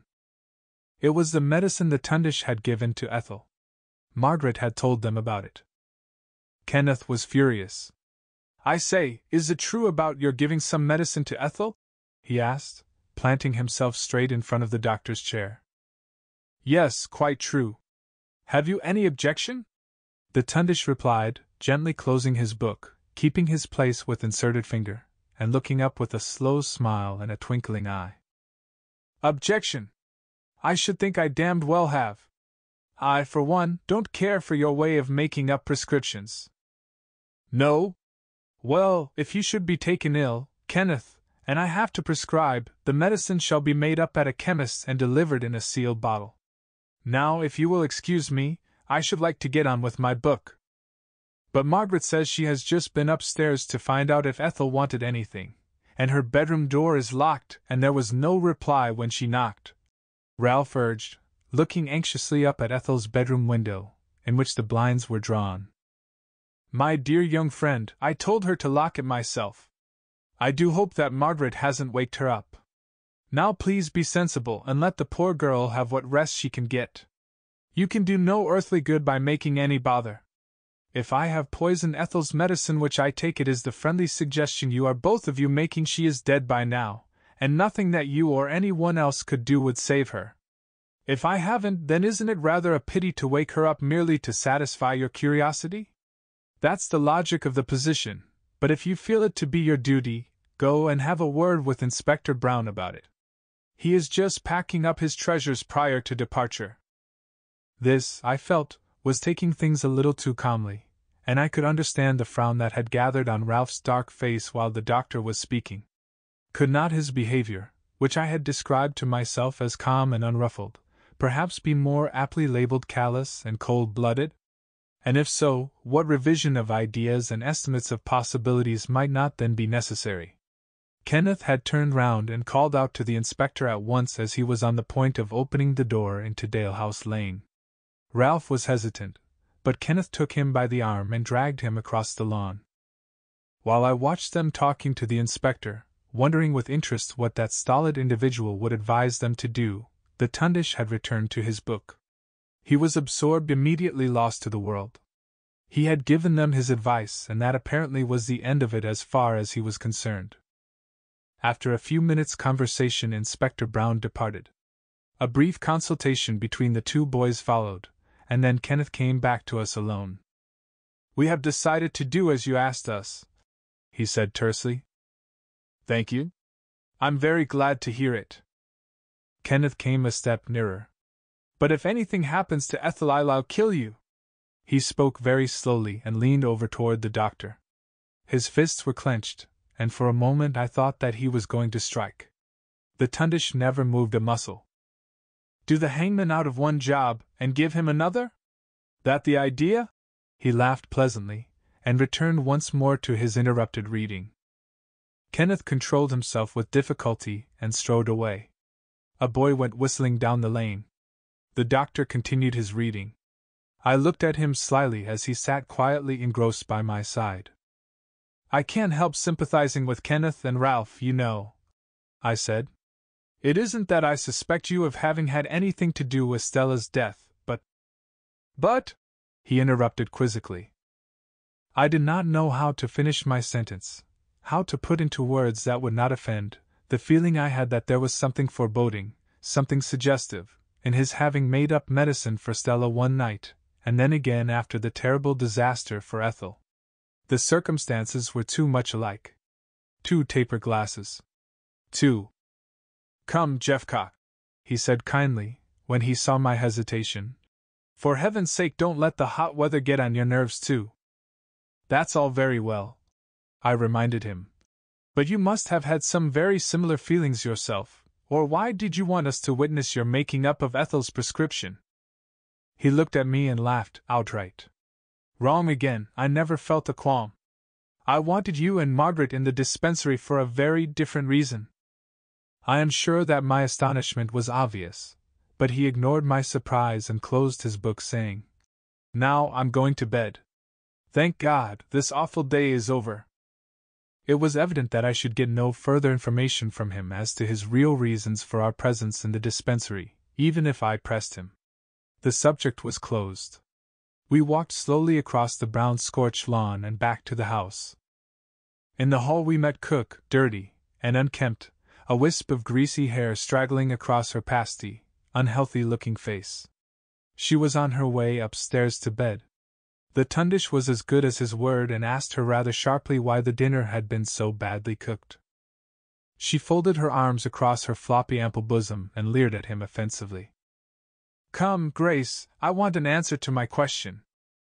She tilted back her ugly pasty face, half closed her beady eyes, and nodded slowly backward and forward, the greasy wisp of hair waving ludicrously with every movement that she made. The leer became an ugly smile, and then she laughed aloud, a low, disturbing laugh. Fat red arms folded against her untidy dress, she looked revolting as she stood there nodding at us, leering and laughing in turns.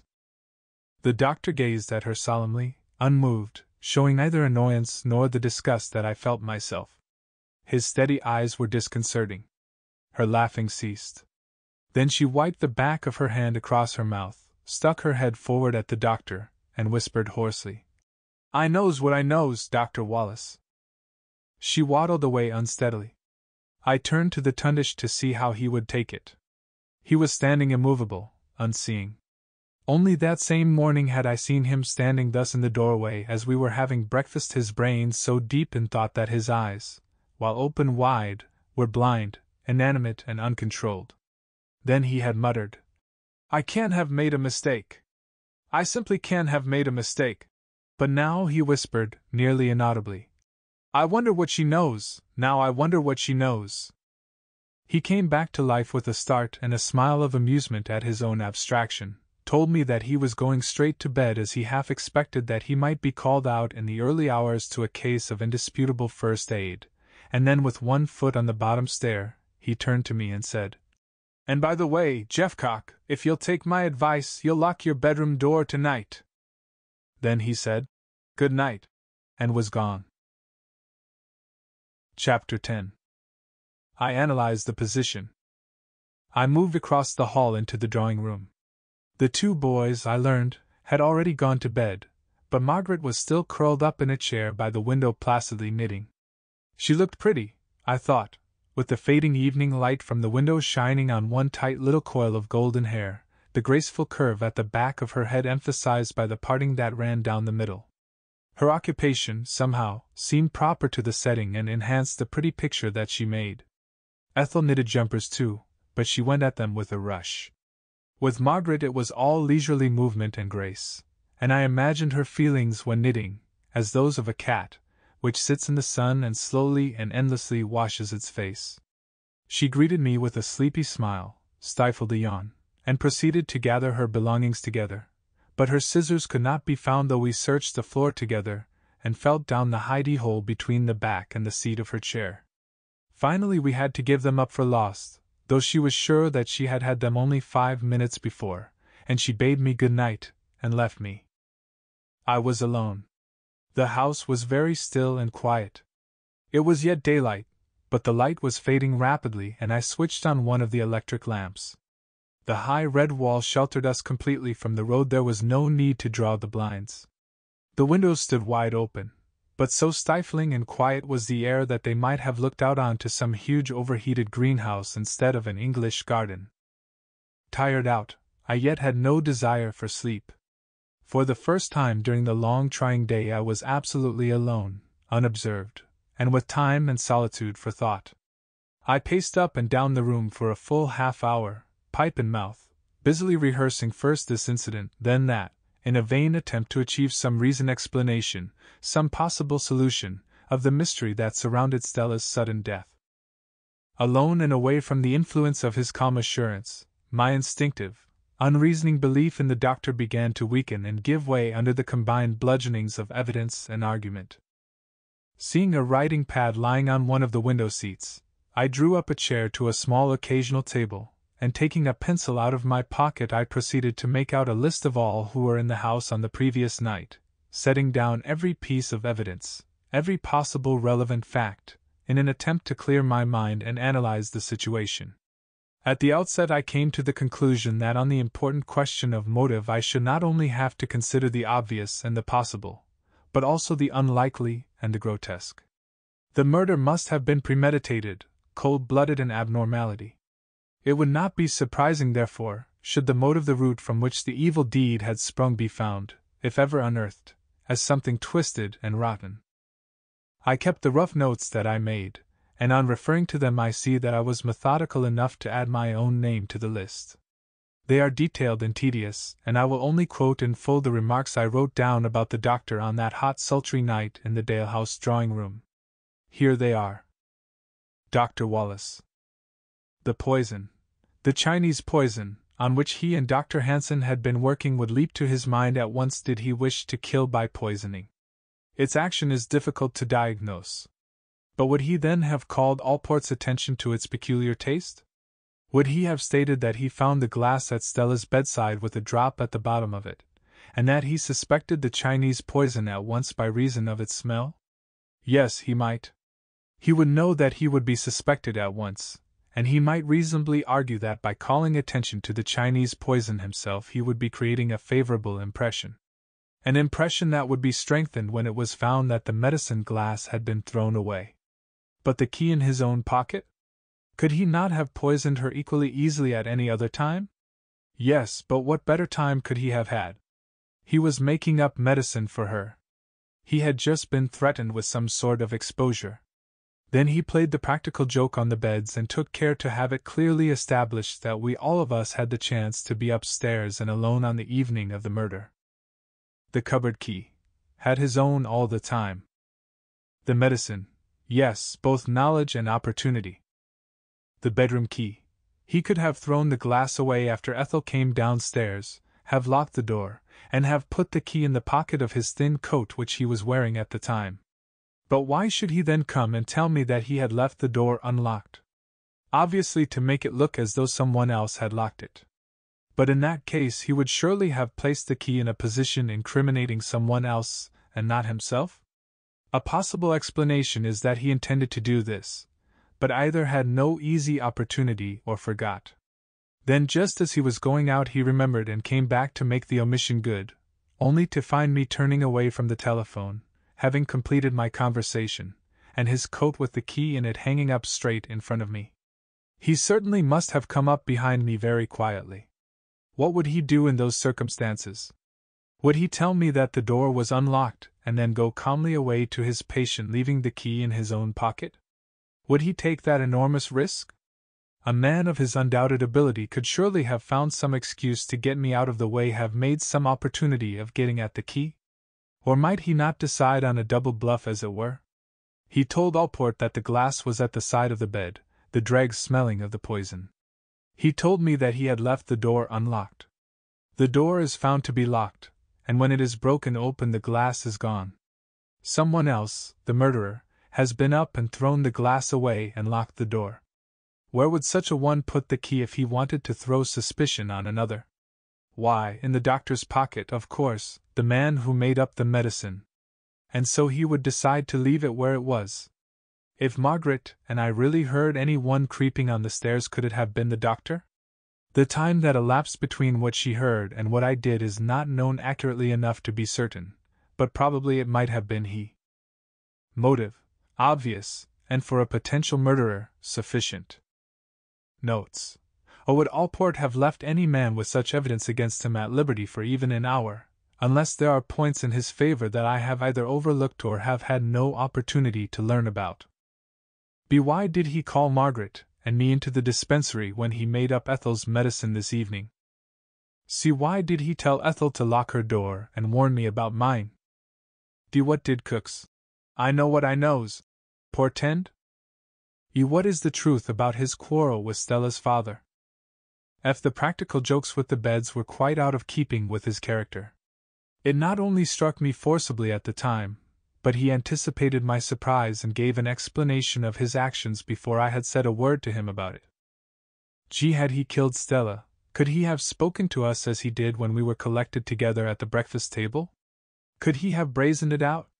Most emphatically yes. Conclusion. Every real established fact that has come to light incriminates the doctor.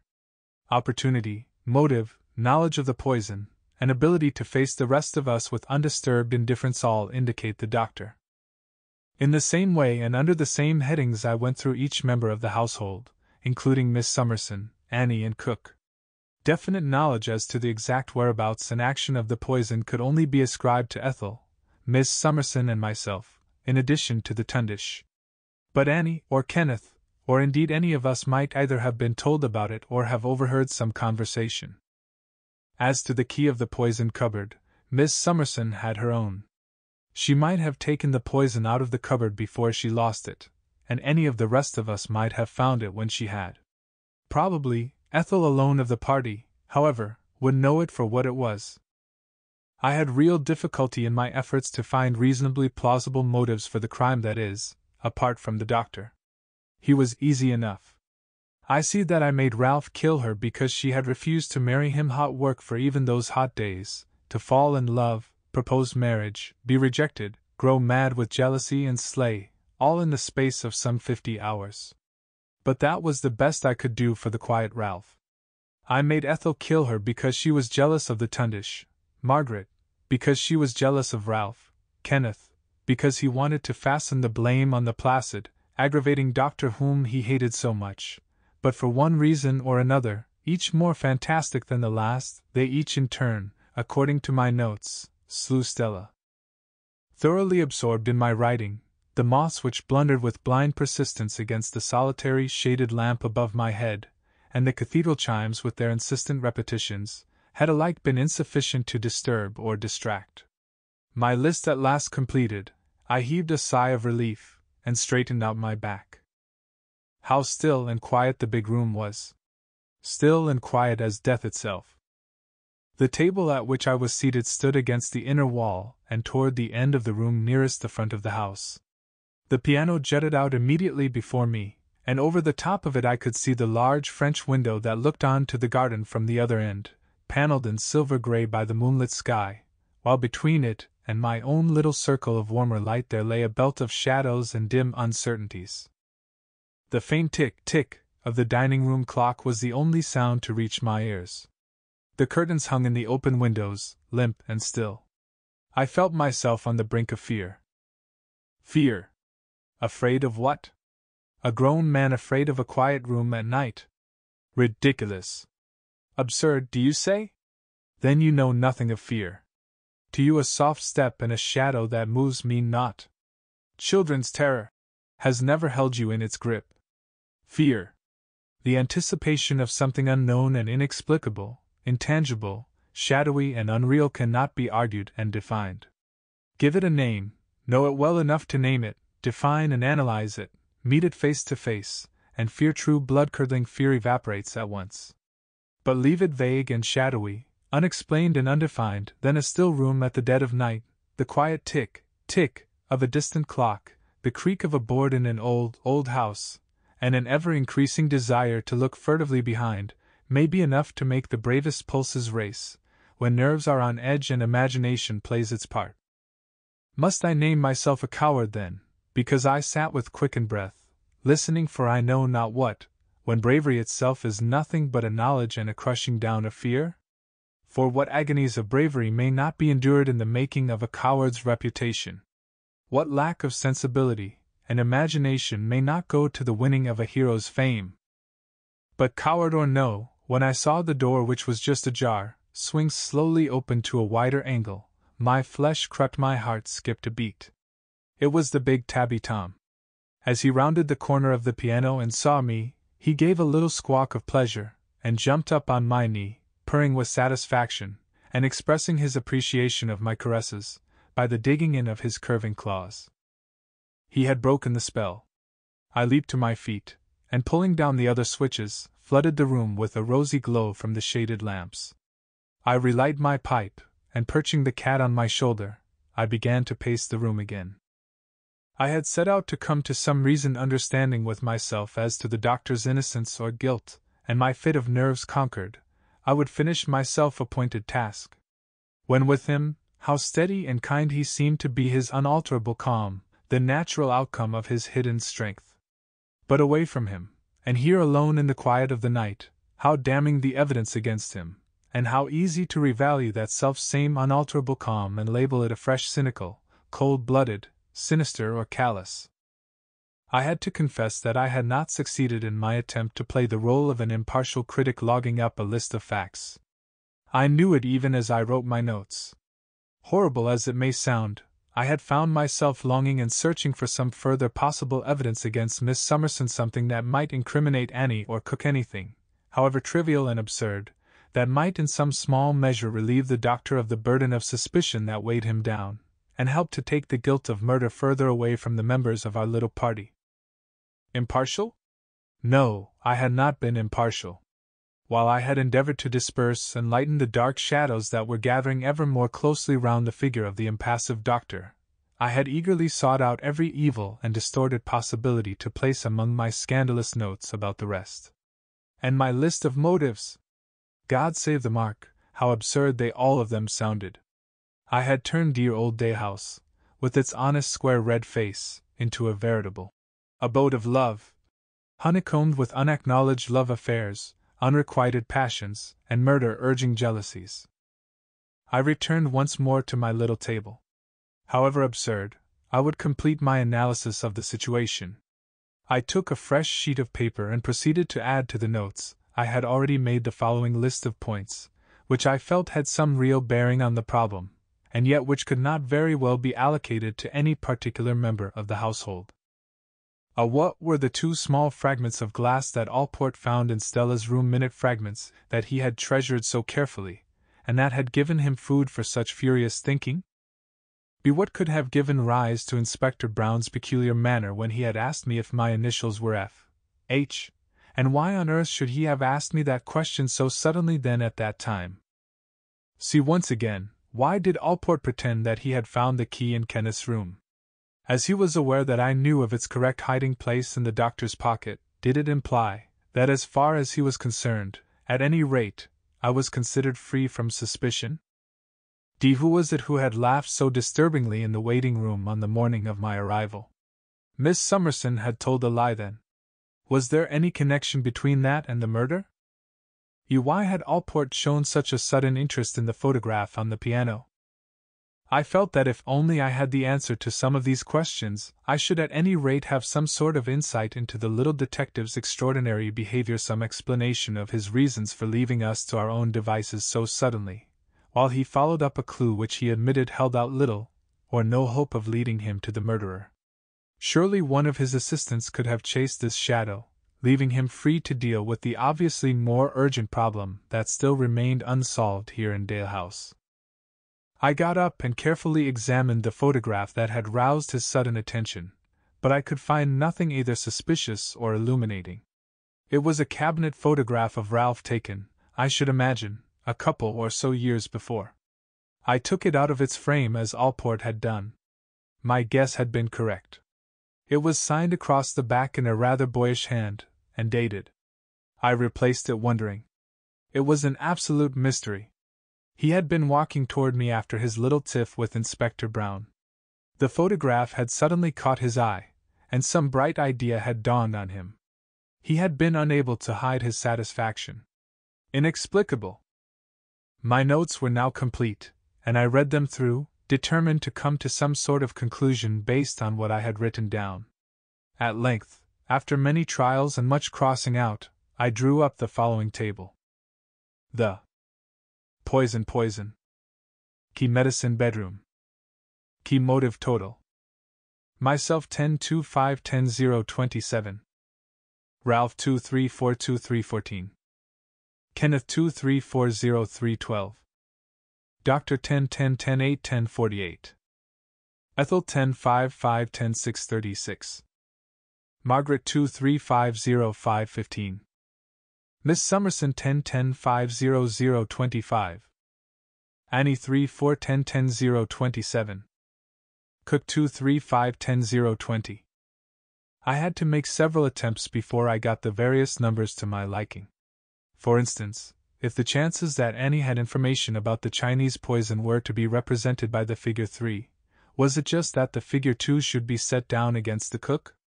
Or should they not be 5 and 4 respectively? Then I had to look back through my notes again to see what I had written down against the others, and perhaps alter all the figures in the column, before I reached what I considered was an estimate that was fair and just to all of us. I, of course, appreciated at once that it was only a very rough measure of possibilities, that it might give me the wildest of results, and that it was entirely unjust to count up the totals in the way I had done. But it did compel me to make detailed comparisons. It did give me some sort of an index figure against each member of the party. It showed me immediately that the Tundish and Ethel stood in a category apart from the rest of us and that they had a score of 5 or over under every head in the table. I was again surprised to notice how heavily Ethel was involved. No wonder Allport had been so persistent in his questions. Of the rest of us, Miss Summerson, Annie, Cook and myself, were all roughly alike with a score lying between 20 and 30, and we were alike too in that we had no score at all under the important heading, motive. Margaret, Kenneth and Ralph were, all three, practically equal at the bottom, but for each of them there was a conceivable motive. I must have sat pondering over my notes for more than an hour, and it amused me to wonder what the clever little Allport would have said of my efforts. Time had passed almost unheeded, and when the cathedral clock registered a deep-noted 1, I was surprised to find that it was the half-hour after midnight instead of 11:30 as I had expected. The cat had been seated, blissfully happy, on my knee while I wrote, and perching him on my shoulder again, I got up with a sigh, my mind quite made up that the Tundish must be guilty. No other explanation seemed capable of being twisted and molded to fit the whole of the facts. The windows were still open and I went round the room shutting them one by one. At the big French window I stood for a time looking out on the moonlit garden. Then I decided to go out and see if I could find any ladder near the surgery wing that might have been used for getting on to the flat roof top. I would finish my job. I opened the window and stood for a time on the narrow asphalt path that ran round the back of the house. It was almost painfully beautiful, and I remember that as I stood looking at the quiet garden scene, I fell to wondering what quality it held that filled me with such unutterable sadness. Not a leaf was moving. A motorcycle passed along the road at the front of the house with a sudden roaring splash in the pool of silence. Then the ripples died away and all was glassy calm once more. From the high cathedral tower what a view there must be on a night like this! First the houses of the city huddled round the base of the hill, a study in shady blacks and steely blues as the moon's pure light picked out this old house in light and shade and played on the sloping roof of that then for miles around, the undulating countryside, billowy sea of misty gray and blue. And in all the scene, I thought, city and countryside alike, there could be no roof that sheltered such unhappiness as the roof of the old red Georgian house underneath whose shadow I stood. The cat still cuddling comfortably up against my neck, I walked across the lawn toward the surgery wing. The end away from the house lay deep in the shade, but there, plain enough, slung across 2 stout iron hooks, was a short wooden ladder. It was short, but I calculated, long enough to allow of any fairly active person reaching the roof and gaining access to Stella's bedroom window. I looked up at the house. I could just make out the white-framed windows from the surrounding shadows. The moon rode clear between the chimneys and over the old red roof. Then as I watched I saw a light shine in the window that lights the stairs between the first and second floors. Just a faint but steady glow. It came and went again as I stood wondering what on earth it could be. The light might have come, I decided, from either the first or the second landing, but it was not the light I should have seen had any one switched on either of the landing lights. It was not nearly bright enough for that. Had someone struck a match? No, for that it was too equal and steady. Or someone perhaps had opened the door of a lighted room, and the reflected light had given that momentary steady glow to the staircase window. No, and that didn't quite meet the case either, I thought. Had it been the light from an open door, surely it would have faded away more gradually as the door was closed. Quickly, perhaps, but not with a sudden jerk like the light I had seen at the window. That had gone out with a click. A click! Yes, that was it. Someone had been using an electric flashlight on one of the landings. I returned to the warm light of the drawing room and quietly relocked the door. Then out into the hall, where I stood for a minute listening. Not a single sound could I hear from the landing above. My childish fears began to crowd round me again, and the cat, which was still on my shoulder, must have caught the feeling from me, for I felt his neck suddenly stiffen, as we gazed together up the darkened stairs. Then he jumped from my shoulder and disappeared. I switched on the landing light, and treading as quietly as I could, I crept upstairs. Chapter 11. On the landing at midnight. With quiet, stealthy tread on the heavy carpet I attained a position halfway up the flight of stairs. Not a sound had I made. Not a board had creaked. No movement or noise was anywhere in all the quiet house. Then with a quick catch in my breath I halted, suddenly motionless, my fears redoubled. There just above me, stuck up above the switch and shining white in the light from the landing, was a square piece of paper similar to the one I had found in the same position only the night before when I came upstairs to bed. I fancy that, somehow or other, my own stealthy movements had engendered in me a condition, keyed up and ready tuned to vibrate in response to any sudden nervous shock, for, uncontrolled, my heart went pounding and a sickening chill went shuddering down my back. To steady myself again I had to grasp the handrail. Last night just such another piece of paper to which I had made my unfortunate and imbecile addition, but Stella dead when the morning came. No possible connection between the two? How could there be when, innocent, I myself had committed the more pertinent part of the folly? And now again tonight another piece of paper standing out clear and white against the landing wall. What did it all mean? What could it mean? Was some fresh disaster lying hidden undiscovered just ahead? Or was it nothing but another stupid joke? But in God's name, I asked myself, who either sane or sober, would perpetrate such a joke, or any joke, so soon after Stella's death and the day's events? And if not a joke then? Full of apprehension, I mounted the remaining stairs. It was a plain postcard, I found, with the address, Dalehouse, Merchester, printed neatly in the top right-hand corner. I had observed similar cards standing in a case on the top of the doctor's desk. Across the middle of it had been pasted the words, "Dark deeds are done in Dalehouse at night." Just for a brief moment I did not quite grasp the reason for the irregular appearance of the message, but I soon tumbled to it, that the sentence had been built up by cutting out odd words and letters from a newspaper, and then pasting them on to the card. A faint pencil line had been ruled to keep the wording level. A neat and careful hand had been at work. I suppose that in even the most sheltered and uneventful lives there are some little scenes that, for one reason or another, stand out with illogical precision from among the million of tiny impressions that are daily transferred from retina to brain. Childish memories, perhaps, that stand out clear and unfaded by the passage of time, while the settings of life's more important crises become fogged and indeterminate.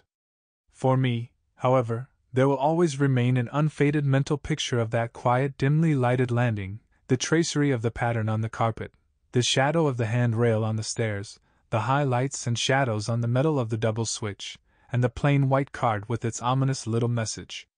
I have but to close my eyes to recall each minute detail at will, and see myself standing hesitant at the center of the picture, miserable and incapable of action. Since breakfast time, A century ago it seemed, each long hot hour had been fraught with some fresh horror or distress, and now, fagged out, my brain refused to work, my faculties failed to function. I gazed at the card in stupid amazement. I felt my eyes grow round and goggle. What should I do? What ought I to do? Should I obey my first impulse and arouse the decisive doctor, in spite of the fact that a space of minutes only had passed since I had labeled him the logical answer to our riddle in the dark? Should I knock up Kenneth and Ralph and precipitate yet another repetition of the earlier angry scenes? Should I ring up the police? Or should I allow myself to drift, come to no decision at all, go to bed, and lock my door? Each alternative in turn I pondered 20 times and then rejected. To go calmly to bed, leaving the others ignorant and unwarned of such an open threat against their safety, was unthinkable indeed, yet try as I might, make up my mind I could not, to any other course of action. There I stood, yes, and might have stood till dawn of day, turning the wretched card ever over and over in my hands, hot with self-shame and fuming at my incapacity. Then I heard a gentle muffled sound of movement on the landing up above, which brought me back to life once more and quickened me to action. I pushed up the switch as gently as I might and stood in the dark, alert at last and listening. Yes, someone moving cautiously above, faint but unmistakable. Testing each board as I trotted against the sudden creak, step by step, soft and slow, I crept along the stairs that led to the upper landing in poor murdered Stella's bedroom. The door of the fatal room was standing wide, and as my eyes reached the level of the topmost step they met a beam of white electric light. Low and level it made a track of light that cut the darkened room in two, and crouching down against it, there was somebody kneeling. It was the Tundish. I recognized him at once in spite of the dim light. The big white tassels at the end of his dressing gown cord and those thin but steady hands of his gave him away. I negotiated the remaining steps and gained the head of the flight without a sound, unless my thudding heart was really audible. Then I stood absorbed. To his right on the floor there lay a small electric torch. That was the light I had seen as I mounted the stairs. In the narrow path that it slashed across the shadows the doctor's sensitive hands were moving methodically over the carpet. He was stroking the pile this way and that, his white taper fingers ever probing and searching. Then he pushed the light a pace farther on, and repeated the process. I watched as he moved his position half a dozen times or so, then from the landing below there came the unmistakable distinctive click of a closing door. The Tundish heard it too. I saw him jerk up his head to listen. His hands ceased their restless searching and lay quiet and still in the band of light. What would he do, I wondered, if he thought that there was someone awake and moving about on the landing beneath? What would he do if he knew that I stood there in the dark just behind him watching him at work? He switched off the electric torch. I flattened myself against the wall. "What is it, Jeffcock?" he whispered. "Did you hear a door shut down below?"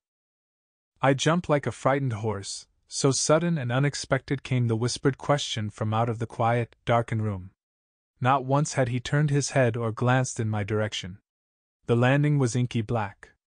I could have sworn that I had not made a vestige of noise as I crept up the stairs to find him. Yet not only did he know that he was being watched, but he knew that it was I. Had we both been seated comfortably at the breakfast table, he might have questioned me as to a second helping of bacon in just such a casual tone of voice. Astonishing and imperturbable, could nothing shake him? Did he see nothing incongruous or bizarre in my standing there on the darkened landing at dead of night, while he made his secret search on the floor by Stella's bed? "What on earth are you doing, and how did you know I was there?" I asked in a shaking voice that I failed to control. "Hush! Speak more quietly, man! Did you think you heard a door shut? Come along in and close the door." Since I have often thought, and I must confess with not a little shame, that there could have been no better illustration of a strong man's personality dominating that of a man less strong. There was I with my suspicions, all aroused suspicion backed by evidence and based on solid reasoning suspicions, which in spite of my instinctive liking for the doctor, would not lie dormant and disregarded, yet he only had to whisper, "Come along in and close the door," and I go to him in a darkened room without thought of harm or danger. One minute I write him down a murderer, The next, unhesitating, I place my life in his hands. I find him creeping furtively about the house at night with an electric torch, and it is he who quietly asks me what I am doing and what it is that I want. In the dark we stood with straining ears for a little time, and then he opened the door and listened again at the top of the stairs. I remained alone in the room, still troubled as to what line of action I ought to take. Should I show him what I had found and tax him with having put it where I found it, or let matters run their course and see what happened next? I could just make out the outline of Stella's bed. Dark deeds are done in Dalehouse at night. I still held the card in my hand. He came back to me, shutting the door carefully behind him. He switched on his flashlight again, taking care to keep the beam directed away from the window, in which the blind was undrawn. "What is it, Jeffcock? Is anything the matter? What made you come up here?" he whispered quickly. "I heard you moving about. What were you looking for?" He hesitated. "Look here, Jeffcock, I really am most awfully sorry, but I can't tell you. I was merely following up a little idea of my own, doing a little private detective work." I believed him implicitly and at once. So much for my labors in the drawing-room. I showed him the revised edition of the notice. So much for my voluminous notes, and my absurd little table of final reckoning. "What do you think of that?" I asked, watching his face as closely as I could in the light of the electric torch. "Where did you find it?" I told him. He whistled softly. He held the light up close to the printed words. Black shadows and a small bright circle of light. A strong white hand holding a small white card. As I looked, I felt my suspicions revive again. But directly he spoke, I was reassured. "I don't like it," he said after a pause. "I don't like the look of it at all. It means the devil of a disturbance and a fuss, but we must wake the others up and make sure that all of them are safe. This little message cannot be ignored. We will leave Annie and Cook until the last come along downstairs."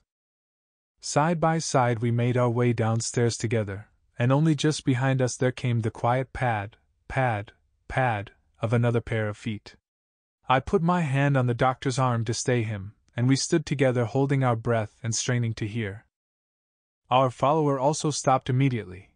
He or she must be standing a little way above us on the darkened stairs. The tundish flashed on his torch and sent its white beams searching up and down. Not a soul was to be seen. All was empty and quiet and still. To say that I was badly scared would be an understatement.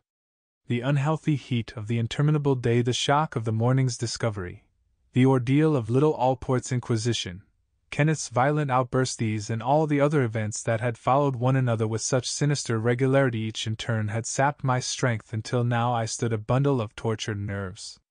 I could have turned and fled. "Well, that beats the band," the tundish whispered. "You did hear a step?" "Yes, I could have sworn to it." He sent his light flashing to every corner again, then keeping it alight, we continued our interrupted descent. It came again at once, the gentle following tread of slippered feet. My hair fairly bristled. Then to my astonishment I heard the doctor chuckle. He twisted round and pointed his light at the steps immediately above him. "There's the ghost," he said, pointing to the tassels at the end of his dressing-gown cord, which was undone and dragging down the stairs behind him. He shook with silent mirth. "What a priceless pair of fools we are!" he gasped. But I had been too much upset to enjoy the humor of the situation. Arrived on the bottom landing again, he switched on the light. It was an old lamp retired from one of the rooms to do more humble service, and it gave but a dim and feeble light. It was very quiet. "Well, here's for it," he said. "You go and rout out Kenneth and I'll attend to Ralph." I turned the handle of Kenneth's door, and was not surprised to find it locked. Soon, we both of us were knocking loudly with our fists. There was no longer need to be quiet, and the noise that we made went echoing, like a challenge, through the silent house. Dark deeds are done in Dalehouse at night. I thumped it out on Kenneth's door. He was very sound asleep, and I heard the doctor talking to Ralph before I could wake him up. When at length he did unlock his door, I told him to slip on his dressing gown, and soon the four of us were gathered in a group under the landing light. The two boys were full of questions, but the Tundish asked them to wait with what patience they could while he roused the girls and made sure that they both were safe. Ethel's door swung slowly open on its hinges even as he moved toward it, and clad in a pretty smoke-blue dressing gown, she stood in the doorway before us, swaying slightly, only half awake, a hand against each post to give herself support. She had switched on her bedroom light, and its brighter glow shone through her ruffled curly hair.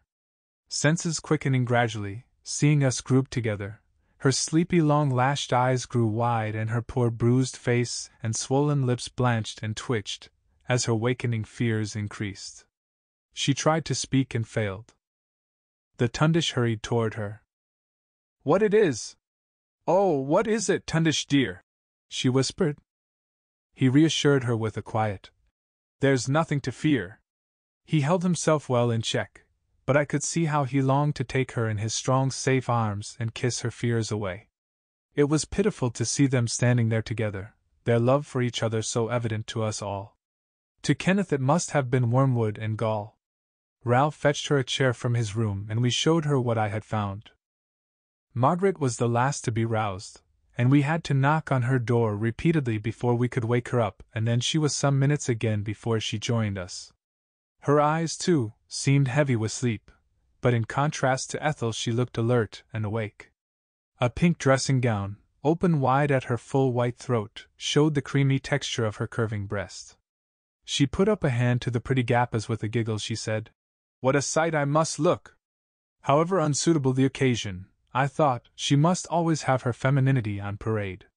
We none of us made the sought for reply and she went and knelt by Ethel's chair, holding and patting her hands. While we were waiting for Margaret, the doctor had gone upstairs again to find out about Annie and Cook. Annie evidently was already wakened by the noise we had made and I soon heard him talking to her. Cook, however, he could not rouse, though we heard him pounding and banging away on her door. There was something altogether ghastly in the noise he made while we waited whispering below. Thud, thud, thud, and then a pause, and before the echoes had died away, a fierce thud, thud again. Thud, thud, thud, death for surely the dead and only the dead could sleep through such a thudding. He rejoined us, placid and unconcerned. "I can't wake her, but I am sure that I can hear her breathing," he told us. "If she has been drinking, though, it might take more than mere noise to rouse her. She has locked her door and left the key in it turned so that I can't push it out." He was the only one of us, I noticed, to speak above a whisper and in his usual voice. "But what on earth is it all about?" Kenneth asked. "You were pretty sarcastic, I remember, this afternoon, when I suggested waking Ethel." He overpitched his voice in an attempt to copy the doctor's equanimity. "Poor Kenneth!" Yes, but then you see I knew that she was safe, and this little Satan's love note had not been found." "I don't understand it. What were you both doing about the house at this time of night?" Kenneth asked, turning to me. "If you found it, why did you wake up the doctor, of all people, before the rest of us?" I looked at the Tundish. Not a word had I said as to where I had found him, and I wondered what he would tell them, but he never hesitated for a fraction of a second. "Oh, I imagine that Jeffcock would have told you all there is to tell while I have been upstairs," he replied. And then he proceeded to tell them everything. How I had sat up late, and going into the garden for a stroll, had seen a light shine from the landing window. How I had found the notice behind the switch and him, with his flashlight, searching the floor of Stella's room. The only thing he omitted to mention was the door we both heard shut with a click on the landing below. When he had finished he turned to me to corroborate his statement. I could not understand him. Why should he confess so readily to being abroad at night, in circumstances so suspicious, and then ignore the one salient point that stood out so clearly in his favor? I nodded my assent. It was his business after all, and I would not interfere. His explanation was received in silence, a silence tense with incredulity and disbelief. Ralph asked him what he was doing in Stella's room, and he gave the same explanation that he had given to me a little time before. His voice held not a trace of emotion or concern. We were all of us looking at him, Ethel with friendly trust and approval, the two boys and Margaret with suspicions they either could not, or did not bother to conceal. For myself, I hardly knew what to think. He faced us all unmoved. He smiled reassuringly at Ethel. Either of you two, then, could have put this up behind the switch? Kenneth asked. You could have put it there quite as easily yourself, I answered him angrily. He shrugged his shoulders. It just happens that I didn't, he said very stiffly. The man was insufferably a fool. We might any of us say that, Ethel rejoined, up in arms at once directly the Tundish was attacked. Besides, she added, if either Francis or the Tundish had done it, wouldn't they have printed this one like they did the last? No, of course they wouldn't. It would have given them away at once. I, or any of the rest of us, might have tried to copy the doctor's printing just as you did last night, Jeffcock, but either of you two would obviously have to adopt, well, something like this, he finished rather lamely, pointing to the card. The Tundish looked amused. All very pretty up to a point, Kenneth, but don't you see that what you say applies quite equally to all of us? It was an easy matter for Jeffcock to copy my printing in the first place, and he did it well enough for the purpose. But you don't really suppose for one moment that his attempt would have hoodwinked an expert? If this means anything at all, the author would never dare to write it out by hand. No, you may be certain of this, that whoever put this card where Jeffcock says he found it, put the poison into Stella's glass and killed her, and in my opinion, once again, the opportunity has been equally open to us all. No one will admit having done it? We all, including the doctor, deny having had anything to do with it, I suppose? Kenneth queried. The Tundish thanked him for the special mention, and we each denied it in turn. Ethel sat limp in her chair, Margaret kneeling beside her. We four men stood round them, the dim light overhead casting our distorted shadows across the floor and up the landing wall. The Tundish, unruffled and pleasant, his hands in his dressing-gown pockets, rocking himself gently backward and forward on heel and toe, the two boys glum and dour, myself nearly dead with fatigue. A long silence closed down on us again.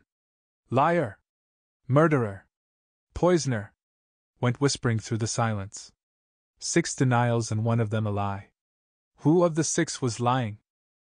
The doctor, as ever, broke the pause. Well, we can do no more now, and in the morning we must tell the police of this new development. You two girls hop back to bed while we make sure about Cook. Hush it up as long as we can. All go to bed, good friends. I'll take damned good care that the police know all about it in the morning, but before I go to bed I should like to know where the paper is from which the words have been cut. You won't object to our searching your room? It was Kenneth, of course, who spoke, and Ralph nodded his agreement. We ought to search all the rooms, he said. Almost beyond hearing any more, I burst out with, For God's sake, do let us go to bed and leave Allport to do his own dirty work. I spoke querulously and with more feeling than I really intended. My voice was out of control. I felt the others looking at me in surprise. The Tundish hesitated. Well, it's just a chance, but I don't think we gain very much if the paper is found. I know that if I were guilty it wouldn't be in my room that anyone would find it. They were persistent, however, and while Ethel was too tired to take any interest, Margaret seemed inclined to agree with the boys. The doctor assented good-naturedly, and I gave way with the best grace I could. We dealt first with the rooms belonging to the girls, so that they could complete their broken rest. Kenneth proposed that they might be allowed to deal with each other's, but the doctor would have none of it. Moreover, he insisted on our all keeping together as the rooms were searched in turn. One of us is a liar and worse than a liar and not to be trusted alone. We unmade the beds. We pulled up all the carpets and turned out all the drawers, scattering the clothing on the floor. Nothing was neglected, saving modesty, and nothing incriminating found. Ethel went back to bed. We heard the key turn in the door of her room, and then we moved across the landing into mine.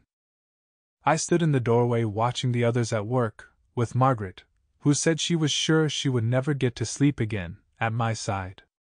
Isn't it all too fearfully thrilling? She whispered confidentially, clutching her dressing gown together with exaggerated modesty. I could cheerfully have slain her on the spot. Before a bare couple of minutes had passed, Kenneth, who was emptying my few belongings out of the chest of drawers, held up a news sheet above his head in triumph. "I knew we should find it. I knew I was right," he cried triumphantly. "What have all of you got to say to that?" He might have spotted a Derby winner. We crowded round him. He held the paper up to the light, and we could see at once where here and there odd words and letters had been cut away. That this was the paper that had been used there could be no shadow of a doubt. They turned to me with questioning glances. Margaret whispered inaudible, "Oh, you." I had nothing to say, no explanation to give, and stood stupidly tongue-tied before them all.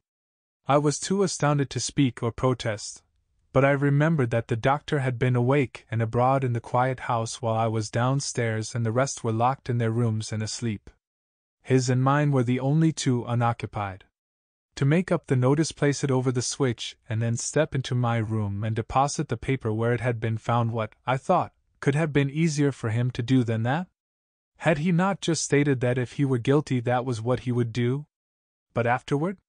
Would he have gone upstairs to Stella's room and have allowed me to find him there? Or was his search and his private detective work all a pretense, and was he really on some murderous errand which I had interrupted? "I knows what I knows," Cook had said. Besotted, drunken Cook, what did she know, I wondered? Was she really upstairs snoring, or had she too, like Stella, made her last adventure and opened the door at the end of the passage? These were the thoughts that flashed across my mind as I stood stupidly turning the paper this way and that.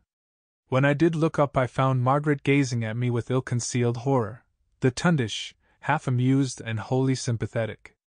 Kenneth was making a further search, and he soon produced another card like the one that had been completed, a tube of paste, and then a pair of scissors. The paste came from the doctor's desk, the scissors Margaret claimed as hers. They were the ones she had missed when she cleared up her work to go to bed, and she did not fail to remind me how we had looked for them together. "Well, it certainly smells a bit fishy." "And did you smell fish when the key was found under your own pillow, Kenneth?" the tundish asked him quietly. "Yes, I did, and as you've asked me the question, I believe it was the same piece of fish." "Meaning?" "Why, you damned liar, of course." The doctor laughed. "You'll win yet, Kenneth, for you'll certainly be the death of me. Anyhow, you take charge of the treasure trove. Margaret, off to bed with you. We can do no more here and now." He was in command of the situation once more, and to me, at least, it seemed quite natural that he should be. Kenneth insisted, however, that we should go upstairs and verify the doctor's statement that Cook's snores could be heard through the door, and though I could hear her distinctly and could confirm his opinion, Kenneth pretended that he was not sure, and Ralph, of course, followed Kenneth's lead and was not certain either. The tundish was willing to convince them and fetched a stout screwdriver, with which, after some little delay, the lock of the door was pried open. She was lying fully dressed on the top of her bed, her head rolling about grotesquely in time with her heavy breathing. The windows were tight shut and the room reeked of spirits. The doctor, steadying her head with one hand, raised an eyelid with the other. She never stirred. "Dead drunk, but not dead," he pronounced. He opened the window, and we filed away downstairs. The boys disappeared to their rooms. The tundish and I were alone. "It's uncanny the way the evidence against me grows," he said, putting a hand on my shoulder. "Against you? Surely I am the more implicated over this?" He smiled broadly. "No, indeed. All the other doors except yours and mine were locked. You would never have left such a clue at large and unprotected. It would have been your first care and concern. On the other hand, how exactly it fits with what I might have done myself. You must believe me, though, when I assure you that I didn't." I believed him. Ridiculous as it may sound, I believed him implicitly, and I told him so. We stood alone on the dimly lighted landing. The great cathedral clock was chiming 2. We could hear Kenneth barricading his door. "And you believe in me?" I asked. He nodded. "Have you any suspicions at all?" Why should anyone go to such trouble over such a mad joke? Mad? Yes, but diabolically clever too. Don't you realize how it has emphasized last night's notice and helped to link it all up with Stella's murder? Yes, but mine was the vital part of that. It meant nothing, surely, until I printed my asinine edition? Surely it did. Think how I called attention to the fact that each of us might have been alone upstairs last night. Think how odd and out of keeping the whole silly practical joke must appear to Allport. Why, you thought so yourself, you know you did. And now the second notice, me caught prowling about the house at night, and the newspaper found in the only vacant bedroom. Whether any further crime was intended tonight or not, nothing could have told more heavily against me. Remember, too, how at Allport's inquiry Kenneth stressed. His sentence trailed away to nothing, and he stood gazing into vacant space, a puzzled frown on his clear-cut pleasant face. Well, off you go to bed, he said, breaking through his reverie. I may yet get my call to that young citizen's reveille. I staggered to my room and tumbled out of my clothes and into bed. My brain refused to tackle further problems, but my last conscious thoughts were of Kenneth. Could I imagine him guilty? Kenneth a murderer, yes, just possibly perhaps. But Kenneth diabolically clever? No, most emphatically no. Chapter 12. Janet arrives on the scene. A beauty gazes with a smile of pleasurable anticipation into some distorted mirror, to start back in horror from the grinning image that greets her so unexpectedly. But were little Allport to gaze into a distorted mirror, what then? What unthinkable monstrosity might he not see depicted? And so it was with my dreams and the way they reflected my already gruesome waking thoughts as I dreamed and woke intermittently through what remained of that hot, airless night. If the day had seemed long, those few hours of dream-disturbed sleep were like a slice of eternity itself. An eternity which I occupied in playing tennis at the club, serving through an interminable game, first with the baby flagon of Chinese poison and then with my own severed hand, which Margaret handed to me on her racket like a ball, and racing frantically from room to room, to find Ethel, then the Tundish, then each of the others in turn, lying dead on their backs with staring bloodshot eyes all dead, and myself alone with the dead alone and tearing desperately from one room to the next to find a sign of life, thumping madly on resounding doors, crouching, shrinking down outside them, opening them in fear and banging them to again in terror when I saw what there was within, looking furtively behind me to see little Allport standing there, grinning sardonically, leering at me, dangling a pair of blood-stained handcuffs before my starting eyes, and asking me in a way that left me gasping for breath if my initials were F.H. An eternity which I occupied in overhearing Ethel and the doctor callously plotting together to poison Kenneth, and in creeping on hands and knees down mile-long dimly lighted corridors, to and from a succession of scenes of horror.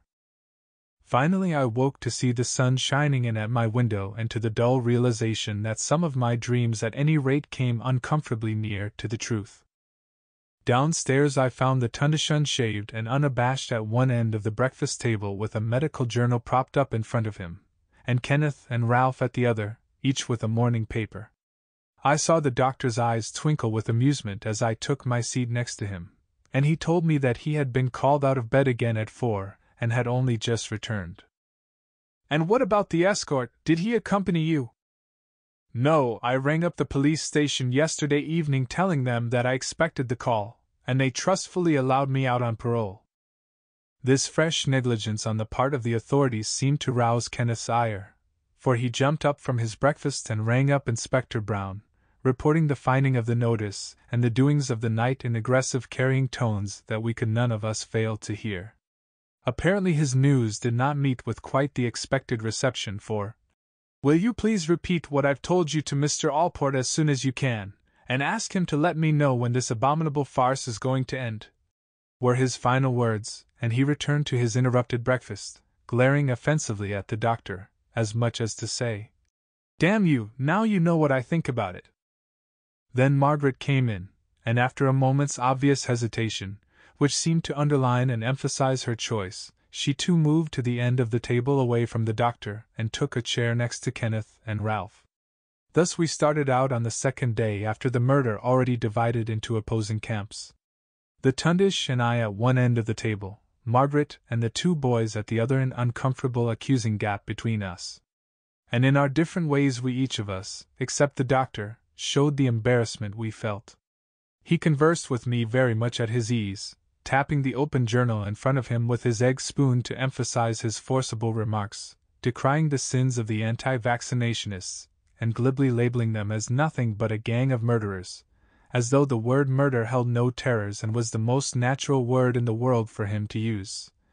When the chances were that a murderer sat at the table and I alone of the four believed him anything else. I saw the three exchange glances, and Margaret murmured, "Murder will out," though what she meant by it exactly was not quite clear, but words held a fascination for Margaret apart from any meaning they might convey. Had her pretty head been equipped with brains, she would surely have been a poet. Folding up his paper, the doctor rose from the table, asking, "Has anyone seen anything of Ethel? Is she coming down for breakfast?" "I haven't heard a sound from her room," Margaret replied.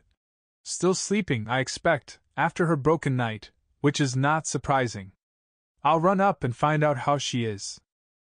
We heard her knock twice, and again. Then she came back and stood in the doorway.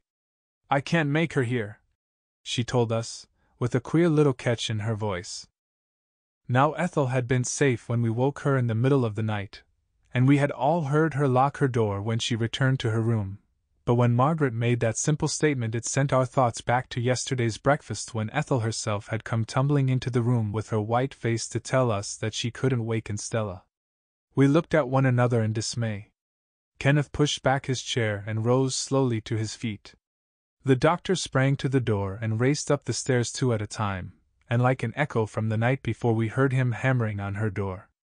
Then to our infinite relief we heard him asking, "Are you all right, Ethel? Would you like your breakfast sent upstairs?" I saw Margaret's eyes brighten unnaturally, and a tear rolled down her cheek. "Oh, how absurd of me!" she said, and hurried away to hide her emotion. Kenneth and Ralph went out into the garden. The doctor returned and rang the bell for Annie, giving her instructions about Ethel's breakfast. Then he turned to me. "So you've had a fright, have you?" he asked quietly, and I felt myself redden under his penetrating gaze. "I did too," he added, mopping his forehead. "What a ruffian I must look, Jeffcock. I must bathe and shave and get to work. Thank God I have a busy day ahead." "Yes," I agreed. "You certainly have the advantage of us there, for we have nothing to do but sit about and jag one another's nerves. How on earth are we going to get through another day of this, possibly 2 or 3? It may all end sooner than you expect," he answered enigmatically, and with that he left me and ran upstairs. How was I to get through the day, I wondered? Sleep, smoke, write letters, slink about the garden, avoiding Ethel so that she should not learn of my ever-increasing doubts about the doctor. But there were 12 weary hours to while away. I would have gone into the garden and adopted Kipling's cure for the hump. Dig till you gently perspire. But I was doing that already. My thoughts traveled with longing to the tingling crystal air of the Yorkshire moors. That was where I would like to be on such a day as this, off for a 20-mile tramp with my pipe for company. But that was not to be, and with a sigh of distaste, I collected writing materials and proceeded to the shade of the cedar to write some letters. Presently Ethel joined me. Her face was still swollen, the bruise beginning to blacken. She looked tired too, and I imagine had been crying, but her eyes lit up with something of her old smile, as she came toward me, a letter in her hand. "Do listen to this," she cried. "Isn't it just like Mother? She's sending us a visitor. A visitor now of all times, and someone we've never seen before at that." Mrs. Henson's incoherent hospitality was a family joke. Visitors she must have. She had no discrimination in the matter of individuals and occasions and the way they might jar or mix. She would think nothing of bringing home a perfect stranger, August or otherwise, and feeding him on kindliness and cold mutton. And I will give He's credit for this: the visitor, August or ordinary, the cold mutton, the kindliness and the occasion would generally mix to a pleasantly affable blend. My own friendship with the Hansons dated from one of these haphazard invitations, so I smiled at Ethel reminiscently as she stood by my side with the letter in her hand. A good thing too, perhaps, I said. We shall have to sit up, mind our manners, and behave. Tell me more about it. What is it to be rich man, poor man, beggar man, or thief? Ethel began to read me bits of the letter. You remember we were expecting to see my cousin, Bill Kenley. When he got home from Rhodesia we were to look out for him next week on the Channel boat. Well, rather to our surprise he arrived this week, yesterday in fact. And he surprised us still more by bringing with him a wife. They're on their honeymoon, such a jolly girl, we both of us like her immensely.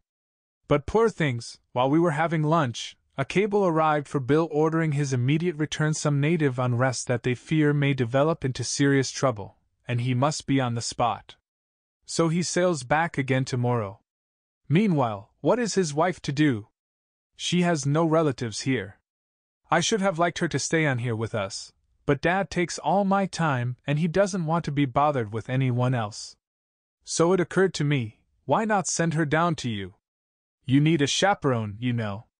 It's all very well while the whole lot of you are there together, but after the tournament you can't go on keeping house for the Tundish without the Merchester pussies getting their claws into you. So you may expect Janet, that is her name, soon after this letter. You'll be nice to her. I know my family are really very good to me about backing up my wild invitations. But she is really very nice, and you will enjoy having her on her own account. Dad is steadily getting more like his old self. He tells me to say how sorry he is to Miss Frances. I hope you are having a good. Oh well, that is all that matters, Ethel finished, sitting down and fanning herself with the letter.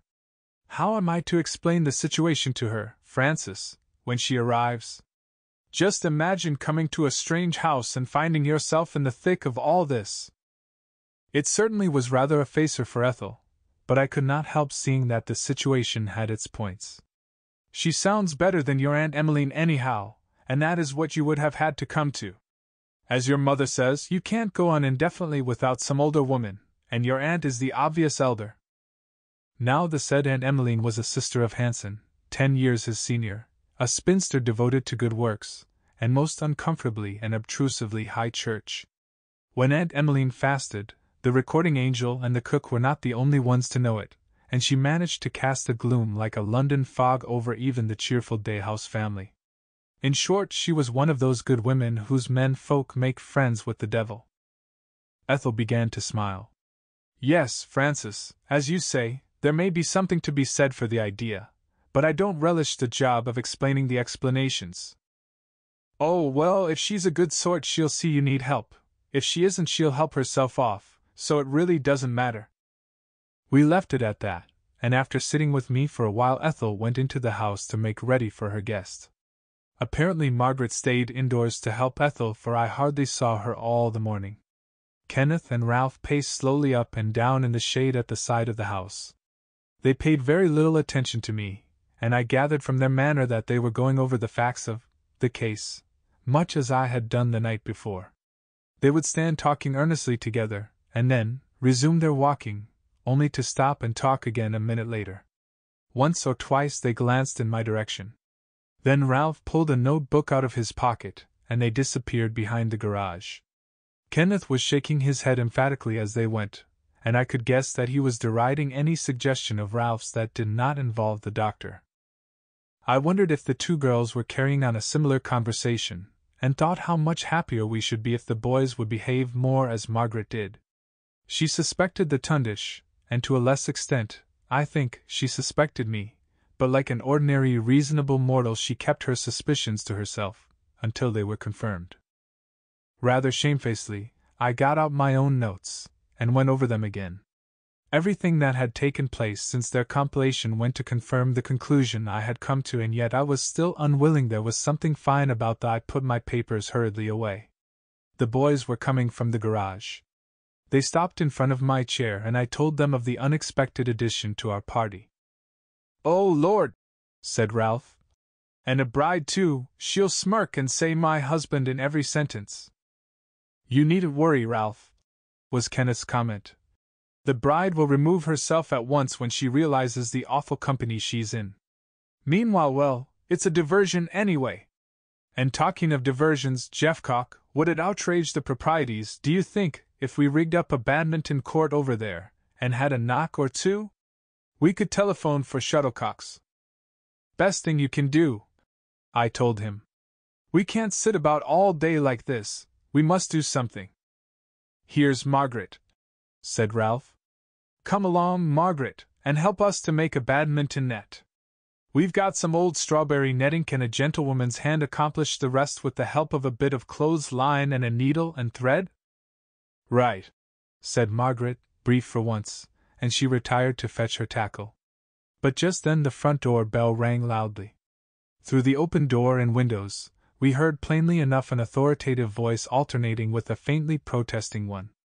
Evidently there was an argument between Annie and the owner of the commanding voice, the latter prevailing, for we heard it bearing down on us, and we looked at one another in dismay. Good Lord! It's the Wheeler Cartwright woman, Ralph said aghast. Coming to be a mother to Ethel, and incidentally to lap up all the scandal she can.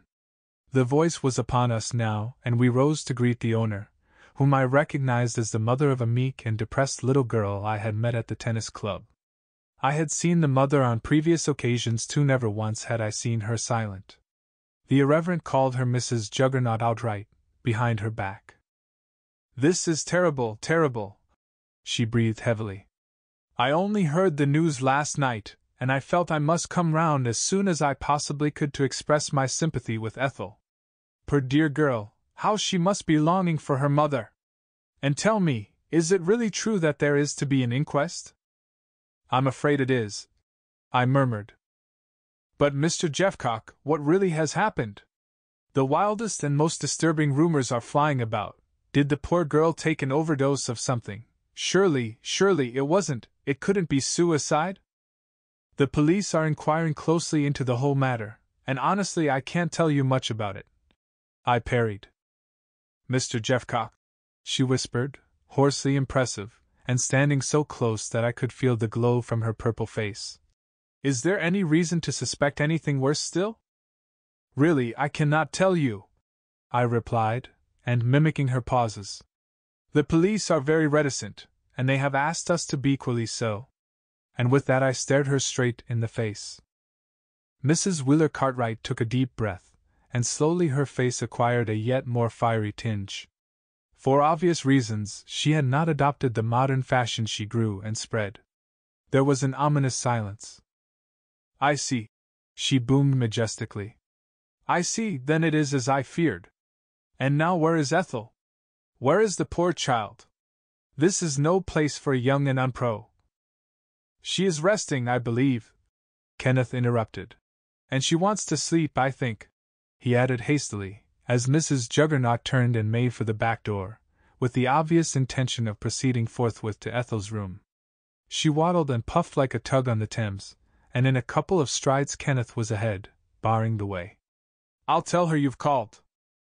Mrs. Wheeler Cartwright was defeated, but she retired in good order.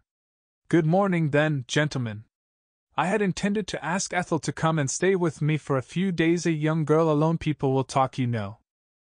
Whisper indecently is what you mean, I said, my manners succumbing to my anger. But Ethel has a married cousin coming to stay with her today, so that's a little pleasure they'll have to do without. I thought she was going to burst. Ralph escorted her to the door into Dalehouse Lane. Ethel came through the drawing-room door and joined us. Heroes! She laughed. If she'd caught me alone I should have had about the chance of a sickly sardine doing battle with a whale. She'd have packed up my things and carried me off to purer spheres. And now she is going the rounds of Merchester? The old ghoul! Kenneth, I noticed, had nothing to say to Ethel. She kept her face turned from him, and ignored him completely. I felt intensely sorry for them both. A broken engagement, a building bird's nest wantonly destroyed, in all conscience an unhappy enough event. But in their case, what added distresses? And they were deprived of the solace of work and other grief-killing outside interests. Margaret appeared with her work bag and retired with the two boys to the proposed badminton court. Ethel and I took refuge from the sun under the kindly cedar, she with the Times on her lap, I pretending to write. Busy, Francis? she inquired presently, and I knew she was going to ask me the question I wished to avoid. No, only killing time, I answered grudgingly. But she did not take the hint. She threw down the paper and sat forward so that I could not see her face, her hands clasped round her knees. Francis, what do you think of it all, really? Honestly, you can't believe the Tundish capable of such a thing? I can't answer you. It's no and yes at once, I replied reluctantly. Her dark head bent lower. You against him too? She whispered. No, that I am not. I find it desperately difficult to associate him with murder, an association, however, that I find equally improbable when I think of you or any of the rest of us who were in the house that night. That's the trouble, Ethel. The evidence against the Tundish is so very much the strongest. I try not to believe that he did it. I know that I didn't. And that leaves, and I can't make out a case against one. So, like a circle train on its dismal round of repetitions, I come back ever to the doctor. The circumstantial evidence is pretty deadly. A prosecuting counsel would make a good deal of his previous acquaintance with Stella, and his reticence on the subject. We know that he quarreled with her father. The prosecution would suggest that she had knowledge of some disgraceful secret in his past, knowledge which, if published, might ruin his career in this country, and that he took instant measures to silence her. Ethel sat, a picture of limp dejection, with her dark head bowed, her hair falling forward a screen to hide her face. My suggestions roused no sign of quickening interest, and in spite of the conversation I had overheard at the club, I came to the conclusion that she knew no more of the doctor's quarrel with Stella's father than I did myself. And yet, that conversation. What was it she had said? I certainly would not have offered to put her up if you hadn't suggested it to me. A statement that surely must be pertinent to our pernicious tangle, and if so, what tragic thoughts were filling that dark brown head? But surely, Francis, no one could suppose him to have done it so clumsily. A doctor could so easily, if he wished, find a way that would not point so obviously to willful murder? His own counsel would make the most of that point, of course. But anyhow, unless the real murderer is found, he will be under a cloud for the rest of his life. It's horrible, simply horrible. Ethel shuddered, burying her face in her hands. To think that a man who has never willingly wronged a soul can be put in the position he is in, by nothing but chance and ill luck. I'm sorry if what I've said has made you feel still more unhappy, Ethel. Quite half the time I am convinced that he had nothing whatever to do with it, and then at times my convictions fail me. There is just one thing, however, that strikes me as being in his favor. Has it ever occurred to you, I wonder, as it has to me, that he has just a tiny suspicion himself as to who did it? Ethel turned in her chair and stared at me. Do you mean that he suspects one of us in this house, you or me, or one of the others? What makes you think so? I can't tell you, I answered. It's just an idea at the back of my head, perhaps so vague that I should not have mentioned it. I have the impression, though, sometimes very strongly, that he could throw suspicion on someone else if he chose. Somehow, I don't quite know why, I feel that he is waiting for something, biding his time. We sat a while in silence. A light breeze had sprung up, a breeze laden with heat and the sweet overpowering scent of syringa. A mowing machine droned a garden or two away. The air was saturated with summer scents and sounds, and we sat nursing our unhappy thoughts more in keeping with the rotting leaves and sodden undergrowth of some November wood. What time does Mrs. Kenley arrive? I asked after a prolonged pause. Mother doesn't say, but I have been looking up the trains and there's one getting in just before lunch. The next good one is not till after 4, and I should think she will travel early to avoid the worst of the heat. Anyhow, we can't go and meet her. And he crossed the lawn to us, salver in hand. A telegram for you, Miss Ethel. Arriving 1.10. Merchester. J.K.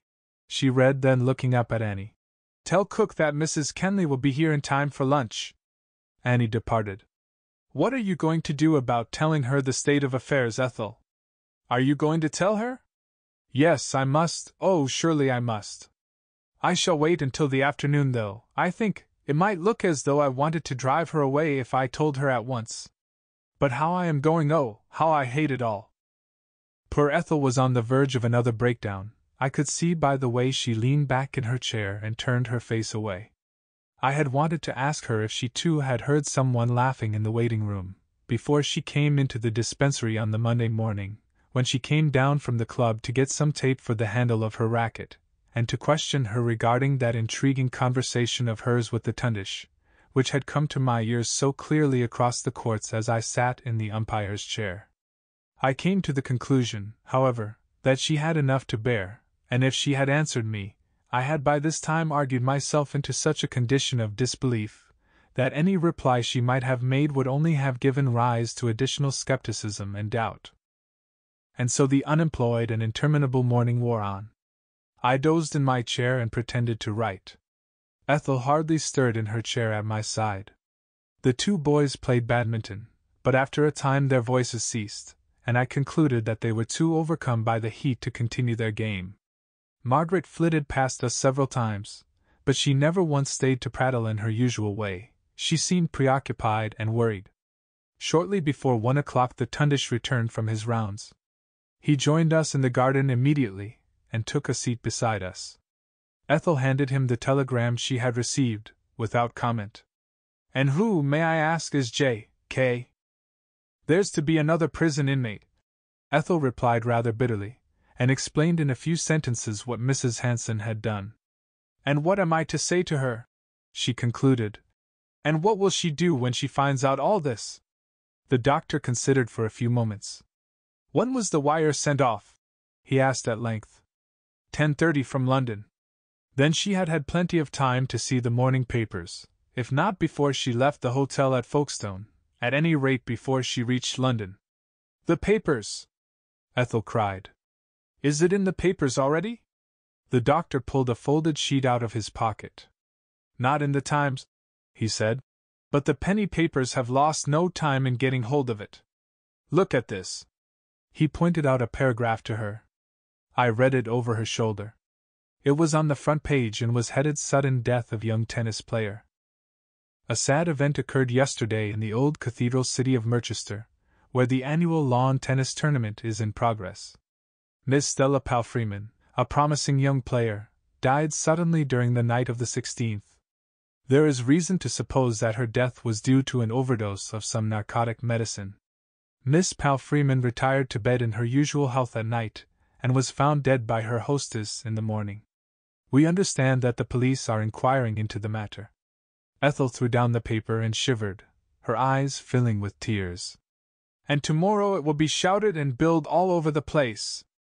I shall never be able to hold up my head in Merchester again. Oh, I can't bear it, I simply can't bear any more." The Tundish took her hand in his and held it while he spoke, his other hand affectionately on her shoulder. "Ethel, you must not give way like that. It's ridiculous. Hold up your head, indeed, what have you to be ashamed of? Come now, I know how brave you can be, and we are all going to need all the grit we've got in the next few days. Now about Mrs. Kenley, she may be with us any minute." "Here she is," I said as the doorbell pealed. Ethel dabbed her eyes hastily and ran indoors, and I heard her greet the guest in her usual pretty way. She took her upstairs to her room, and I remember even then noticing the tones of Mrs. Kenley's voice and thinking to myself that they promised well. A few moments later Ethel was bringing her to us across the lawn. I looked with interest to see what manner of person it was that fate had added to our unhappy household. Would she be capable of rising to the situation, or would she add yet another wrong note to our strident discords? Mrs. Hanson had spoken well of her in her letter, but Mrs. Hanson, I knew, and I don't say it unkindly, would have found some traits to praise in the devil himself. True, he did put the best silver sugar tongs in his pocket, but with what an air he had passed the sugar! I was reassured, however, as Ethel brought her guest toward us. I liked her at once. In a couple of hours I was definitely impressed, but I am going too fast. Now I don't mind admitting that as a general rule, and quite apart from any question of sexual attraction, I greatly prefer girls to men, and there is a certain section of the sex stratum lying somewhere in between the fussy and the fast that to me seems to contain the salt of the earth. How clean they can be, These gay good girls, clean in mind and body, their dainty clothes barely hiding their intriguing beauty in a way that causes my 40-year-old heart to thump in its cage to see. And why, I ask, should the good and the beautiful be hidden away? God bless their shapely pink silk legs. How brave and bright they can be. Look at them in the tram or the train on their way to work. Look at them coming home again at night. Look at them, I say, and then look at a crowd of unshaved, sheep-faced men with their fusty, dust-clogged, hideous and idiotic clothes. Mrs. Kenley, I could see at a glance, was neither fussy nor fast. She was younger than I expected. Whether she had bought her clothes from Paquin, or through the week-end advertisement columns of the Daily Mail, I do not know, but to my male inexperience she seemed to be beautifully, fittingly dressed. I had an impression of a short skirt and slim gray legs, then a pair of gray and extraordinarily wide-awake eyes held me mesmerized, and I found myself being introduced. Was she beautiful? At the time I am sure I could not have answered that question, but I knew at once that she was brave and true. The gongs sounded before we had time for conversation, and we went into lunch. Margaret and the boys followed and were introduced. I sensed at once that the presence of a stranger went far to lessen the feeling of awkward restraint that seemed to engulf us when we were all together. No reference was made to the tragedy during the meal, and we had as yet no idea whether Mrs. Kenley knew of it or not. I was dreading that she would ask some question about the tournament. She must have been rather surprised, I thought, to find us all at home for lunch and not in our tennis kit. The Tundish, however, seemed to have anticipated the difficulty, and guided the conversation with subtle skill to her life in Rhodesia and the voyage to England. She told us that she was not South African born and had spent most of her life in England. So the meal passed pleasantly enough. When it was over, the doctor announced his intention of taking, if possible, a couple of hours' sleep, and he advised us all to do the same. Ethel and Margaret retired to their rooms, Kenneth and Ralph to the drawing-room to play chess, and it fell to my lot to entertain Mrs. Kenley, a fate which I welcomed with secret enthusiasm. I took her to my favorite spot, the shade of the cedar, and Annie brought us our coffee there. We smoked cigarettes and for a time talked of nothing in particular. She was entirely at her ease, but I still felt the disturbance of that first look that had passed between her eyes and mine as Ethel had brought her to us across the lawn, and while I regarded her as closely as I could without appearing to be rude, I added little to the conversation. She smoked her cigarette in pensive contentment, and I fell to wondering why one look from a pair of clear gray eyes should have set my blood a-tingle and made me wish for all manner of unpleasant happenings to overtake the unoffending Cousin Bob. Certainly Mrs. Kenley was charming, but I had met plenty of charming girls before. Margaret and Ethel were both that, and they both looked you straight in the eye without these disturbing results. Disturbing, but very refreshingly disturbing, and I think that for the first time since the murder my thoughts wandered contentedly in pleasant places. Mrs. Kenley put down her coffee cup on the grass by her chair, and hitching it round to face me more squarely, asked me in her low-pitched voice, "Now, Mr. Jeffcock, will you please tell me all about this terrible affair? Of course I saw it in the papers on my way here this morning, and one paper mentioned that Miss Palfreeman was staying with a Dr. Hanson. I can see that things are in a bad way here. You would naturally all have gone home by now if you could, so I suppose it means that you are being detained by the police, is that so?" I nodded, and she continued, "I wondered if I ought to change my plans and go elsewhere, but I remembered that Mrs. Hanson really seemed to want me to come and chaperone Ethel, and so I thought I would come on for one night at any rate, to see how things were. Tell me now, honestly, what do you think I ought to do?" "I hope you'll stop, Mrs. Kenley," I answered promptly. "It would be a real kindness to Ethel if you will. I am sure she will ask you to stay when she gets a chance to have a talk with you." With that, I told her about the whole miserable affair from beginning to end, Stella's tragic death, Ethel's rupture with Kenneth, the ugly suspicion that had fastened on the Tundish and more or less shadowed us all, of the feeling of subtle distrust that seemed to fill the air, and all the wretched series of events of the past 2 days. True, little Allport had instructed us to be reticent, but Inspector Brown had surprisingly agreed to our visitor, and if she were going to stay in the house, there seemed nothing to lose by telling her the facts, and little possibility of keeping them secret. I was glad to have somebody to talk to, someone who by no possible juggling with keys and time and facts could have had anything to do with Stella's death. I was amazed at the ease with which she grasped the whole situation and at the pertinent questions she asked. At the end of an hour's talk she knew all that I could tell her of the murder. Of other matters, of how charming I thought her, of how beautiful I thought the curved arch of her penciled brows over those wide gray eyes, of the adorable little trick she had of pushing out her dainty but determined chin when she wished to emphasize a point I could not tell her in so many words, and whether she guessed anything of my feelings I do not know. But I think that even then we both of us realized that the foundations of friendship had been well and truly laid.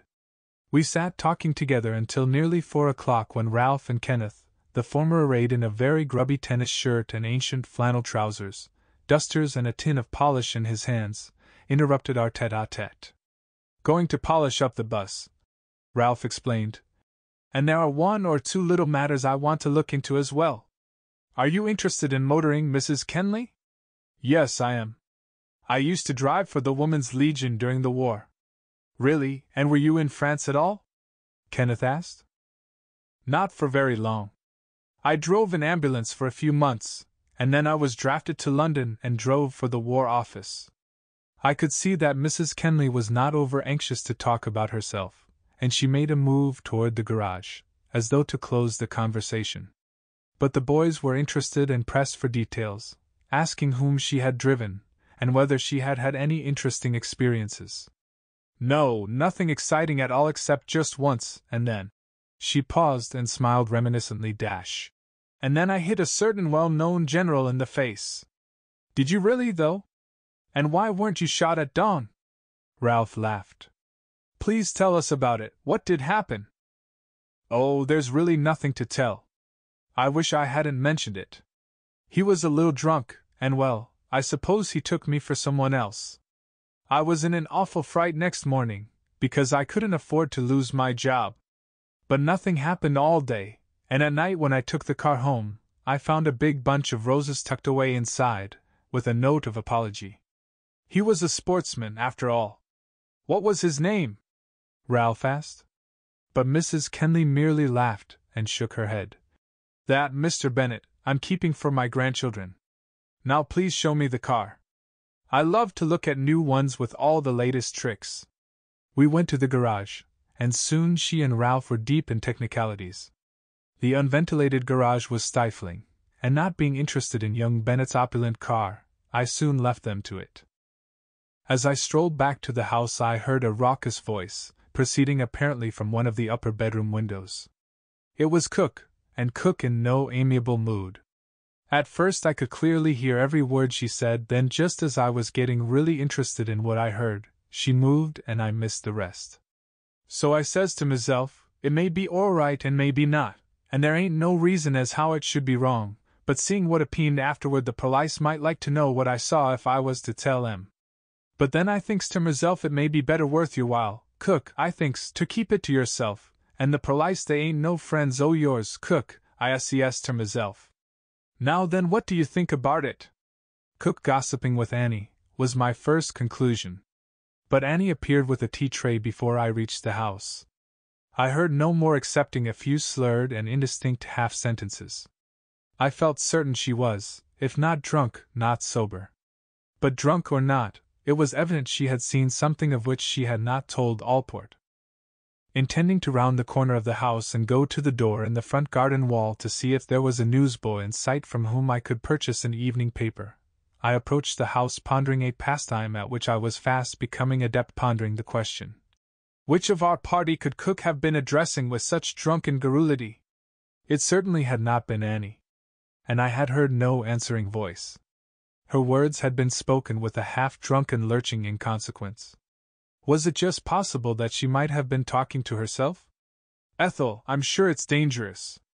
There can't be any real difficulty in getting rid of her. I'm sure we ought to take the risk. It was the doctor's voice, and I walked full tilt into him and Ethel round the corner of the house. My shoes were fitted with rubbers which made no sound on the hot plastic asphalt path, and though I had heard every word the doctor said, it was obvious that they had not heard me. He was standing with his back to the wall. She was facing him and very close, his hands on her shoulders affectionately, hers holding on to the lapels of his coat, her dark bobbed head tilted back and looking up adoringly to meet his downward gaze. I felt myself go hot with shame, yes, and anger too. The hussy. The inconsiderates. Had they no sense at all of fitness or time?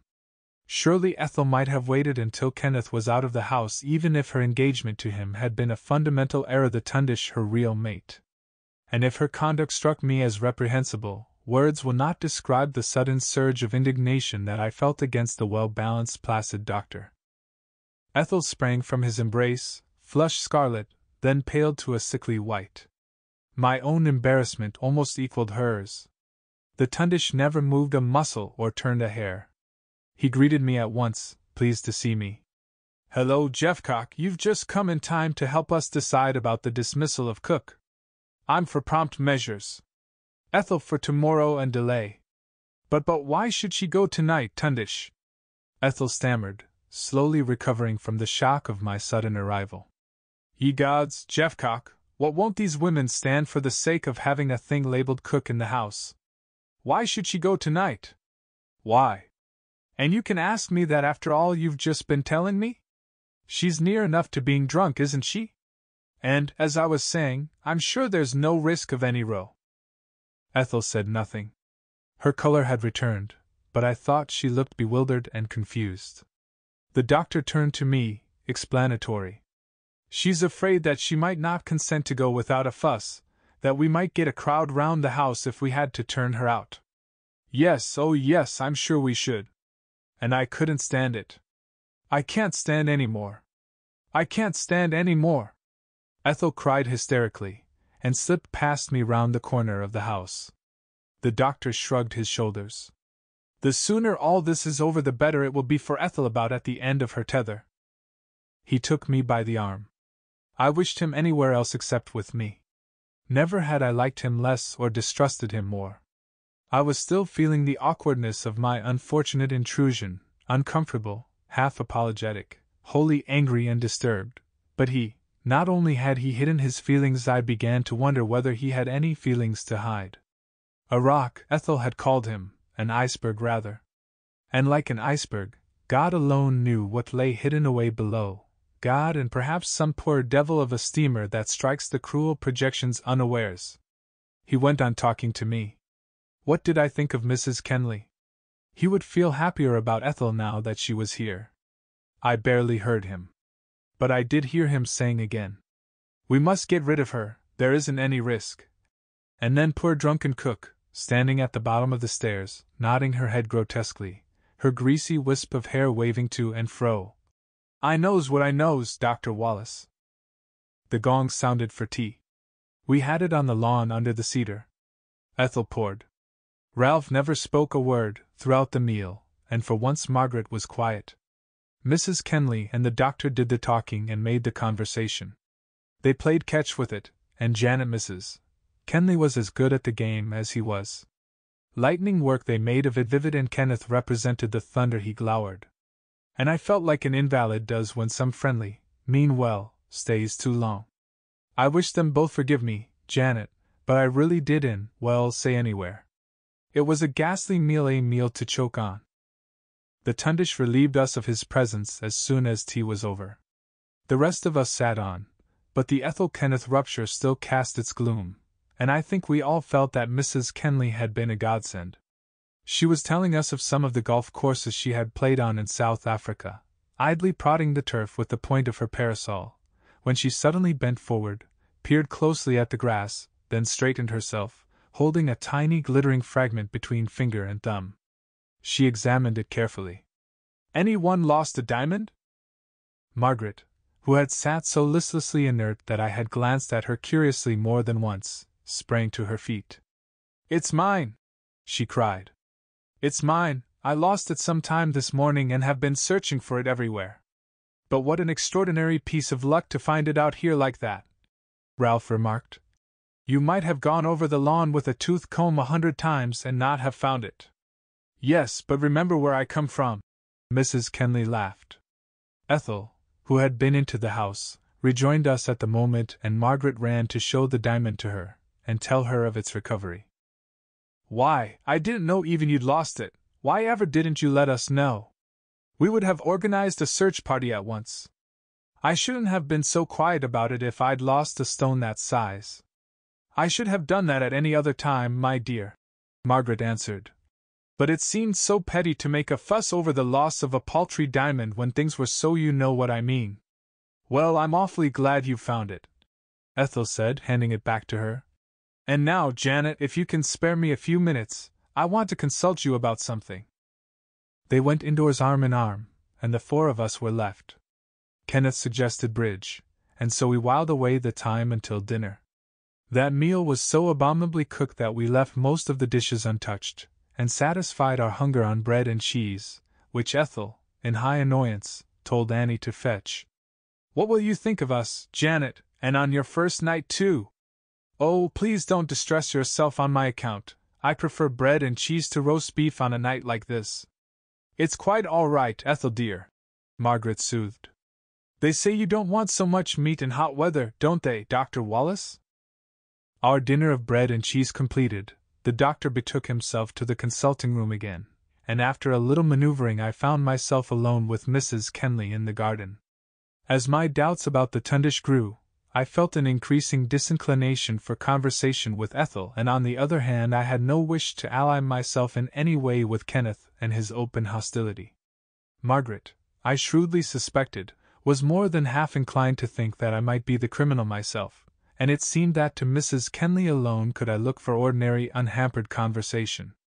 But I had no sooner succeeded in my object than Annie came to inform her that she was wanted on the telephone, and she hurried away indoors. I waited with what patience I could, but she did not return, and after a quarter of an hour or so I followed in search.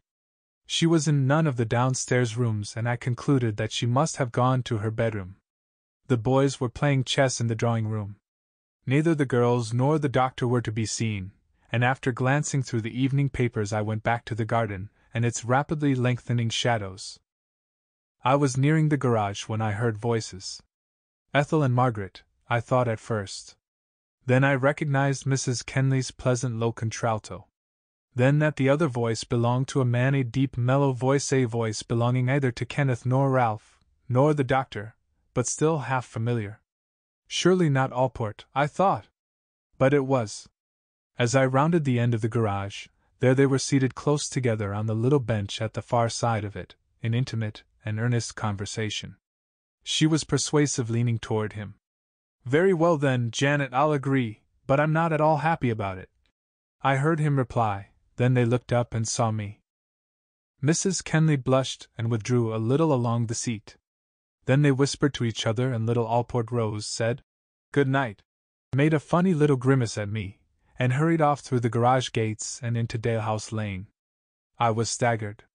Mrs. Kenley stood up, troubled, her gray eyes, full of concern, meeting mine unflinchingly. "Has he been bothering you too, then?" I thundered. "Don't make such a noise. I've something to tell you, Mr. Jeffcock," she said, ignoring my question. "Come and sit down here where we shan't be overheard." I went and sat by her side on the bench where only a moment before the ridiculous little man had sat, and I perceived that while she had sat close to him she kept her distance from me. All my original animosity against the conceited little detective returned. Mrs. Kenley continued to look at me oddly.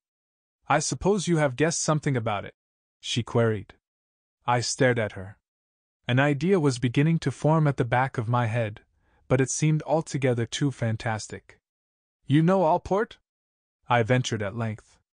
"He sent me here." "He sent you?" "No, I don't quite, Mrs. Hanson has never seen me. Listen, it's like this.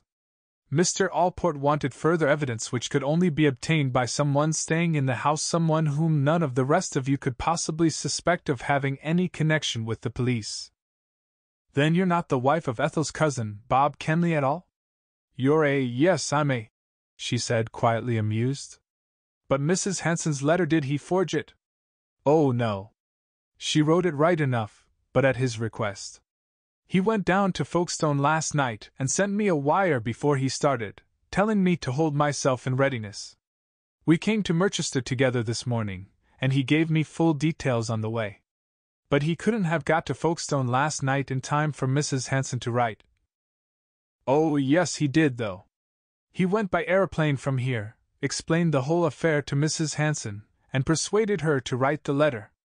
That was why he made you all promise that you wouldn't write to anyone mentioning the murder. He was afraid Ethel and the doctor might think it peculiar if Mrs. Hanson didn't come back from Folkestone, and he wanted you all to remain here just by yourselves and no further additions made to the household. I had to admit that Mrs. Kenley had played her part to perfection, but somehow I didn't quite like the idea of our all being bottled up in Dalehouse for her to play the spy on, and I think she understood my feelings, for she turned to me with a deprecating little gesture. I'm sorry, you do see that it was the only thing to do, and as for me, well, I had to obey my instructions. And now, why does Mr. Allport want me to know? He didn't. If you hadn't caught us together, we shouldn't have told you anything, though I'm not at all sure that it hasn't turned out for the best. I may as well tell you that we are all in some danger. Mr. Allport wanted me to leave the house tonight and to break up the house party right away, but I persuaded him to let me stay until tomorrow. Why does he think the danger greater tonight than it has been hitherto? You know he took away the bottle of poison. Well, the analyst has found it to be nothing but water. Water! But Stella, yes, it was poison then, but the trouble is, where is the poison now? Was it thrown away? And if not, well... I could only stare at her stupefied, and the doctor's words to Ethel about there being no risk in getting rid of Cook seemed more sinister than ever. Allport had no right to take such a responsibility, I said at last. It isn't quite so bad as you might think at first. The poison has a bitter taste and a strong smell. Miss Palfreeman, of course, took it unsuspectingly and would naturally think nothing of it if her medicine had an unfortunate taste. Besides, there is no real reason, so far as we know, why the person who gave it to her should harbor murderous designs against anyone else. I don't understand it at all, it's a complete mystery. I never could see why anyone should have murdered her. Apart from the doctor, perhaps, I added, remembering my own growing suspicions and his quarrel with her father. Well, I don't think I am justified in telling you any more. I was to tell just as little as possible, but I am very glad to have someone at hand to help me at a moment's notice if an emergency should arise. I sat for a time and thought. To say that I was surprised at the revelation would be to put it too mildly. I had been pleased to imagine this gray slip of a girl at my side as clean and free, a breath of sweet outside air refreshing the exhausted atmosphere of some hot unventilated room, a ray of sunlight piercing the shades of deceit and hypocrisy that seemed to have engulfed us, and here she was, with one unknown exception, more involved in the wretched affair than any of us. Never had I seen any one less like imagination's picture of a woman detective, either hard-eyed, brazen and tight-lipped, nor of the vampire siren type familiar to frequenters of the cinema. Well, I think that you must be very brave, and I'll do my best to help you if I can. But tell me, is this sort of thing your regular work? No, I've done a good deal of it from time to time, but I'm not officially attached to Scotland Yard. Mr. Allport lived next door to us when we were children, and we grew up together. I can see that he's not exactly popular with any of you here, but in many ways he's very fine. I've seen a side of him that you have not. When my husband was killed, just before the armistice, he was the best friend imaginable and has helped me ever since. When I was demobbed, I went on the stage for a time. I wasn't much good, had a pretty hard time. Mr. Allport used to find me odd jobs in connection with his detective work, not very often at first, but lately I've helped him quite a lot. We sat behind the garage talking together for some little time, and I learned that her real name was Janet Player. She told me many things of Allport, always to his credit. She was loud in the ugly little fellow's praises, and when I learned that he was married and the father of a family I trust they took after the mother, I disguised my dislike, and apart from actually admitting him an Adonis, agreed to most of what she said. The light was fading when we rose to go indoors. The sun had scorched its way across the sky and set, and now behind the house and over the northwest garden wall, the air was aglow with its last refracted golden rays. In the east the cathedral seemed to have advanced by half its distance, so clear did it stand with the paling green light behind it. Rooks were cawing their pleasing raucous lullaby among the neighboring trees. The thrushes were at even song. The cedars stood out in dark but shadowless, enhanced relief against the dimming light. Did the quiet beauty of the scene make your heart beat a little faster too, Janet? I wondered, as we stood side by side at the top of the garden slope looking down at the old Georgian house with its wicked Borgian secret? This twilight half-hour, how even the 10,000 repetitions of experience failed to rob it of its mystery and subtle sense of calm bereavement. Day a-dying, night engulfed. And were you wondering what the night might bring, Janet, as you stood like some slim grey wraith at my side? And did you vaguely guess that the man at your side, champion sob-stuffed sentimentalist that he is, was all astir, quickened by the garden's evening beauty, by your calm brave spirit, by the pity he felt for you fighting alone in this dangerous house, and that Cupid was fitting arrow to bow and preparing to shoot?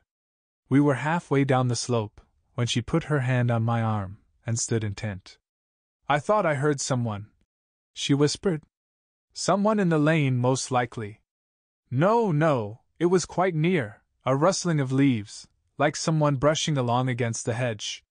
We stood for a moment, her hand still on my arm, but not a sound disturbed the still air. There was no breath of wind to stir a leaf. Janet shrugged her shoulders when I suggested that it might have been a cat, and that we had spoken so low that we could not have been overheard, and we walked across the lawn and went back into the house together. We found Margaret, Kenneth, and Ralph sitting in the drawing-room.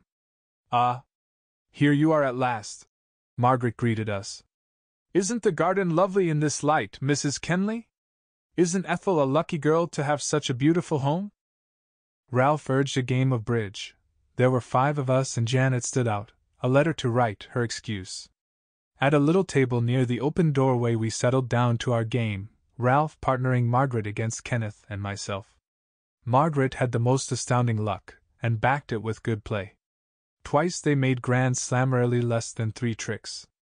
They registered rubber after rubber. "Never mind, unlucky at cards, lucky in love," Margaret giggled. Kenneth scowled, but she seemed to be blissfully unconscious of having dropped a brick, and added sentimentally, "I sometimes wish that I wasn't so lucky at cards." I murmured something inane about there being plenty of time for luck to change. Kenneth yawned openly and suggested bed. "Where can Ethel be all this time?" Margaret asked, as we gathered up the cards. "The naughty girl hasn't been near us all the evening." I should not have been surprised had she come out with, "Best to be off with the old love before you are on with the new." But that we were spared, and having collected her knitting, she went off to the consulting room, saying, "I shall scold Dr. Wallace for keeping her so much to himself." Janet came downstairs as we were going up to bed, and I took time to caution her to lock her bedroom door. She nodded emphatically. "I will, and more than that, Mr. Allport has given me a bolt, a set of screws, and the wherewithal to fix them." Chapter 13. Accident or? I undressed and pulled aside the curtains to admit the moon's pale, haunting light. My bed had been moved close up to the window, and again there was little fall from the daytime temperature. The condition of heat and drought seemed stable and set forever. I propped myself up with the pillows and lighted a cigarette. Outside I could just see the top of the garden wall at the front of the house, a ridge of steel blue where the moonlight caught the tiles aslant, a barrier of black beneath. Moonlight, sunlight speeding through the years, flung wide of the earth, and caught by a dead world and killed. Sunlight with the life sucked out of it. Flowers and bees, sparkling waves, ruddy basking babies, hot desert sands, and the light and the glow of the sun. Graveyards, tombstones, rotten creaking doors, deserted, derelict old houses, and sad lovers' sighs in the pale cold light of the moon.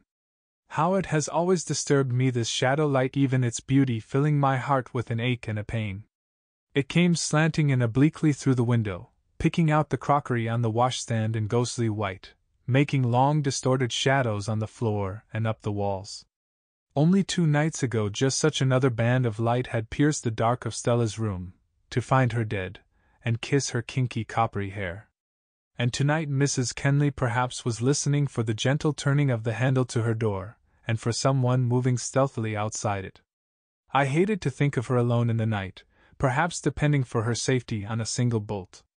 I hated to think of her, a woman, little more than a girl, alone in this dreadful house, her wits pitted against those of one callous enough to murder and face it out and threaten dark doings again.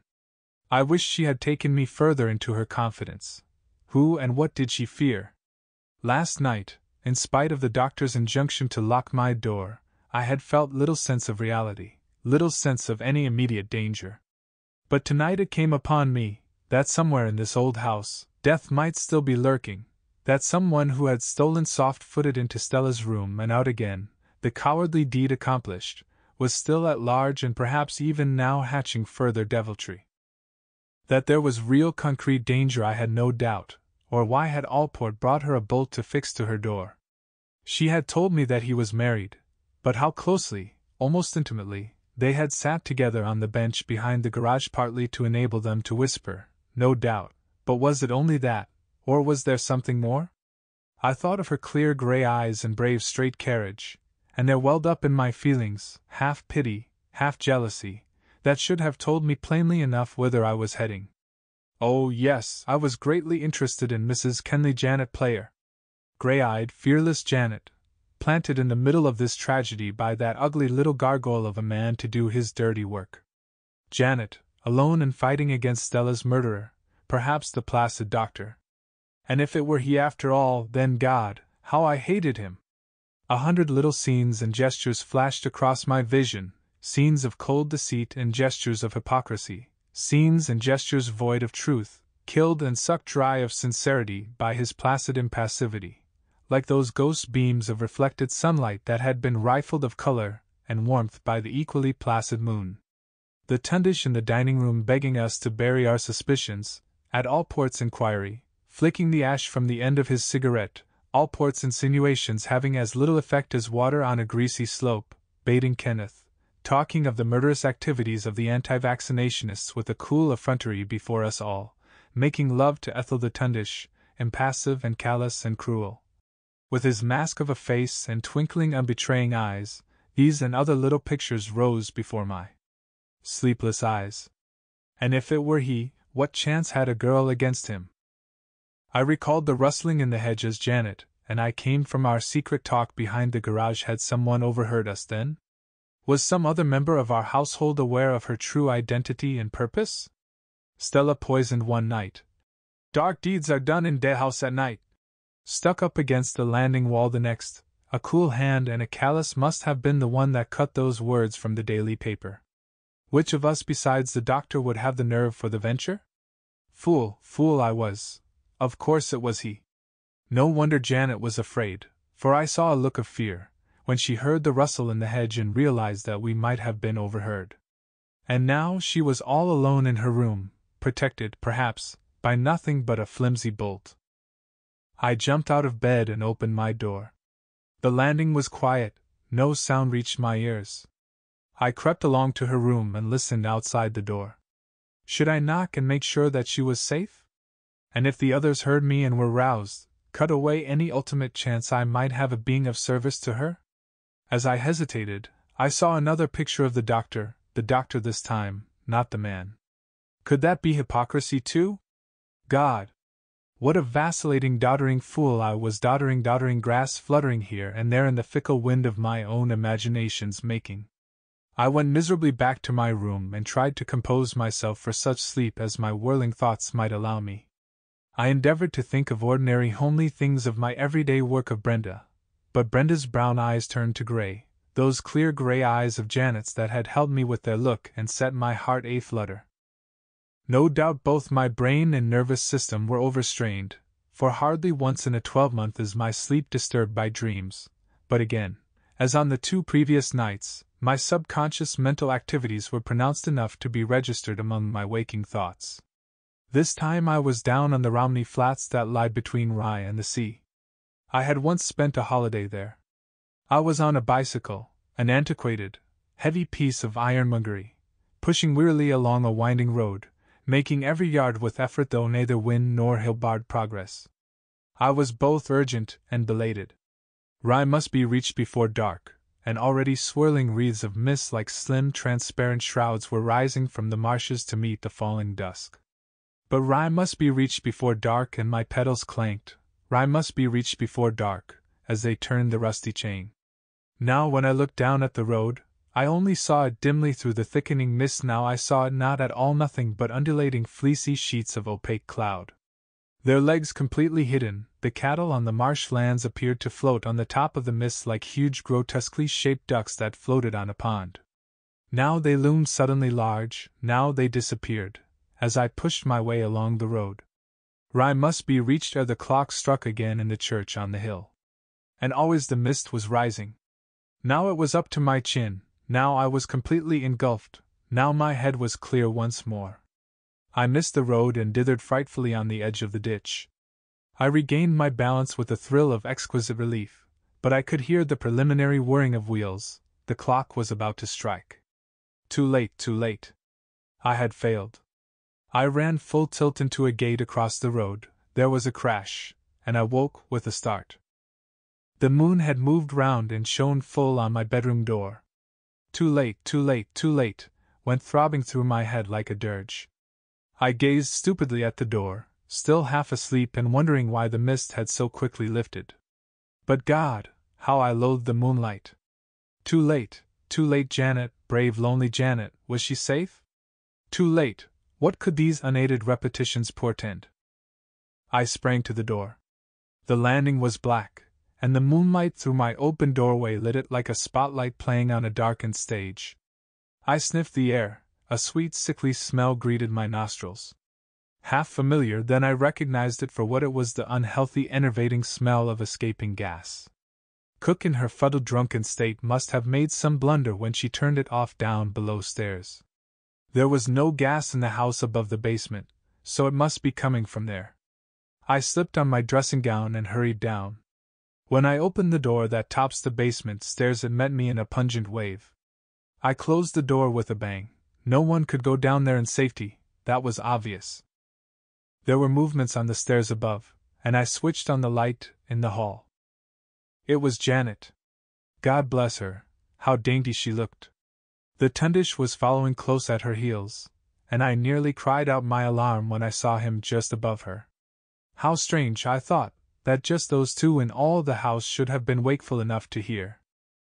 "Hello, Jeffcock, we seem to take it in turn to prowl the house at night, and get caught in the act. What's amiss?" "Gas. Can't you smell it? The basement's full. We shall have to open a window from the outside before we can turn it off." The doctor ran toward the dispensary, and I unbolted the front door and ran out into the night, followed by Janet. We descended the area steps, and peered in through the kitchen window. We could see nothing. It was impossible to see. "Here goes," I said, kicking in a pane of glass. Slipping in my hand, I unlatched the window and threw it wide open. The reek poured out into our faces, and we had to step back to let it disperse. The Tundish ran down the area steps, a bundle of wet towels in his arms. "Smash in the other window," he said. "Cook may be still in there for all we know." I hastened to obey. By this time a policeman had entered the gate and stood behind us. "Anything wrong here?" he queried. "I heard a window smash," I thought. "Oh, gas, is it? Anybody in there?" "We don't know yet." The constable produced an electric torch, and turned its beams into the dark kitchen, sweeping it from side to side.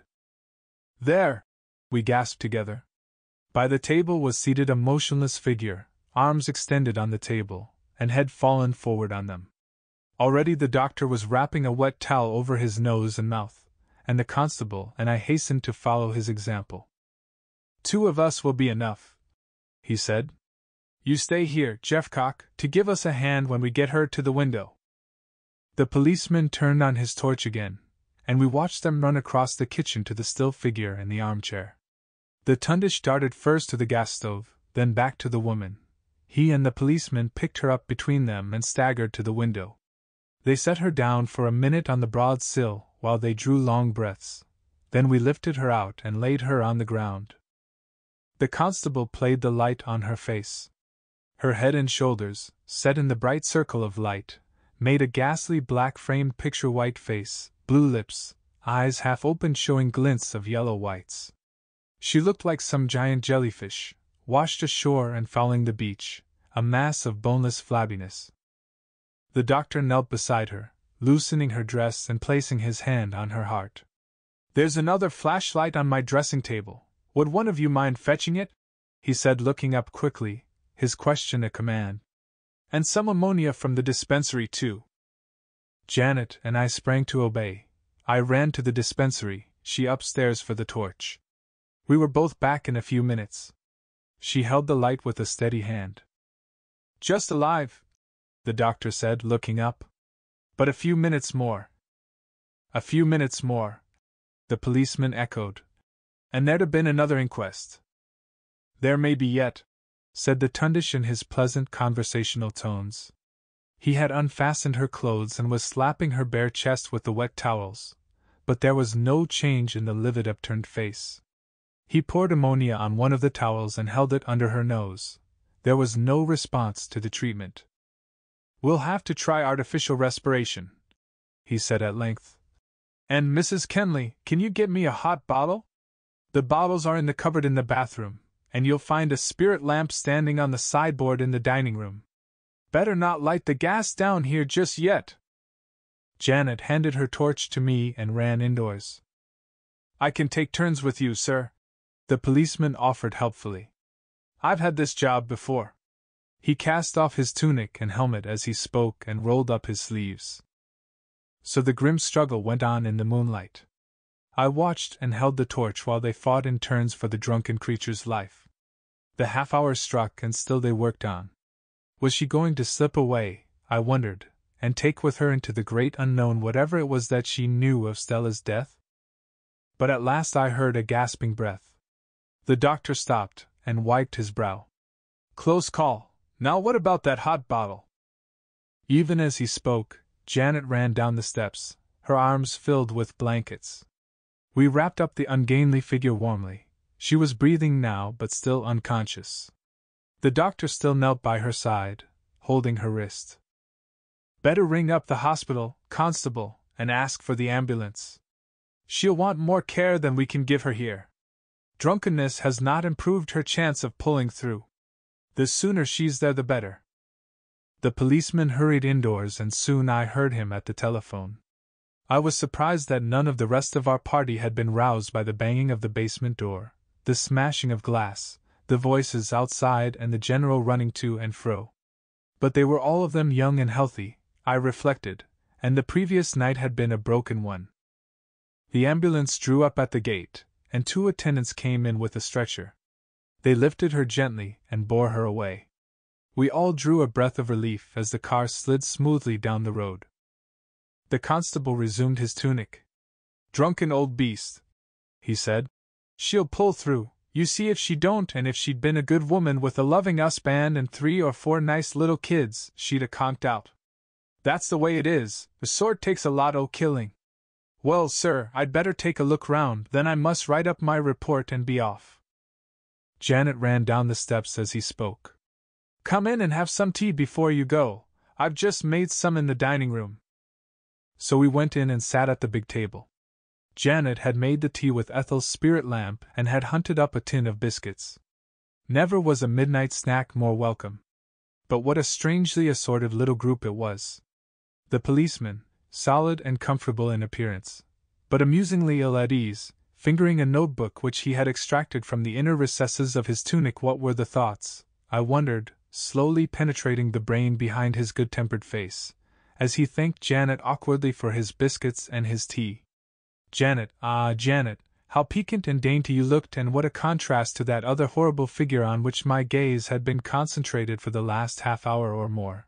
Janet might have been a lifelong inmate of the house, and our tea an afternoon affair of gossip, maid attended and cake-stand beflanked, so easily and pleasantly she chatted. "But what were your thoughts, Janet, as you asked the doctor with a smile if his tea was as he liked it?" The Tundish. If his thoughts could have been read, how eagerly I should have scanned the page, expecting to read of devil-driven treachery or heroic unselfish optimism, I know not which. And myself, distrusting the doctor and liking him at once, tolerant of the blue-coated limb of the law, wishing them both in Hades, Dalehouse and its recurrent gruesome happenings a thing of the past, and Janet and I alone together in some sheltered peat-scented nook on the moors where I might hope to stir in her an answering thrill to my own. The constable set down his cup and rose. "Thank you, miss," he said. "That's done me a power o' good. And now I must have a look round and get back to my beat." We went down to the basement with him. Janet had set all the doors wide open while we had been working over cook, and the atmosphere was breathable once more. "Was the kitchen door shut, miss?" "Yes, and the door into the scullery too." We entered the kitchen. There was a kettle on the gas stove, on the table an empty glass, and beside it an overturned whiskey bottle. It was empty, except for a few drops, and the tablecloth was stained and wet where whiskey had been upset. "That was the tap that was turned on," said the doctor, pointing out the one leading to the ring under the kettle. "Good thing you'd electric light down here," the policeman remarked. "If she'd had a gas light there'd have been a fine old bust up."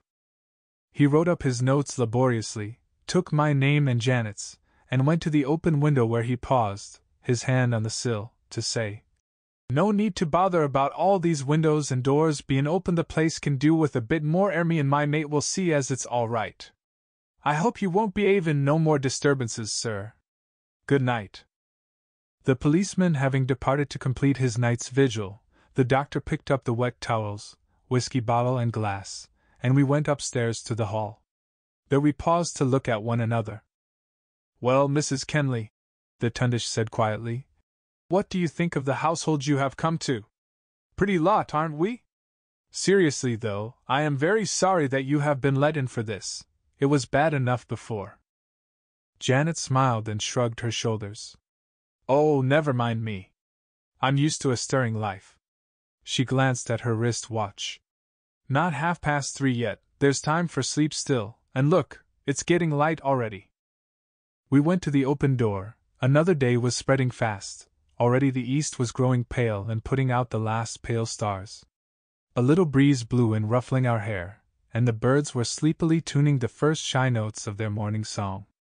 Whatever this newborn day might have in store for us, the black hours of another night had passed, and for the moment, at least, it was good to enjoy the pregnant morning stillness with its promise of brighter things to come. "Well," said the Tundish at last, "we had better turn in and get what sleep we can. I'll just scribble a note for Annie explaining matters, or else, poor girl, she will get a shock in the morning." He went back to the consulting room, taking the towels and the bottle and glass along with him. For a few brief moments Janet and I were alone. "Are you all right?" I asked anxiously. "Quite. Why shouldn't I be?" She smiled at my look of concern. "Oh, I don't know, but I felt worried about you before I went off to sleep last night. I didn't like to think of you alone.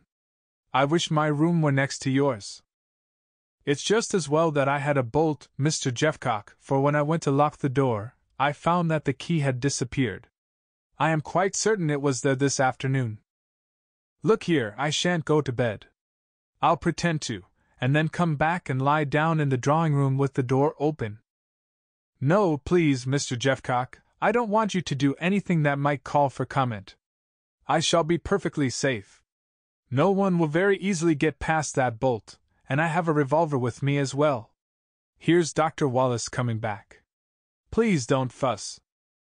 The doctor came back holding a note addressed to Annie which he placed on the hall table. "Now for bed," he said. We went upstairs side by side. The doctor disappeared into his room, Janet into hers. I lingered outside my door until I heard her bolt shot home, then I turned the key in my own door, undressed and tumbled into bed. Chapter 14. A bird bath and an inquest. In spite of my succession of broken nights, I woke shortly after 7, and I got up as soon as Annie knocked at my door. No one was about when I made my way to the bathroom. The cans of hot water were still doing sentry duty outside the bedroom doors. I bathed and shaved at leisure and sauntered downstairs to find the breakfast table being set, Annie hurrying to and fro. She spoke to me at once about the accident to Cook. "Have you heard what's been happening in the night, sir? The doctor left a note on the table to say as how Cook's been taken ill and has had to be sent to the hospital. Such goings on there must have been, the kitchen window smashed, and the doors standing wide open when I come down this morning. I don't know what we're all coming to, I'm sure. Do you know what it's all about, sir?" You must sleep very soundly, Annie," I answered. "Tell me now, what was Cook doing when you went upstairs to bed last night?" "Me, sir? I'm sure I couldn't tell you, sir. I kept away from the kitchen, I did. There's all my washing up to do yet, but I wasn't going near Cook as she was last night if I could help it, and when I cleared away I went and sat by myself in the workroom." "And where was Cook then, Annie?" "She was in the kitchen, sir. I locked the back door and fastened all the windows except the kitchen window before I went to bed, but I never heard her come upstairs at all." "What was it broke the window, sir?" "She never went to bed at all, Annie. She must have been too far gone to get upstairs, and apparently she turned on the gas at the stove and then forgot to light it, and nearly paid the penalty." I told her exactly what had taken place during the early hours of the morning, but I could get no useful information in return. Annie had not gone into the kitchen, and could not tell me anything of Cook's condition when she went upstairs to bed. "My goodness, sir, we might all have been exploded up in our beds. I told Miss Ethel it wasn't safe to have her about the house," was Annie's comment, and she added rather maliciously, "She won't get none of her whiskey in the hospital." "No, Annie, you may be quite certain of that. And my kitchen isn't half in a mess with broken glass all over the floor. You don't know what became of the tablecloth, do you, sir?" "The tablecloth, Annie?" "Yes, sir, I can't find it nowhere this morning." Now, I remembered quite definitely that the cloth, a red one, was on the table when Janet and I had left the kitchen in the early hours of the morning. I remembered the large wet patch where the whiskey had been upset. The tundish had taken away the bottle and the glass, and had left us two talking alone together. The cloth was there then, and now, only a few hours later, it had disappeared. Clearly, either the doctor must have come back and annexed it, or the police had taken advantage of the open windows to return after we had gone to bed. It occurred to me that it had been a rather strange suggestion to make, that we should leave the window open. In either case it was interesting, and made me begin to wonder whether the accident to Cook had been an accident at all. Poor besotted Cook, sitting drinking alone in the dark basement kitchen, slowly drinking herself to death, while all the time that more rapid certain death was swirling round her in the poisoned air. I pictured her pitching forward in the dark. In the dark? It suddenly struck me how strange it was that she should have been sitting there alone without any light, and my doubt about it being an accident became a certainty that it was not. "You're sure that it isn't there, Annie? You've looked everywhere, I suppose?" "It isn't in either the kitchen or the scullery, sir." I was puzzled, and decided to tell Janet about it at the first opportunity. Breakfast was not yet ready and no one was down, so I sauntered out into the garden. I was just in time to see Janet come in through the little door that leads into Dalehouse Lane. I was standing on the far side of the lawn, level with the end of the doctor's wing, and somehow, from the way she looked about her, perhaps, I could guess that she had been out on some errand in connection with our mystery. To every pair of lovers, I suppose, there must come some time when they quite suddenly realize that the word friendship can no longer express their growing interest in each other, and I know that it was as Janet moved the few short paces across the end of the surgery wing that I realized that I was head over heels in love. She looked so solemn and reliable as she came in through the door, so utterly dependable and brave. She scanned the garden toward the garage, apparently to make sure that her return had been unobserved, a little smile flickering across her serious face, as though half amused at her own precaution. It was not until she reached the corner of the wing that she saw me, and it was then at that instant that I knew with an absolute assurance that she was the one and only woman in the world for me. Had an angel with wings sailed down from the cathedral tower and led her to me, saying, "Mr. Jeffcock, allow me to introduce you to your wife," I could not have been more sure about the matter. Laughing that she had not seen me before, she came forward to greet me, and my uneasy thoughts of whiskey-stained red tablecloths that mysteriously vanished in the night vanished too, and I could have cried out aloud, "Oh, you darling, what have you done?" But instead, I stood awkward and silent, thrilled with the realization of her nearness and her morning beauty. "You've caught me," she laughed. "Have I?" I whispered back, and I think that she must have felt that my words might hold some double meaning, for we stood looking at each other, her eyes meeting mine unflinching, appraising, her level brows a little arched, puzzled and wholly adorable. "Please don't tell anyone. It shall be our special secret," I replied. She turned and ran to the house, and I lounged up the sunny garden, my pulses pleasantly athrob, drinking in the morning freshness that seemed to reflect and emphasize the joy of my uplifting discovery. At the far end and in the corner away from the garage, there is a little rose garden, enclosed on two sides by a sturdy hedge of wild white rose, and on two by the mellow red brick walls a diminutive but formal square of lawn with a rose bed in each corner, a little place of peace and sanctuary to which I naturally turned. An archway gives entry through the white rose hedge, and I passed through it musing happily, yes happily, in spite of all the horrors of the week, for it seemed that for me the darkness might lift to a golden dawn. In one of the corner beds grew a lovely large white rose, and I stooped to examine one of the buds, a thing of perfect beauty, the outer petals curling back to show the heart layer on layer of closely folded purity. Then just behind me I heard a tiny splash, and I turned quickly to learn the cause. I had been looking at beauty and thinking of love, while behind me the lawn was a place of broken hopes and death. Dead birds lay scattered over the little square, sparrows mostly, but a robin with its vivid breast, and a cock blackbird with its gay orange beak were there as well, and they all lay stiffly on their backs with their little claws pathetically extended, for all the world as though they had been taken from some taxidermist's showcase and scattered about the grass. Under the hedge lay Ethel's tabby Tom, stark and stiff, a half-eaten sparrow between his outstretched paws. In the center of the square there stood an old painted iron table on which Ethel kept a shallow dish of red pottery filled with water for the birds in times of drought. A thrush was in the middle of it, lying on its back, and it made one last dying flutter as I stood taking in the tragic little scene.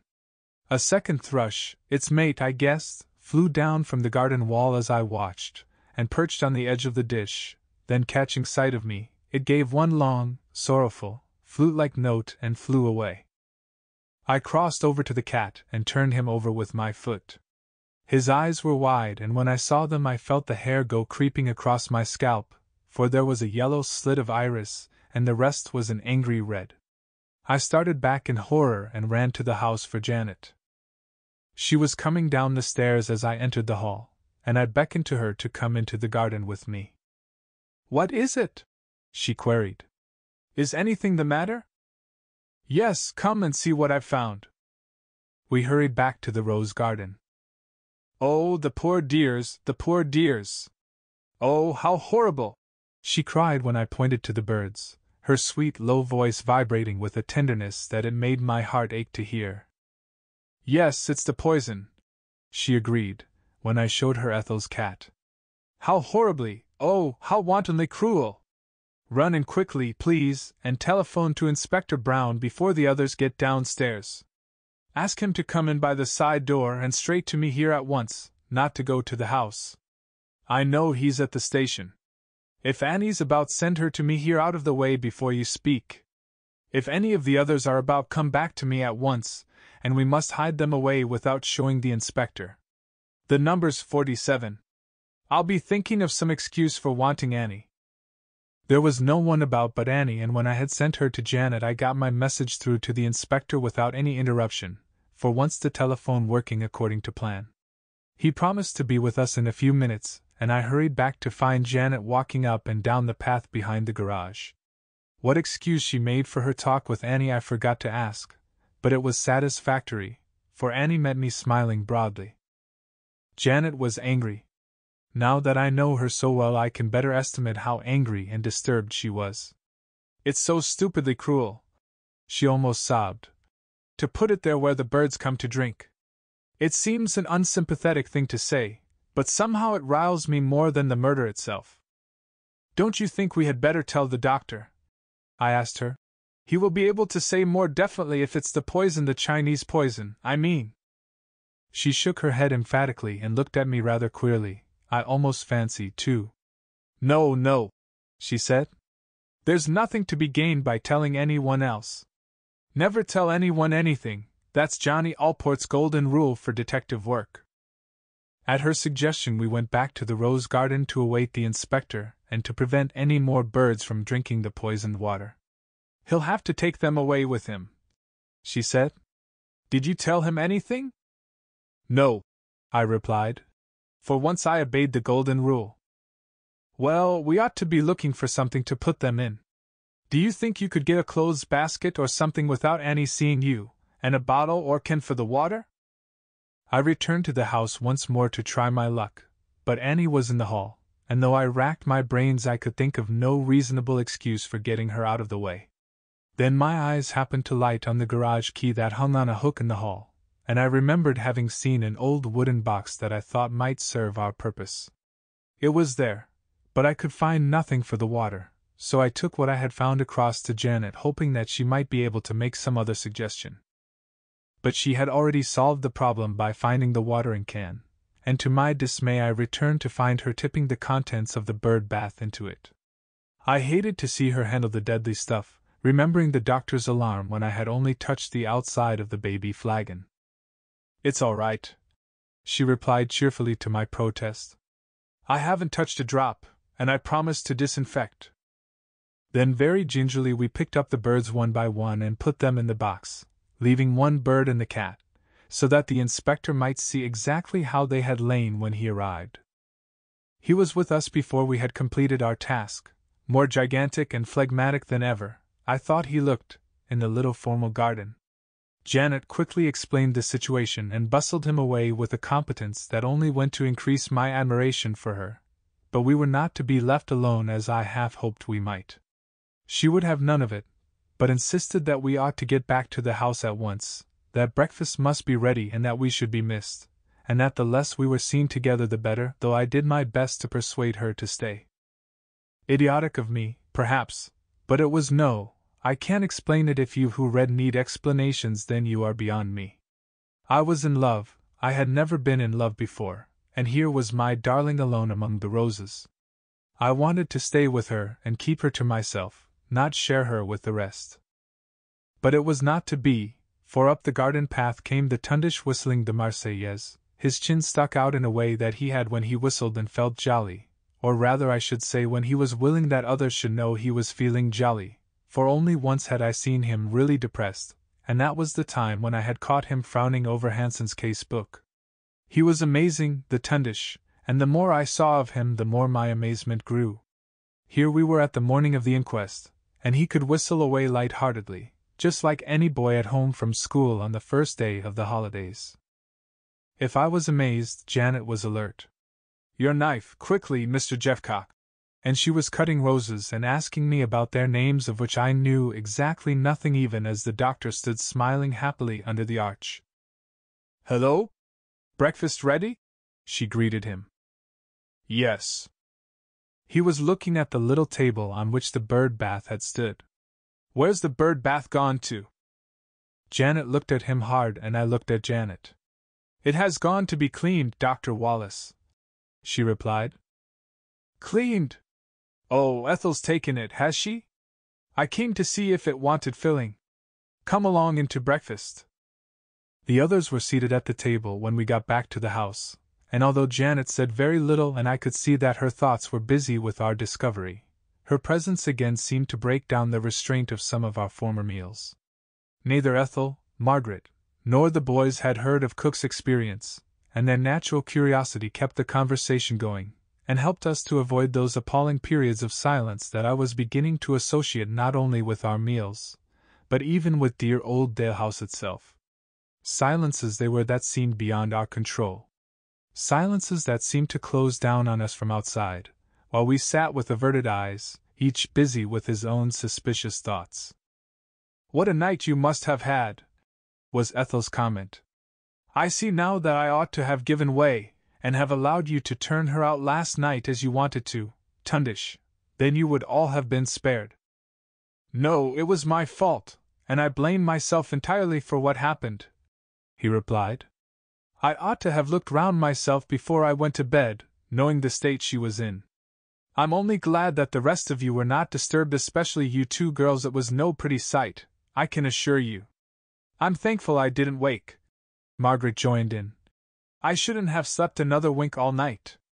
It makes me feel quite faint even to think of it now. The doctor smiled broadly, rather unkindly too, I fancied. Well, if that's what you look like when you feel faint. We all of us laughed, for never had she looked more pink and white and golden, more full of vitality, and less like a fainting lady. Both Ethel, whose bruise was still in evidence, and Janet looked pallid and worn by comparison. As we were finishing breakfast, a note came by hand for the doctor. Ralph had just said, apropos of the accident to Cook, that the house seemed faded, and that, without meaning to be rude, he would be very glad to be back at work. The Tundish looked up from his note with a smile, as happy a smile as you could wish to see. Well, you'll be able to gratify your wish. This is from the inspector. The inquest is fixed for 11 o'clock and we are all to be there. He is sending cars to fetch us. Moreover, our little pocket Hercules will be with us at 4, and so you see, Ralph, you will be able to leave this evening, but whether I shall be here to see you off is, I imagine, more uncertain. He got up to leave the room as he spoke, but turned with his hand on the door-knob. By the way, Ethel, what have you done with the bird bath from the rose garden? I'll fill it up before I go. The bird bath? Yes, haven't you had it? It's missing from the table. No, I filled it up yesterday morning and I'm afraid I haven't touched it since. Ethel looked round the table to see if we could give her information, but we none of us spoke, and the Tundish left the room. When he had gone, Margaret offered to take out another bowl of water, saying, The poor little things will be parched. And there was a discussion as to household duties, during which the two boys went off to the garden and I out into the hall where I pretended to be brushing my clothes. I wanted to waylay Janet. She came out at last, and I persuaded her to join me in the garden as soon as she could get away, and after an interminable half-hour she came to me there. Just for 2 minutes, she said uncompromisingly, but with the smile I had grown to look for and to love so much. What do you want? I want to know what you make of it all, I asked her. Wasn't it just a little odd that the doctor should have come to look for the bird bath then? I don't know, and I can't tell you what I make of it. You mean you won't? You don't want to tell me? No, it's not that. I do want to tell you, but I can't. Where did you go before breakfast? To the police station. What for? I can't tell you. I'm rather a poor sort of Confederate then, I'm afraid, if you won't let me know what you are doing. You're not a Confederate, you're a protector should the need rise. Honestly, I can't help it, Mr. Jeffcock, it isn't my doing. Johnny Allport is my superior officer, and I was to tell you nothing except who I was, and that I might possibly require your help. And that was only because you caught us together. I see, a sort of sop to keep me good. I was feeling childishly hurt. We had been walking up and down the strip of lawn that lay between the house and the boundary wall, and at the end of one of our sentry goes she turned and faced me, the sun lighting up her dear face so that I could see the tiny gold-brown hairs that straggled across the bridge of her delectable little nose. I wanted to help her, and felt absurdly that I had the right to. I wanted endless consultations. Here we were, within an hour of the inquest, with the mystery that had bedeviled the Dalehouse atmosphere from cellar to attic as far from solution as ever, and while yesterday my head had been full of such thoughts as, if he did this, then why did he go and do that? Now this morning I could think of nothing but Janet, and how I might keep her near me. Do please be sensible. She smiled. But how can I help you if I'm all in the dark? It helps me just to know you're there at hand. Now I must really go. She turned to go back to the house. The two boys were sitting out of earshot, under the cedar tree. I say, do sit next to me at the inquest, I called after her gently. She laughed outright. Certainly, sir, she said. Only I'm not going. She was gone, leaving me uncertain as to whether I was annoyed or pleased about what she had said. And I only remembered afterward that I had told her nothing of Annie's missing tablecloth.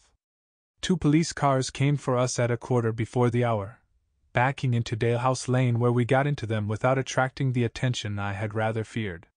2 men only observed us, and I heard one say to the other in passing, "Aye, that's him, goes about the town as bold as brass," a remark which made me appreciate the doctor's bravery, or effrontery, in continuing to attend his patients. I had never been to an inquest before, and the only thing that really impressed me was the brevity of the whole proceeding. A room behind the mortuary was used for the purpose. A long room it was, with a plain deal table running nearly the length of it, and with whitewashed walls that made the most of the rather inadequate light. The jurors were all assembled when we arrived, a solemn, uninteresting dozen, with, so far as I could judge, not one man of any personality among them. They were seated round the table. We were given seats against the wall, and the coroner, a very much younger man than I had expected, came in as we took our places. He was business itself. He asked the inspector to take the jury to view the body, filling up an official-looking form pending their return. And he then asked Ethel to explain to the jury exactly how she had found Miss Pal Freeman on the Wednesday morning. There was no witness box, and she was sworn and made her statement standing in front of her chair at the side of the room. She spoke clearly and well. The doctor made a similarly brief statement, and was continuing to describe how he had prepared a draft for Stella the evening before, when the coroner pulled him up. "Just at the moment I am only asking you to tell the jury how you found Miss Pal Freeman when you went upstairs at Miss Hanson's request." "I have nothing more to add then," the doctor replied. "You were of the opinion that her death was not from any natural cause and decided that the police should be informed?" "Yes." Inspector Brown next described how he had been called and went to Dalehouse along with Detective Inspector Allport and the police surgeon, and he concluded his few short sentences by asking that the inquest might be immediately adjourned while the police secured further evidence. "How long do you want, Inspector?" "I suggest Tuesday of next week, sir." "At the same time?" "Yes."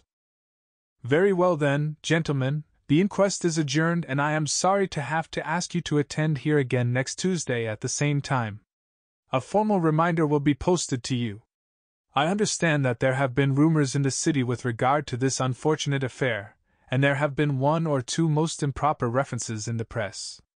It is your plain duty to shut both your ears and your eyes until we meet again, and to take care that you come to the adjourned inquest with your minds a blank. There has been talk of foul play. We shall know nothing of that. The unfortunate girl met her death in circumstances that require further investigation. That is the sum of our knowledge at present. We shall meet again on Tuesday to consider the full evidence that will be put before us, and under my guidance, you will then decide together what was the cause of her death. Thank you." A tall, gray-haired, full-faced man whom I hadn't noticed before came and stood at the end of the table, facing the coroner. "I have a statement, sir, that I think it is my duty to make. It's with regard to—" "Excuse me," the coroner interrupted. "But whoever you are, I can allow no statement whatever to be made. My name is Crawford and I am uncle to the deceased, and what I have to say may, I think— I am sorry, Mr. Crawford, but I really cannot allow any statement whatever to be made. The jury must hear all the evidence in proper order and at the proper time. If you have any information you feel you ought to impart immediately, then it is your duty to report it to the police." "Can't I?" "No, really you can't." The florid-faced uncle retired. I liked the look of the man, jolly I thought, and I wondered what it was that he wanted to say. Then, to my surprise, just as the coroner was gathering up his papers, and the jurors were pushing back their chairs, Kenneth jumped to his feet. "May I ask, sir, how much longer we are to be detained?" The coroner looked up in some surprise. "We detained? I don't think I understand you. Who are you and to whom do you refer?" "My name is Dane, sir, and I refer to my friends and myself and our detention at Dalehouse." The inspector stepped forward and whispered in the coroner's ear. The coroner nodded his head emphatically, and then he turned to Kenneth. "No warrant has been issued for anyone's detention. I understand that you and your friends made a perfectly voluntary arrangement with Inspector Allport, and if that is so, I think that your application is in very bad taste indeed. Neither I, nor the police, have any right to detain anyone at present, and you are at liberty to go when and where you will, but you will be wanted at the inquest on Tuesday, and a proper notice will be served. Kenneth reddened and sat down. Inspector Brown came forward and told us that the cars were available for our return, and we filed out into the dazzling sun. The dreaded inquest was over, but I realized that the next would be a far more trying affair. At the door stood Mr. Crawford talking to the police surgeon, and he came forward and spoke a few words to Ethel in the kindest possible way, and then to my surprise he buttonholed the doctor, drawing him a few paces apart. They held a brief, earnest little conversation, at the close of which Mr. Crawford handed the Tundish a letter which he put carefully away in his pocketbook. They shook hands amicably and the doctor rejoined us. I could not help my curiosity, and I wondered what Stella's uncle could have to say and give to the doctor, and whether he had lived in China too, and they had met before. There was nothing to be gleaned from the doctor's face, however. He was neither pleased nor perturbed, but just the same equable and placid Tundish, as inscrutable as ever. We were back at Dalehouse before 12 o'clock, and my first concern was to look for Janet. She was not in the downstairs rooms, and I went up to change my coat for a blazer, prior to making a search in the garden. The Tundish and I happened to go up the stairs together, he to his room and I to mine. They were next door to each other, and as he opened his door out came Janet. Obviously a little astonished, he stood to one side to allow her to pass. "Sorry, Doctor. I was finishing off some dusting for Ethel, and didn't expect you back so soon," she apologized. He made some conventional remark and she went on downstairs, but I noticed, and I wondered whether the doctor noticed it too, that she had no duster. She had been searching his room, I felt convinced, and I hated the whole business and Janet's part in it in particular, as I had never hated it before. Lunch passed without incident. Janet did not look at me once, but afterward, as we were leaving the dining room, with a whispered, "Take this." She handed me a folded note. I went upstairs to my bedroom at once to read it. "Dear Mr. Jeffcock," it ran. "I am going out this afternoon, and shall not be back until 4 o'clock. If an opportunity occurs, will you please tell Miss Hunter that you saw me coming out of the doctor's bedroom before lunch, that you heard me tell him that I had been dusting, and that you noticed that I hadn't any duster. Just tell her that you thought it rather curious. I don't want to tell her myself, but I do want her to guess that I have been searching the doctor's room. Please burn this." There was no signature, and I folded it up and put it carefully away in my pocketbook in spite of her request. It was my first letter from Janet, and whatever its contents, it should be preserved. As for its contents, I could not understand them at all. Think as I would, and I sat on the edge of my bed for a full quarter of an hour thinking as hard as the sweltering heat would let me, I could read neither sense nor reason into her request. If, for some reason or other, she wanted Margaret to know that she was working with Allport, why could she not tell her right out, instead of adopting this roundabout device? If, on the other hand, she still desired to keep her true identity hidden from the rest, why should she tell even Margaret that she had been searching the doctor's room? After a time, I gave up my attempt to follow the reasoning that led to the writing of the letter, and concentrated my attention on trying to carry out the instructions it contained. The two boys had been reduced to their chess again, and were playing in the drawing room. In neither the house nor the garden could I find Margaret, and I concluded that she had gone to her room to lie down, so I had perforce to amuse myself as best I might by reading the paper and by watching the two at their funereal game. 3 o'clock came and then 3:30, and I was beginning to think that I should be unable to do as Janet wished when Margaret joined us and surprisingly asked me to go into the garden with her. "Come up behind the garage," she said. "I want to show you something."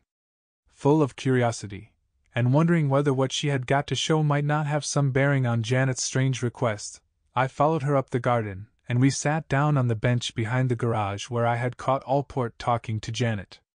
"You remember that newspaper that was found in the chest of drawers in your bedroom?" Margaret began. "Yes." "Well, you know, I always felt somehow that you might have put it there yourself. After all, forgive me for saying so, and that it might have been you who put up the second notice over the switch. You see, you found it, and had such a chance to put. You have no business to make such suggestions," I interrupted angrily, as soon as I could conquer my first astonishment. "Oh, please don't be cross. You know what a way I have of blurting out whatever comes into my head. And, after all, it must be one of us. We must each of us be guessing and thinking these awful things about the rest. It was all very well, and natural too, perhaps, of the doctor to warn us against it, but it really isn't human nature not to. However, it doesn't matter now, for just look here what I've stumbled across." She put her hand down inside the top of her jumper and pulled out a sheet of newspaper, handing it over for my inspection. Like the one that had been found in my chest of drawers, odd words and letters had been cut out here and there, and I gazed at it astonished. "And look at this," she added, passing me a smaller piece of paper. I recognized it for what it was at once. It was a sheet torn from the memo tablet that stood on the doctor's desk. On it there were some almost illegible pencil notes, about a prescription, I gathered, in the Tundish characteristic writing. And right across the middle of it, and pasted partly over the penciled words, had been stuck letters cut from a newspaper forming the first portion of the identical message that I had found on the card above the landing switch. "Dark deeds are done in D. Where on earth did you find this?" I asked her. "In the box room up among the attics. I went up just now to look for a cardboard box to send some things away in.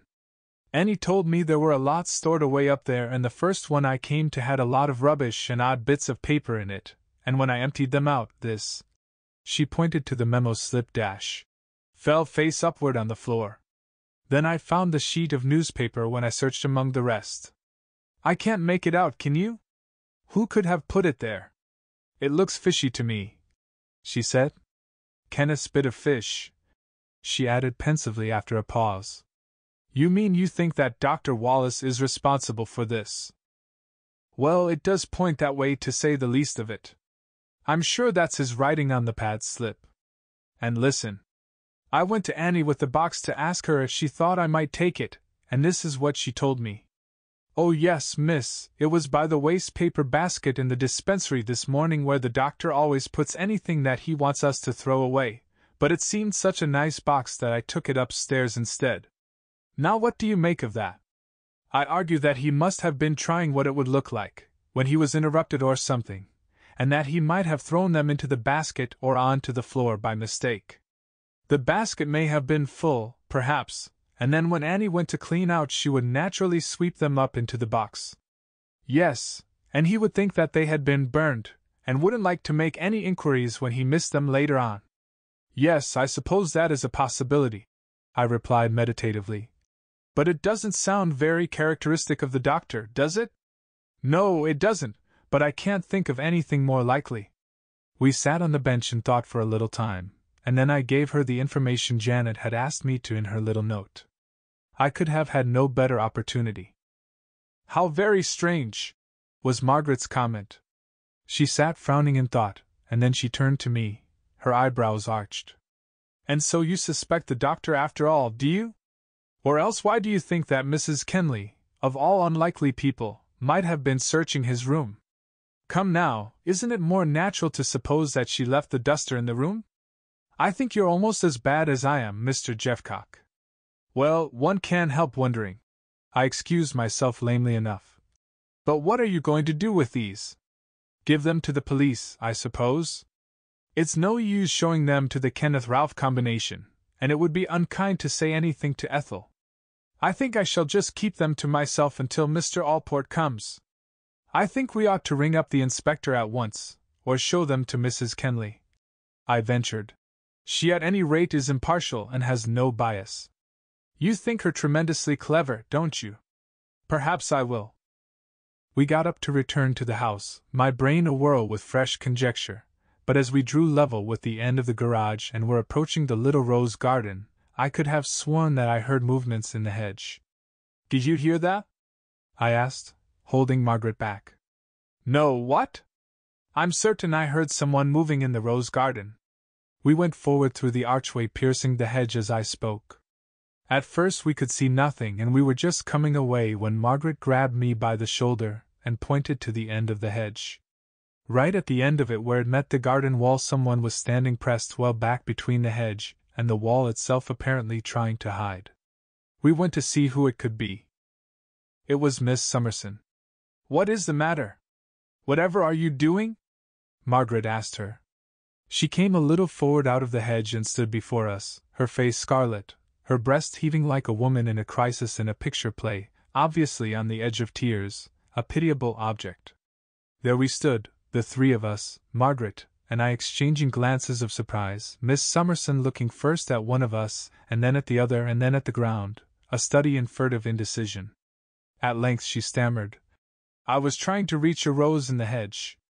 I stepped forward to get it for her, pressing into the hedge where it grew thickly against the wall, and where we had seen her standing, but no rose at all could I see. "Whereabouts was the one you were after?" I asked, looking back over my shoulder to where she and Margaret stood.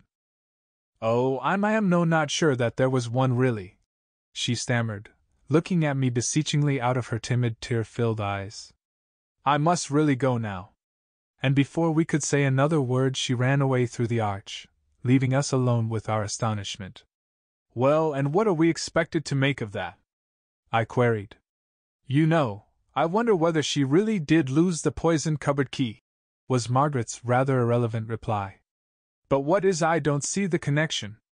"Oh, no connection exactly, but her behavior was queer, wasn't it? And I've always thought she looked a little underhand. You see, if she did poison Stella, then it would be quite a good plan to lose the key, a little before the event, say on the afternoon before, and in time for someone else to have possibly found it. Oh, I say, how could she though? She wasn't even in the house. She could have gotten through the bedroom window while we were at supper. She may easily have known of the medicine there ready for Stella and handy for the poison. In spite of what he said, the doctor may have made it up before she left, or he may have told her about it, or he may have written himself a reminder on his pad, or I can think of several ways in which she might have got to know about the draft. But why should she have done it? Oh, you men, how blind you are! Do you seriously mean to tell me that you haven't noticed that she worships the ground he treads on? Why, she can't keep her eyes away from him when they are in the room together. But even so, that's surely no reason why she should murder one of Ethel's guests. Blockhead! She laughed. She was jealous. And I'm not so sure that she hadn't good reason to be too, or why did Mr. Allport ask Ethel about it in the way he did? But my dear Miss Hunter, the girl is only just engaged to another man, you heard her tell us so yourself. And my dear Mr. Jeffcock, she mocked, it's quite possible to be engaged to one man and in love with another all the time. Even quite nice girls may find themselves in that position. If you doubt it, I can give you a case near at hand, can I now? I had to admit to myself that she could, but our conversation was interrupted by the cathedral clock which boomed out the hour of 4. Margaret seemed absurdly, I was going to say put out, but I think alarmed is more the word that it should be so late. Why, that's 4 o'clock, she whispered. Mr. Allport expected to be here by then, didn't he? I must go, I must really go. I had no idea it was so late. We hurried off down the garden together. A subtle change seemed to have come over Margaret in the rose garden and behind the garage, friendly and anxious to exchange her ideas and confidences with my now suddenly reticent and disturbed. I could hear her whispering to herself as we hurried along the path. How late it is, how late it is! I had no idea it was so late. It somehow brought a picture of the White Rabbit hurrying off to the Duchess's tea party before my mind. I say, they're going to have tea in the garden, and it's ready now. Mr. Allport may be here before we finish, she said aloud in an agitated voice. Well, and why not? I voiced my surprise. But I wanted to see Mrs. Kenley before he came, to show her the paper I found in the attic, you know, and now I shall have to wait until after tea, and he may be here before we finish. The doctor was still away on his afternoon round, but Janet, who had returned, and the others were seated under the cedar having tea. It was a hurried, agitated, unhappy little meal, Ethel obviously nervous and on edge, Margaret, anxious to finish and buttonhole my Janet, hardly ate anything at all, Janet absorbed and I fancied a little worried, Kenneth morose, with Ralph, as usual, a sort of sympathetic shadow, myself thinking of Margaret's latest find and Miss Summerson's odd behavior. And all the time as we sat under the cedar's shade with the sun-splashed lawn before us and the rooks cawing dreamily overhead, we each had an ear alert and listening for the front door bell, an all-port, and the breaking of the storm. No wonder that we finished rather quickly and that Annie, for once, had overestimated our requirements in the matter of bread and butter. The two boys went off to the garage to make Ralph's beloved and expensive car ready for the anticipated journey back to Sheffield as soon as Allport should arrive and release them from their parole. Ethel went indoors to aid the overworked Annie, and I think to escape from the rest of us. I saw Margaret turn and whisper to Janet as soon as Ethel had gone. They were seated next to each other, Janet next to me, Margaret in the chair beyond, and it just happened that I was looking at Janet's hand as it rested on the arm of her wicker chair when Margaret began to whisper. I was thinking how characteristic those hands of hers were, rather large for a woman, strong and gentle at once, with fingers that tapered away like a dream, hands that were both manly and womanly at once. And then to my astonishment I noticed that the wicker of the chair arm was bending beneath her grip. She rose to her feet as I glanced at her in surprise which increased, when I felt her tap my foot with hers as she said, "I don't suppose that I shall be gone for more than 5 minutes, Mr. Jeffcock, about 5 minutes, Mr. Jeffcock." For all the world as though we had had some definite arrangement together, and she were making some excuse. But she took Margaret by the arm and walked away before I could question her about it. They went into the house together. Chapter 15. A Close Call. And now I come to the one part of my story that it gives me real pleasure to write, and that is the full admission of my precipitate and headlong falling in love with Janet, and how in a single day my liking for her broadened out and deepened into adoration. She had arrived at Dalehouse on Thursday morning, and by midday on Friday I knew that if I failed to hold and keep her I should have missed the one important sign-post on the highway of my life. True, I had already passed by this lane end and that, and carelessly forgetting to examine the signs I may have wandered down one here and there for an aimless mile or so, until, puzzled and disappointed, I retraced my steps. And other crossroads and branch roads doubtless lay ahead, some of them broad and safe and running in my direction. But this great road ahead of me here to the right, how clear it ran straight to the hilltops and the rising sun. What a road to tread with a friend at your side!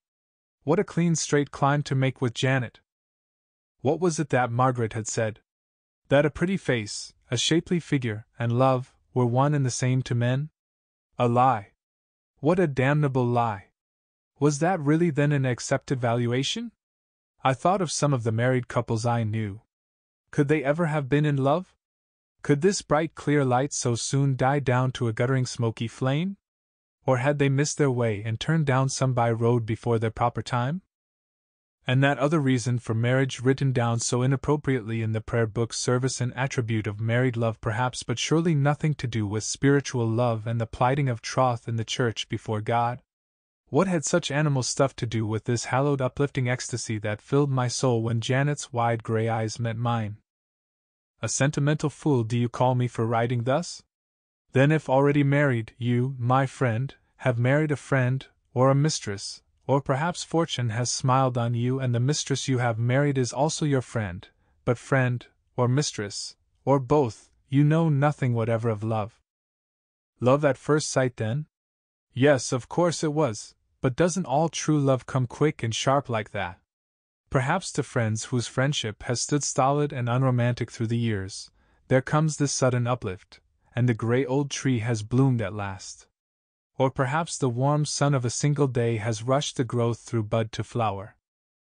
However it may have been, whether I had somehow skipped a stage, or whether the peculiarly harrowing circumstances in which we had met had quickened my perceptions, I knew with an exhilarating certainty that I was in love with Janet.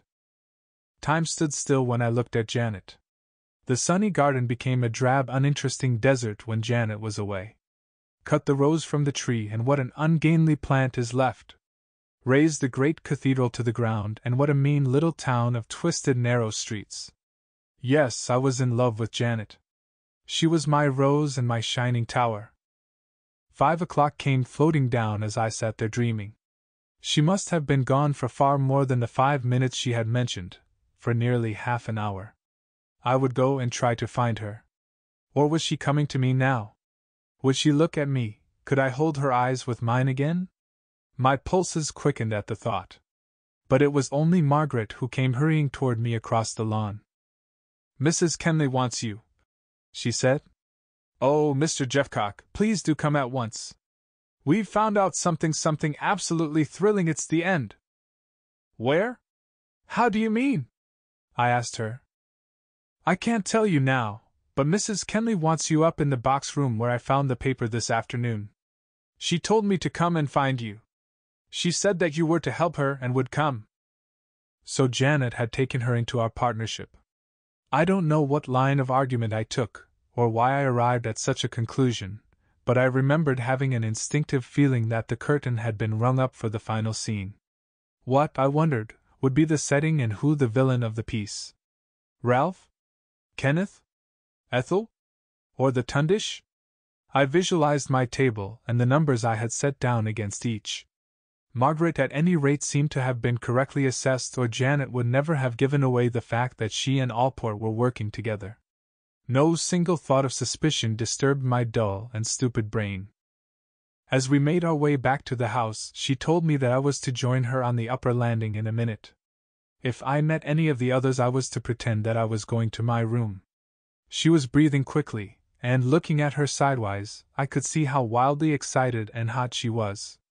She mopped her face as we walked along, and I could feel my own excitement welling up in sympathy with hers. There was no one about when we reached the house, and I succeeded in joining her on the upper landing a minute later without having attracted attention to my movements. I was aglow with the thought that I was to help and work with my Janet. Margaret was waiting for me at the foot of the little stairway that leads to the disused attics. She was smiling and held her fingers to her lips, enjoining silence. Yet again I was impressed with her utter lack of feeling and her unconquerable desire to attract. Even at such a time she was looking arch, enjoying the situation. "Now we must be very quiet. You mustn't speak a word. At first you won't be able to understand what has happened, but Mrs. Kenley will explain it when she comes. Remember that it's her instructions which you're obeying." We went up the creaking disused stairs to the narrow attic passage under the roof, and I followed her as quietly as I could. The passage runs the length of the house, and rises sheer to the tiles at their apex. It is lighted by an odd glass tile or two. Mortar droppings covered the floor, and the hot, unventilated atmosphere was heavy with the dry, musty smell of accumulated dust.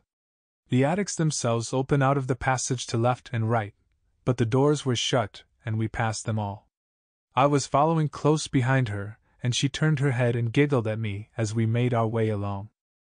"Francis, you'll be simply thrilled," she whispered. She had never called me Francis before, and she lingered on the word, somehow drawing it out and caressing it as she spoke. "Fr insists," she said, and it made me feel uncomfortable. There is a low door at the end of the passage, and she stopped in front of it, her hand on the knob. "This is the box room," she whispered. "It's pitch dark inside, and you'll have to let me guide you. Mrs. Kenley will join us in a minute. You mustn't say a word, though, for if you do, you'll spoil the whole of the scheme she has made." She was aquiver with excitement, and I could feel her trembling like a leaf as she put her hand in mine when we got inside the stuffy, darkened room. What fresh mystery was lurking here, I wondered. God, had I only known in time! She closed and shut the door behind us. "You'll have to stoop," she whispered again, "for the roof slopes down in places, but you must follow me for clever Mrs. Kenley's sake." I could feel her hot breath on my face, so close to me she stood. Not understanding what was afoot, but full of a vague uneasiness, I followed where she led. What else, I asked, was there that I could have done? She still held me by the hand, and we moved slowly across the room. First we went straight forward for a little way, and then we seemed to turn, but the blackness was so dense, and I so busy with conjecture, that soon I had lost my bearings. She told me when to stoop, and finally we drew up against what felt like a wooden partition. There she turned me round and told me to wait. I heard her go back across the room again, and to my amazement she was laughing gently to herself, a low contralto throaty laugh, a laugh that so long as I live I shall never forget, a laugh that somehow filled me with dismay and foreboding as it came gurgling to my ears across the darkened air. Suddenly she switched on an electric torch, and I could see her dim outline some 15 paces or so away from where I stood. What I had thought was a wooden partition was a chest of drawers, and I found myself wedged in a corner between it and a pile of trunks and the sloping roof. As my eyes became accustomed to the light, I could make out a broken-down old bedstead on the floor between us. The bottom end was missing and it sloped from head to foot, the top end canting forward at an angle to the floor. A dirty dust sheet covered it, and on an upturned box at the side of it away from where I stood I saw a large glass beaker. Margaret was playing her light on it. It was 3 parts full of liquid.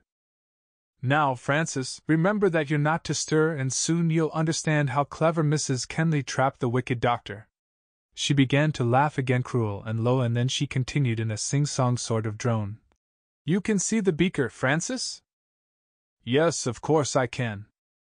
"Francis, do you know what's in it? Can you guess?" "No, of course I can't." "But where is Mrs. Kenley, and what's it all about?" I felt a growing anger.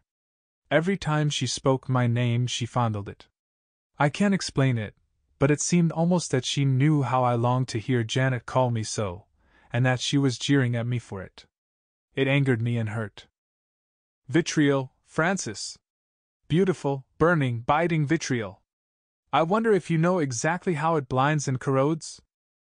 "In God's name," I cried, thoroughly disturbed at last, "what is all this foolery about?" "Hush! Not so loud. And remember that you're not to move any nearer. See what a nice lot of it there is. If I threw it all over anyone, wouldn't it blind them quickly?" I emptied it out of the bottle into the glass so that I could throw it quickly all at once. "Wasn't that thoughtful of me, Francis? And Francis, if you call out or move a single step, I will, Francis. Over your Janet, Francis. Just look at her, isn't she a picture? You and your woman detective, you blundering fool!" She stooped and jerked the dust sheet from the iron bed. "Don't stir," she laughed, "or I'll spill it right away over her bloody face." Her laughter held her again as she stood holding the beaker over Janet. It was so big that she could barely span it, and her hand shook as she herself was shaken by her demoniac mirth. I stood helplessly looking at her from my dark corner, in an agony of apprehension. And Janet? She was unconscious and lay gagged and strapped and bound to the bed. Her arms had been pulled back cruelly, her wrists tied behind her to the iron top. Her legs had been bound to the sides. A strap from one of the trunks passed over her waist and under the bed, and even in the dim light of the torch, I could see from where I stood how cruelly tight it had been pulled. Rags which had been stuffed into her mouth were held in position by a piece of cord, wound round her head and cutting across her mouth, pulling down her lower jaw. "Do you know what she said, Francis, when I chloroformed her? Would you like to know? She said, 'Francis, where's Francis?' And here you are to see her. Isn't it shameless of her to let you look at her lying there like that?"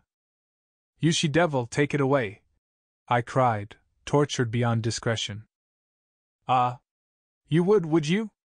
Fool, see what you've made me do. I've spilled some of it and missed her by a hair. Talk like that or move again and—" Then she laughed and blasphemed in turns, while I stood horrified, peering out of my dark corner over the chest of drawers, perspiration gathering in beads on my forehead and streaming down my face.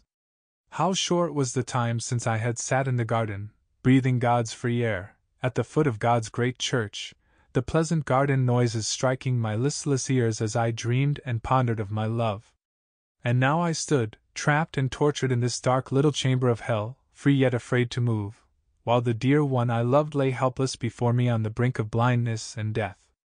On the sloping roof just over my head I could hear the sparrows chirping in the sun, while the dark stagnant attic air was filled with the jeers and obscenities of Satan, heaven and hell with a layer of tiles between them.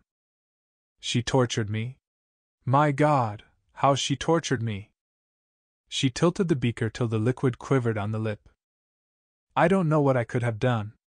I thought of pushing over the chest of drawers and making a dash for it round the end of the bed, but nothing could prevent her if she really intended to carry out her fiendish threat. I tried remonstrance and persuasion, but my efforts were met with nothing but laughter and jeers. That's better, Francis, darling, now you begin to understand how clever stupid Margaret is. Why not try to enjoy the fun with me? Just think how it will burn her, death and decay all at once. With her face turned up like that, little pools of it will gather in the corners of her eyes. When the lids burn away, how weird and funny they'll look. And, Francis, think of the rags in her mouth. But the really priceless part of it all is, Francis, darling, that you haven't yet seen the point of the joke. My one hope was for delay, and I thought that if only I could keep her in conversation, we might perhaps be missed and discovered by the others. Little Allport was to have arrived at 4, and he would be sure to inquire for Janet. Yes, of course it's only a joke, Margaret. Now do stop joking and tell me what it's all about. You poor silly fool, she jeered. They'll think it was you, that's the joke. I've arranged it all beautifully. What a joy it will be when I see you being handcuffed and taken away. Now it's time we stop this pleasant chatter. Janet wouldn't like you being alone in the dark with me like this, you know. So here goes. 1 to be ready. 2 to be st. I could bear no more. Whether I did the right thing or not I have never been able to decide, but I had a heavy bunch of keys in my pocket, and before she could pour, I hurled them as hard as I could at her face. And I missed my aim, may God forgive me, and how like me it was, but I missed her by an inch. She gave a little chuckle, tipped the vitriol, a full quart of it or more there must have been over Janet's face and breasts, and was out of the room almost before I had time to stir. I gave one agonized cry, and dashed round the end of the chest of drawers, only to collide full tilt with one of the beams in the roof. It caught me straight across the forehead, and I fell like a log with a crash to the floor. How long I lay there I don't know, perhaps for only a matter of seconds, but when I did come round I was dazed and confused. Neither door nor bed could I find. I crawled dazed and helpless about the floor, colliding first with the sloping tiles and then with a pile of boxes. Almost as though it were some other person in distress, I could hear myself whimpering and muttering a mixture of imprecation and prayer. How damnably dark it was! Christ, if I could but see!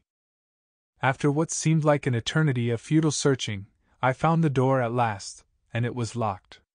I banged on it weakly and tried to shout, but my head was singing so that I could hardly stand or raise my voice above a whisper.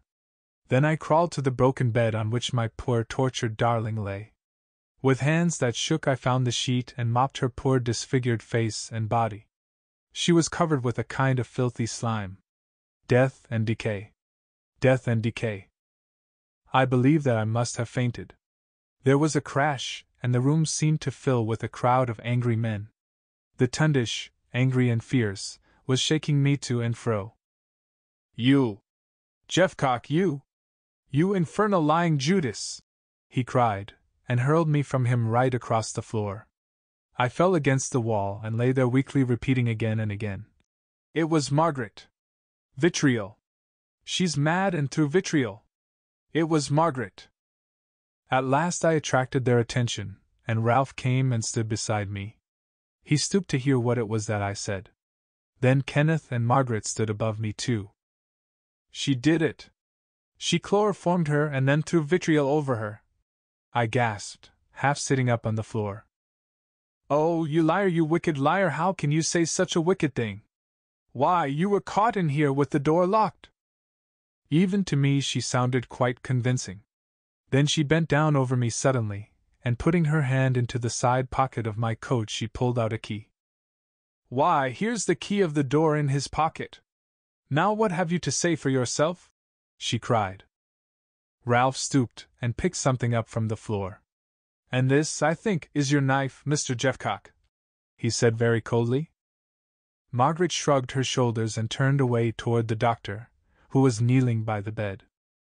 Numb with my grief, I sat propped against the wall, my head athrob, my soul sick with the horror of what I had felt and heard. Through the broken door the light from the passage showed up the dusty floor, with its scattered papers and boxes and its derelict household lumber. Our movements had filled the air with dust, which the pallid passage light turned to a ghostly beam, and through it like some distorted figure in a dream, the doctor loomed gigantic as he knelt by Janet's side. This then was to be the final scene to the drama of this Devil's Week, with myself the villain, bludgeoned and broken, a murderer and a Judas, spurned by my friends and accepted by all as the hell fiend who had defiled beauty and truth in the person of my darling. This was the hilltop to which my broad straight road of love and life had led me. In this dismal attic was I to part from the woman I loved with my love barely born and wholly unconfessed. The doctor looked up at last, and without hope, I waited for the verdict. There were death and decay in the dust-laden air. "What's all this nonsense about vitriol?" he cried with amazement on his face. His words came cool and clear like a breeze from the northern snows. Margaret answered him. "Mr. Jeffcock said that I threw vitriol. Of course that's absurd, and so I thought that it must have been vitriol and that he'd thrown it himself. The door was locked, and we've just found the key in his pocket. Oh, it's all too dreadful. Well, we shall hear what Mrs. Kenley has to say about it in a minute when she comes round." "Comes round? Why, she can't recover, can she? After all that she must be burned to death?" There was a catch in her voice, and from where I sat I could see her clasping and unclasping her hands nervously behind her back. The doctor got up from his knees. He said not a word, but stood towering above her, looking sternly down. "It wasn't vitriol," he said at length, in a slow, measured voice. "As far as I can tell, it was medicinal paraffin, or something of the kind, and has done her no harm whatever." I dropped forward on my knees gazing at the doctor. A Judas he had called me, but I could have blessed him where he stood. Like some diver who has dived too deep and fills his bursting lungs with painful breath, my relief was almost more than I could bear. There was a little time of silence, and then, like some echo from the lost, came Margaret's gentle laugh. Low at first, it grew in volume to an uncontrolled and piercing shriek that went reverberating through the empty attics, through the roof, and into the sunlit air. "I tell you it was vitriol!" she cried between her shouts of laughter. Then quite suddenly she ceased, while the doctor and the others stood looking at her aghast. "Or else that harlot Hilda Summerson has tricked me, after all!" she burst out again, and before the doctor and the two boys could recover from their surprise, she darted through the door and went racing down the narrow passage, her arms waving wildly as she shouted and shrieked, "Hilda, you harlot, I'm coming for you now!" She ran like one demented, and in her madness overlooked the stair top when she reached it. But the stairs would not be ignored. We saw her disappear. There was a louder shriek, and then a crashing moan, and then silence. The Tundish, with Kenneth and Ralph close behind, hurried after her. I dragged myself to where Janet lay. The Tundish had released her bonds and had covered her once more with the sheet. She turned and opened her dear grey eyes to find me kneeling by her side. My hour of torture was over, but as I knelt, that other great doubt that only lovers unconfessed can know came surging round me. Chapter 16. Explanations and a Challenge. A few hours later the sad remainder of our little tennis party was gathered in the drawing-room round one of the open windows, Janet and Ethel comfortably on the settee, the Tundish and myself perched each in a corner of the broad window-sill, little Allport lolling back at his ease in one of the large wicker chairs. It was both wide and deep, and entirely unconcerned as to his lack of inches, he sat well back, his legs stuck out straight in front of him, his diminutive feet barely projecting beyond the edge of the seat. During the evening hours a heavy haze had gathered, to thicken later into definite cloud, and now a steady rain was falling. The air was heavy with sweet rain-washed scents released from thirsty soil and reviving plants. The smoke from our pipes floated over our heads in swirls and snake-like twists that showed up gray and blue in the fading light. Through the open window there came the welcome patter of the rain. A thrush was singing his even song. On Janet's lap lay the surviving tabby cat, lazily indolent under her gentle caressing hands, A sense of tranquility and brooding peace seemed to enfold us like some quiet blessing. Peace on earth, sang the thrush in the tree, and courage and hope, throbbed my heart in reply, whenever I looked at Janet. She was facing the light, her eyes like two clear stars, that now and again would shine into mine, when the room and its occupants would fade away, leaving us alone together for a blessed brief eternity. She had not been really hurt by Margaret's ill treatment, and apart from the effects of the chloroform and a bruise here and there, she was none the worse for her experience. Cold bandages, a little brandy, and a couple of hours' rest had enabled me to recover from my own collapse, which the doctor attributed as much to shock as to the blow on my head. Margaret's headlong fall had broken a leg and had stunned her. She regained consciousness but never her reason, and she had been taken to a neighboring asylum babbling incoherently of paraffin and vitriol. Kenneth and Ralph had returned to Sheffield together in the Daimler. I was lying down in my room when they left and can tell you nothing of the manner of their going, or of how Kenneth and Ethel parted from each other. The Tundish had forbidden any reference to the day's events until after dinner, and now, solemn and sad, but with feelings of unutterable relief, we sat waiting to hear what little Allport had to tell us. He finished his coffee at last, put the cup on a table beside him, relighted his pipe, and with some hesitation at first as he paused here and there for a word or a phrase, began to give us the explanations we were each for our own special reasons so curious to hear. "First of all, Doctor," he said, "I think I had better tell you what I am able to, about your dispenser, Miss Summerson, for in a sense she has been the root cause, both of Miss Palfreyman's death, and of all your later troubles. Had she only been more robust in character, this week might have come and gone, for all of you, like any other among the annual 52. As you will know, Miss Hanson, the Summersons used to live in that row of little houses just beyond the end of the Hunter's Garden, and unfortunately for Miss Summerson, the two girls struck up, I was going to say a friendship, but what a word for it. The old fable of the wolf and the lamb is a sweet little springtime idyll compared with the tale of this comradeship of theirs. It began by Miss Hunter tricking the younger girl into some petty dishonorable act, I won't specify it, and then persuading her to commit another to save herself from the first." The little man paused as though wondering how much he should tell us, and I saw a picture of a garden border with a tall frail flower and the clinging bindweed's devitalizing grip. "Miss Summerson has made a clean breast of everything to me, but I can only tell you that for the last 2 years she has been absolutely and completely in Miss Hunter's power, and Mr. Jeffcock here at any rate may be able to appreciate what that might ultimately mean for a nervous girl. She was terrified out of all sense of safety and proportion. It was a tyranny complete." I remembered the cruel laugh that I had heard in the waiting room on the morning of my arrival at Dalehouse, and how poor Miss Summerson had lied to the doctor about it. How many similar lies had she told, I wondered, during the past 2 years? How many unhappy hours spent in self-recrimination? Ethel moved restlessly in her corner of the settee. We were silent for a little while. Then Allport, clearing his throat, proceeded. "The key of the poison cupboard was never lost at all. It was handed over to Miss Hunter under threat of exposure to the man to whom Miss Summerson hoped to become engaged. She has told me, and I am inclined to believe her, that she thought that Miss Hunter wanted to help herself to some of the drugs, and that she had no idea that the poisons were to be tampered with or used, and very possibly there was no such intention when the key was first secured. But why didn't she demand what she wanted, instead of getting hold of the key, and running the risk of being caught at the cupboard? If she had Miss Summerson in her power in the way you've suggested, surely she could have asked for drugs or anything else at any time she liked?" Allport shook his head. "No, Doctor, if you think that, then you don't yet understand Miss Hunter. I do not myself entirely. There are still certain points that I can't set down even a mad woman's reasons against, but I do understand her better than that. You see, above everything else she was cruel. She knew well enough that Miss Summerson would be in an agony of apprehension until the key was returned, and it was that which gave her pleasure. It was typical of 100 other cruelties that Miss Summerson has suffered, some of them merely petty, many of them worse."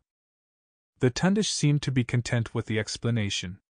I, too, had questions I wanted to ask, but I was too eager to hear the rest of his story to frame them, and the little man continued without further interruption. Well, that is how Miss Hunter secured the key. There was nothing actually criminal in the giving of it, but later, Miss Summerson's reticence was of course a punishable offense. She has begged me to tell you, Doctor, that in spite of everything she would have come forward had you been arrested. I have told you, as I promised I would, and you must take it for what it is worth. However, if she endangered you all by the one act, she certainly saved your life, Janet, over the matter of the vitriol. When she asked for the key, which according to promise was already overdue, it was not forthcoming, and a bottle of vitriol was demanded against its return. Fortunately, and we all know now how very fortunate it was, they were interrupted before the exchange could be made, and it gave Miss Summerson an opportunity to decant the contents of an old sulfuric acid bottle and substitute medicinal paraffin for it. And now I want you to try to understand the difficulty of my position on the morning after the murder. There was ample evidence to have warranted the arrest of the doctor here. He made up the fatal draught. He knew all about and had access to the poison, and both he and Miss Pal Freeman had lived in Shanghai and had almost certainly been acquainted there. There was a possible motive after the inquiry, an obvious one. The key of the locked bedroom door was found in his pocket. What? The Tundish exclaimed with unusual excitement. Yes, in the pocket of your indoor coat, Doctor. I had my reasons for saying it was found elsewhere. For one thing, I wanted to observe Miss Hunter when I made the statement, to see how she would take it. I wish now that I had thought of some other place in which to have said I had hidden it, but I could not have foreseen the consequences of my deception. But China! How could you possibly have known at your round-table inquiry that I had lived in China and had met Miss Pal Freeman there? My dear Doctor, the little man laughed complacently. We live in civilized times of telephones and medical directories, for instance. Within 5 minutes of Mr. Jeffcock's call to the police station on Wednesday morning, I was asking Scotland Yard to look up your record in the directory, and to find out if you were known by repute to any of the medical staff. Inspector Brown's superintendent knew exactly which players in the tournament were staying with Dr. Hanson, and before we came to Dalehouse, inquiries with regard to Mr. Jeffcock's antecedents and the rest of the party were already on foot. We did not know Miss Pal Freeman's address, but you kindly furnished us with that before we even had to ask you for it. It was not a difficult matter for Scotland Yard to ascertain that Miss Pal Freeman's uncle had been for a time in Shanghai, that her father, who was a government official, had committed suicide there, and that you had lived there too and were almost certainly acquainted with all three of them. Yes, of course. How perfectly simple. But the quarrel? What about that? Neither the medical directory nor the girl at the telephone exchange could help you there. No. That was merely an instance of the nasty suspicious turn a detective's mind instinctively takes. I didn't know that there had been any quarrel. But I did assume for the time that you had murdered Miss Pal Freeman, and if you had done so, then surely it was only logical to make the assumption of a quarrel too?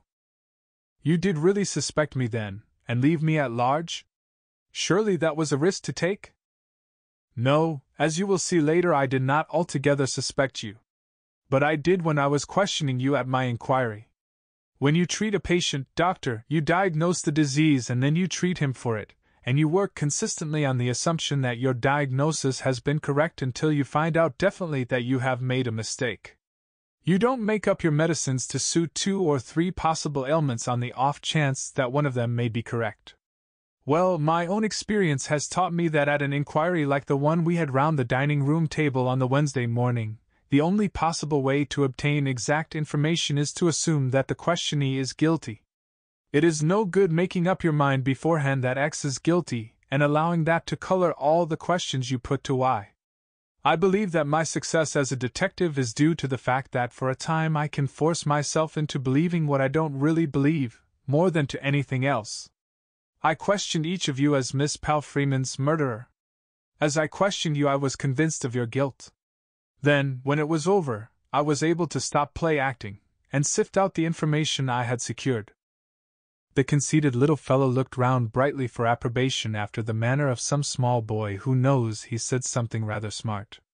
Self-satisfied little beggar. Just when I was beginning rather to like him too. The Tundish murmured something about a doctor's diagnosis not always being quite the pig-headed business he'd described, and Allport, filling up his pipe again, continued. As I was explaining, it was inevitable that my first suspicions should turn to the doctor, but there were several points that led me to think it might be a mistake to make an immediate arrest without further investigation. On the floor, near the bedside table, in Miss Palfreeman's room, I had picked up a tiny fragment of splintered glass and a good-sized diamond. The diamond had evidently fallen out of the setting on a ring or a brooch. It might have belonged to any one, most likely to Miss Palfreeman herself, but when we came to search the bedrooms we found no piece of jewelry from which a stone was missing. It struck me as being rather strange that its loss had not been advertised. Annie had heard nothing of it, and none of you had questioned her about its loss. It was possible, of course, that the owner might not have noticed that it was missing, but then I should have expected to find a damaged ring either among Miss Palfreeman's belongings or in one of the other bedrooms. Not very much to go on, perhaps, but I felt it to be unnatural that a diamond of such considerable value should be lost and nothing said. It was my turn to interrupt, and unlike his previous attitude, the little man seemed now almost to welcome the interruption. I could see that he was in the throes of an exquisite and I must admit a thoroughly deserved enjoyment. He was like a child, I thought, sucking its favorite sweet, and making it last. I told him how I had caught Margaret searching the stairs for a sixpence that Annie found for her later on, and how my half-awakened suspicions had been allayed by the find. Then the Tundish informed us that he too had seen her searching, but in his case on the floor of poor Stella's room. He had been mounting the stairs to the upper landing. The door of the room was half closed, and he had seen movements within, or had fancied that he had. But when he had pushed the door open to see what it was, he had found Margaret kneeling devoutly in prayer at the side of the bed. Once again I was amazed at the placid doctor's powers of description. He was uncanny. He described the little incident in the fewest possible simple words, but like the bold strokes of a master they made the picture live. Margaret, on hands and knees, half frantic, searching the floor for her incriminating diamond, then a sudden creak on the stairs, and the doctor gently pushing open the door to find her kneeling in prayerful attitude at the side of Stella's bed, an attitude, surely, to make angels weep and Sapphira jealous. The little man smoked thoughtfully for a few minutes, rearranged the cushions at the back of his chair, and continued. Yes, it was very fortunate, that finding of the diamond on the bedroom floor. It might so easily have been trodden into the carpet. Luck was on the side of justice then.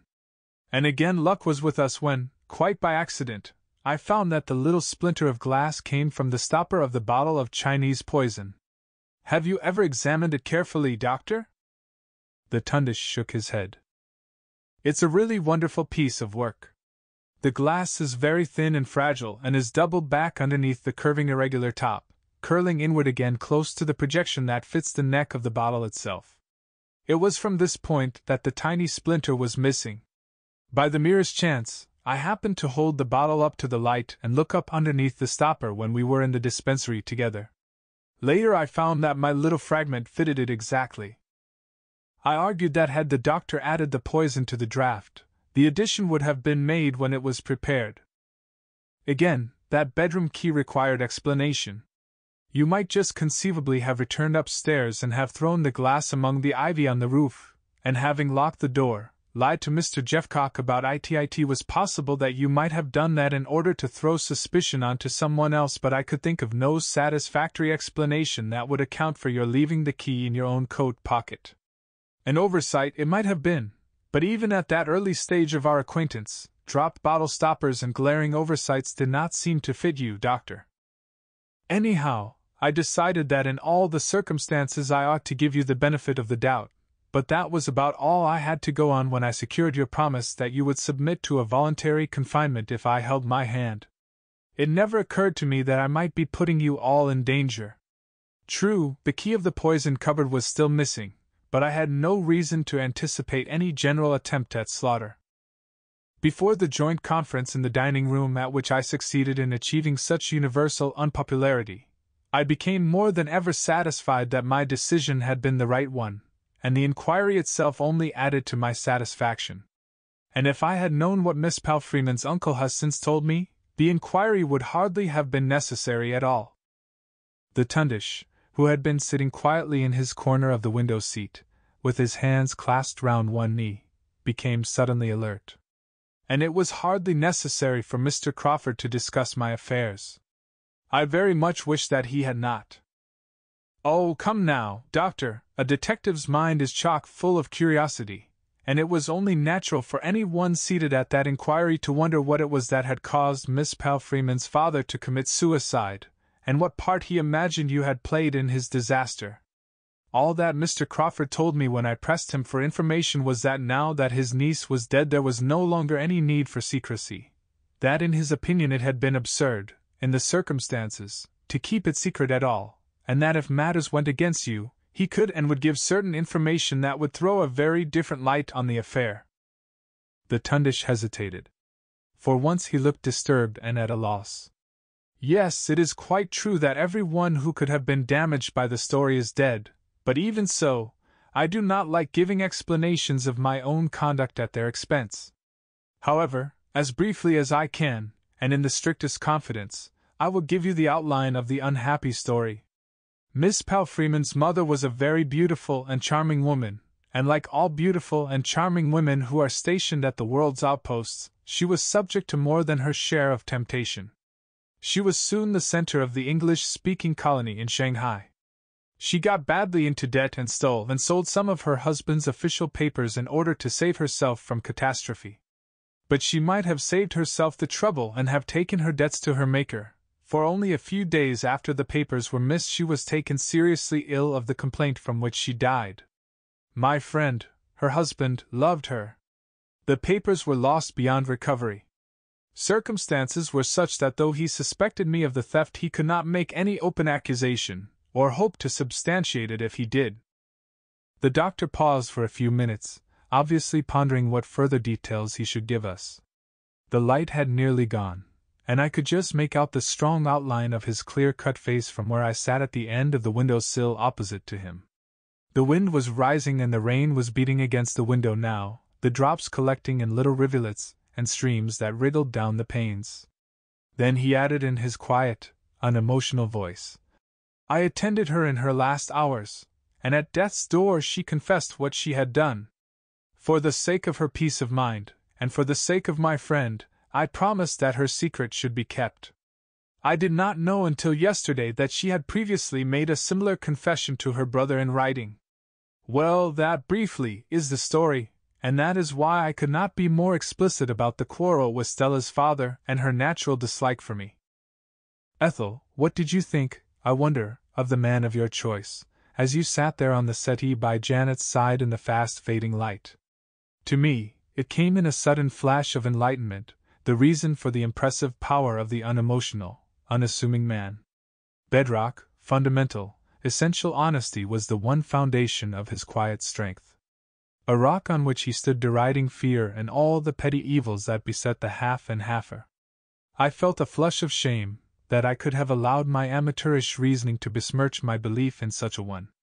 My sheets of notes, and my table of relative guilt, which I still carried in my pocket, scoffed at me aloud. But for you, Ethel, what a glow of happiness his words must have brought you! Of all of us you alone had trusted him through thick and through thin. You had overdrawn your account at the bank of blind belief, and your lover had met the debt and paid you back in full. No wonder your eyes were bright. There was another little pause when the Tundish had finished speaking. We none of us made any comment, and Allport again continued his explanations. As you already know, I found some burned papers in Miss Hunter's bedroom grate, but you did not know that there was one unburned fragment among the rest.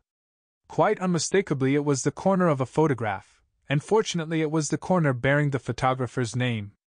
A little later in the drawing-room you and Inspector Brown were there, Mr. Jeffcock, and once again by the sheerest piece of good fortune, I caught sight of exactly the same name across the corner of a photograph of Mr. Bennet that stood on the top of the piano. It had been taken in Sheffield by Parberry, and the letters RBERY had straggled across the corner of the bit I had found in the bedroom grate, and allowing for the treatment it had received, the texture and quality of the heavy mounts were both the same. I could not be certain that the photo Miss Hunter had burned was a duplicate of the one on the piano, but somehow I felt that it might be, and I decided to find out more about it if I could, and as far as I might, the extent to which the two had been acquainted. I did find out a certain amount from my direct questions to Miss Hunter, but it was to Mr. Bennet that I was chiefly indebted, though I put no question to him. You will remember that one of the questions I asked you, Miss Hanson, was whether the doctor had ever shown any sign that he might perhaps be attracted by Miss Palfreeman. A quiet yes came from Ethel's corner of the settee. When I asked that question, Mr. Bennet quite unmistakably took a suddenly increased interest in the proceedings. I concluded that he had had a special interest in Miss Palfreeman himself, and I felt that there might still be a motive if Miss Hunter had committed the crime and not the doctor. Please don't imagine that I actually arrived at my conclusions on such vague and shadowy material. I merely felt that the whole affair required further scrutiny. But even now, I don't think I understand why she burned the photo. Why did she do it? Ethel queried. She burned the photo because she didn't want it to be found among her belongings. She would feel that it would be too patent that her old love affair with Mr. Bennet still survived so far as she was concerned, and that if it came to light that Mr. Bennet had been obviously attracted by Miss Palfreeman, it might suggest a possible motive. But she knew that both Dr. Wallace and I knew exactly how fond she has always been of Ralph. Ethel objected. She couldn't count on our not telling you. No, that is quite true, but I think that it was a reasonable action for her to take, all the same. For her to bring a photo with her on a short visit was a complete admission of her feelings. It was definite. The mere fact that the finding of the unburned corner did help to convince me that she was involved proves that she was right in what she did, if only she had taken more care. Ethel nodded her agreement. I was dissatisfied, too, even then, about Miss Summerson. I don't know whether it struck you in the same way, but to me, there was something unnatural about her behavior when she told us she had lost the key. I was convinced that she was keeping information back. Very much against the inspector's wishes, then, I had made up my mind before the inquiry that I would not immediately arrest the doctor, and after the inquiry, and in spite of what came out about the practical joke and the quarrel with Miss Palfreeman's father, I saw no real reason to alter my decision. I quite made up my mind to leave you undivided, and to put an unknown agent into the house who could not be suspected of having any connection with the police. I saw my darling bend her graceful head lower over the cat. What made you change your mind then? Ethel asked. He didn't change his mind, Janet replied. I had almost forgotten that Ethel and the Tundish were both of them unaware of Janet's connection with Allport, and even after she had spoken they were a little time in grasping what her words implied. It was the Tundish who tumbled to it first. Well then, Mrs. Kenley, he said pleasantly, we are more indebted to you than ever. You relieved us of Torquemada here in the chair, you saved us from Aunt Emmeline, you probably prevented us all from cutting one another's throats, and all the time you were solving the mystery that had entangled us in its meshes. But I don't begin to understand. You are Bob Kenley's wife, aren't you? You must be because of Mother's letter.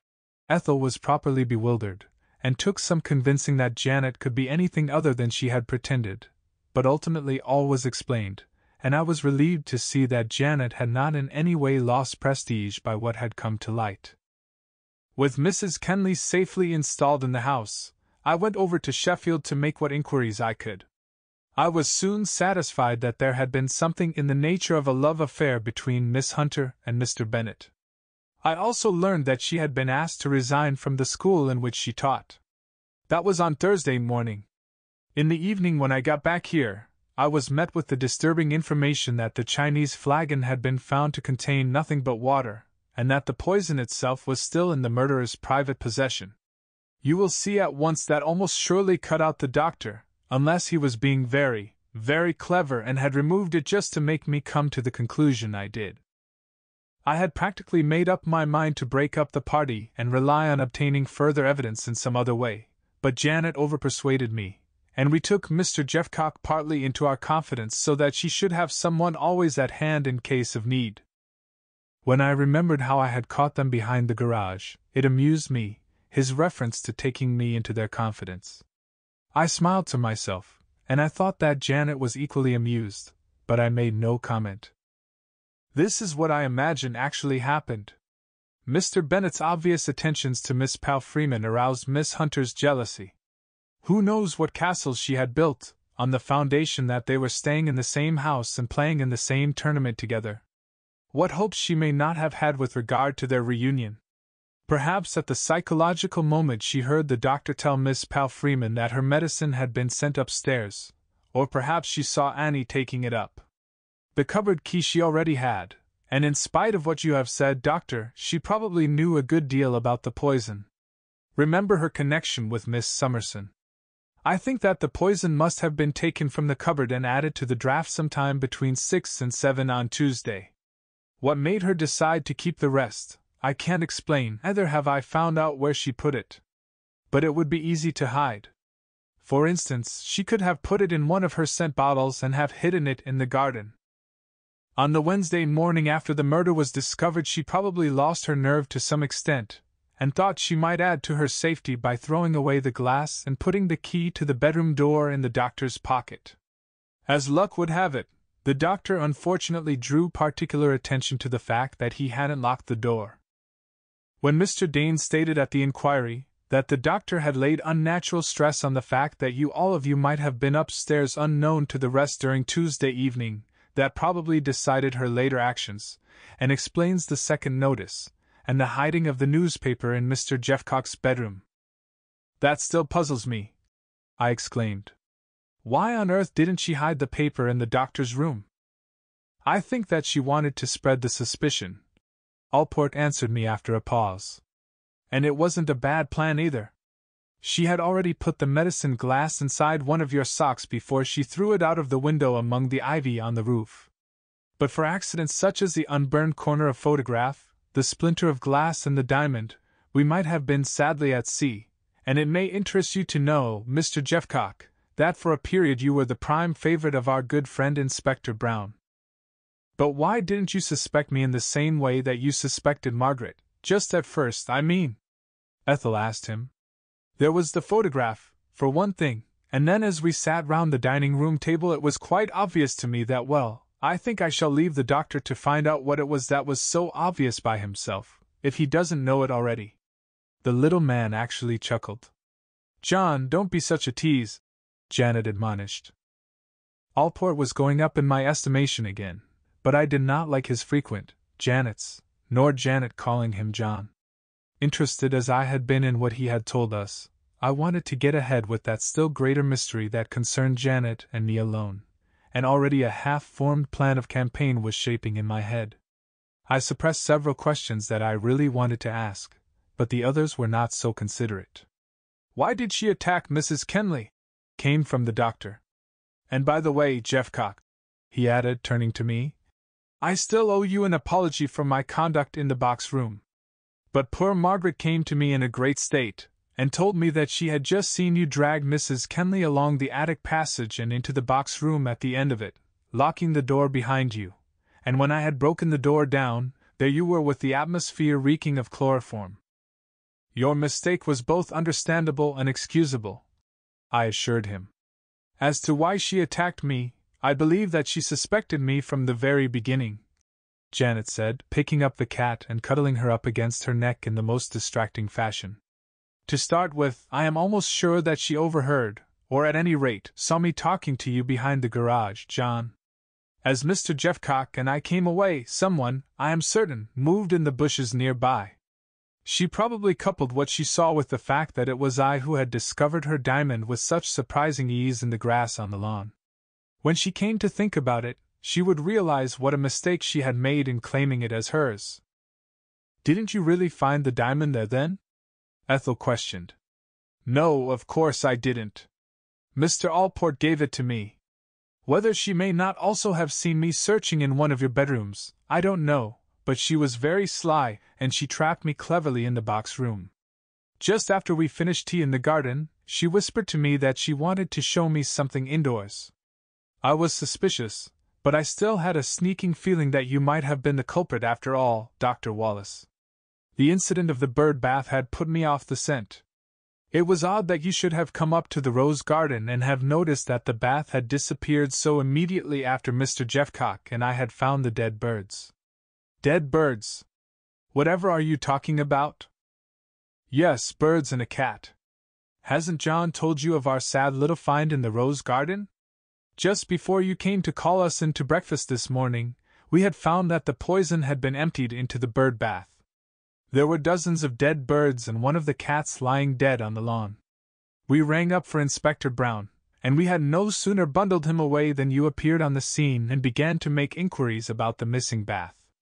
Then, too, I did not quite like your taking away the whiskey bottle and the glass from the kitchen table the night before. I wanted to find out if they contained anything in addition to the whiskey. And they did. The whiskey had been heavily drugged. Yes, we know it was. I took the tablecloth on which some of it had been spilled to the police station. Miss Hunter had drugged the whiskey and then had turned on the gas, after Cook had succumbed to its effects.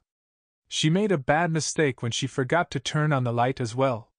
But as I was saying, at the time it made me begin to wonder when I saw you go off with the bottle and the glass. You see, I didn't appreciate that you suspected Miss Hunter too, and I thought that you were taking them to prevent anyone else from knowing what they had contained. I was puzzled about it, and when she showed me a slip from one of your memo pads with the words pasted over it, as though you had been making a trial to see what it would look like, and a newspaper with odd words cut out of it, well, I followed her to the box room eagerly enough, hoping that we might find something else. I was leaning over a box on the floor, when she came up behind me and held a pad soaked in chloroform over my nose and mouth. I hadn't the ghost of a chance and couldn't utter a sound. My darling finished her explanation, and I cried out, "Oh, what a fool I've been! What a blundering fool! You warned me! I see it now, and there I sat in the garden and left you without help. No, no, indeed it wasn't your fault at all. I ought never to have gone with her. You couldn't have guessed. Anyone might have missed it. Look here, are you two talking some other language? What's it all about?"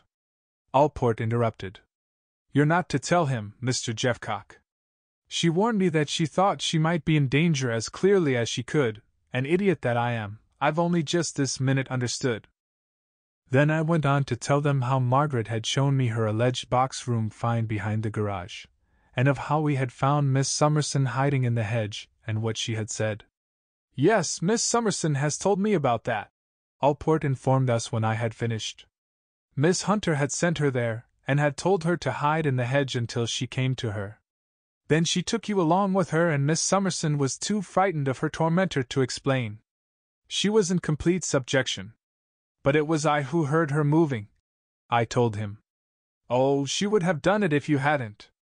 "And why did you want me to tell her about your dusting the doctor's room, and that I had noticed that you hadn't any duster?" I asked, turning to Janet. "I wanted to know what she said."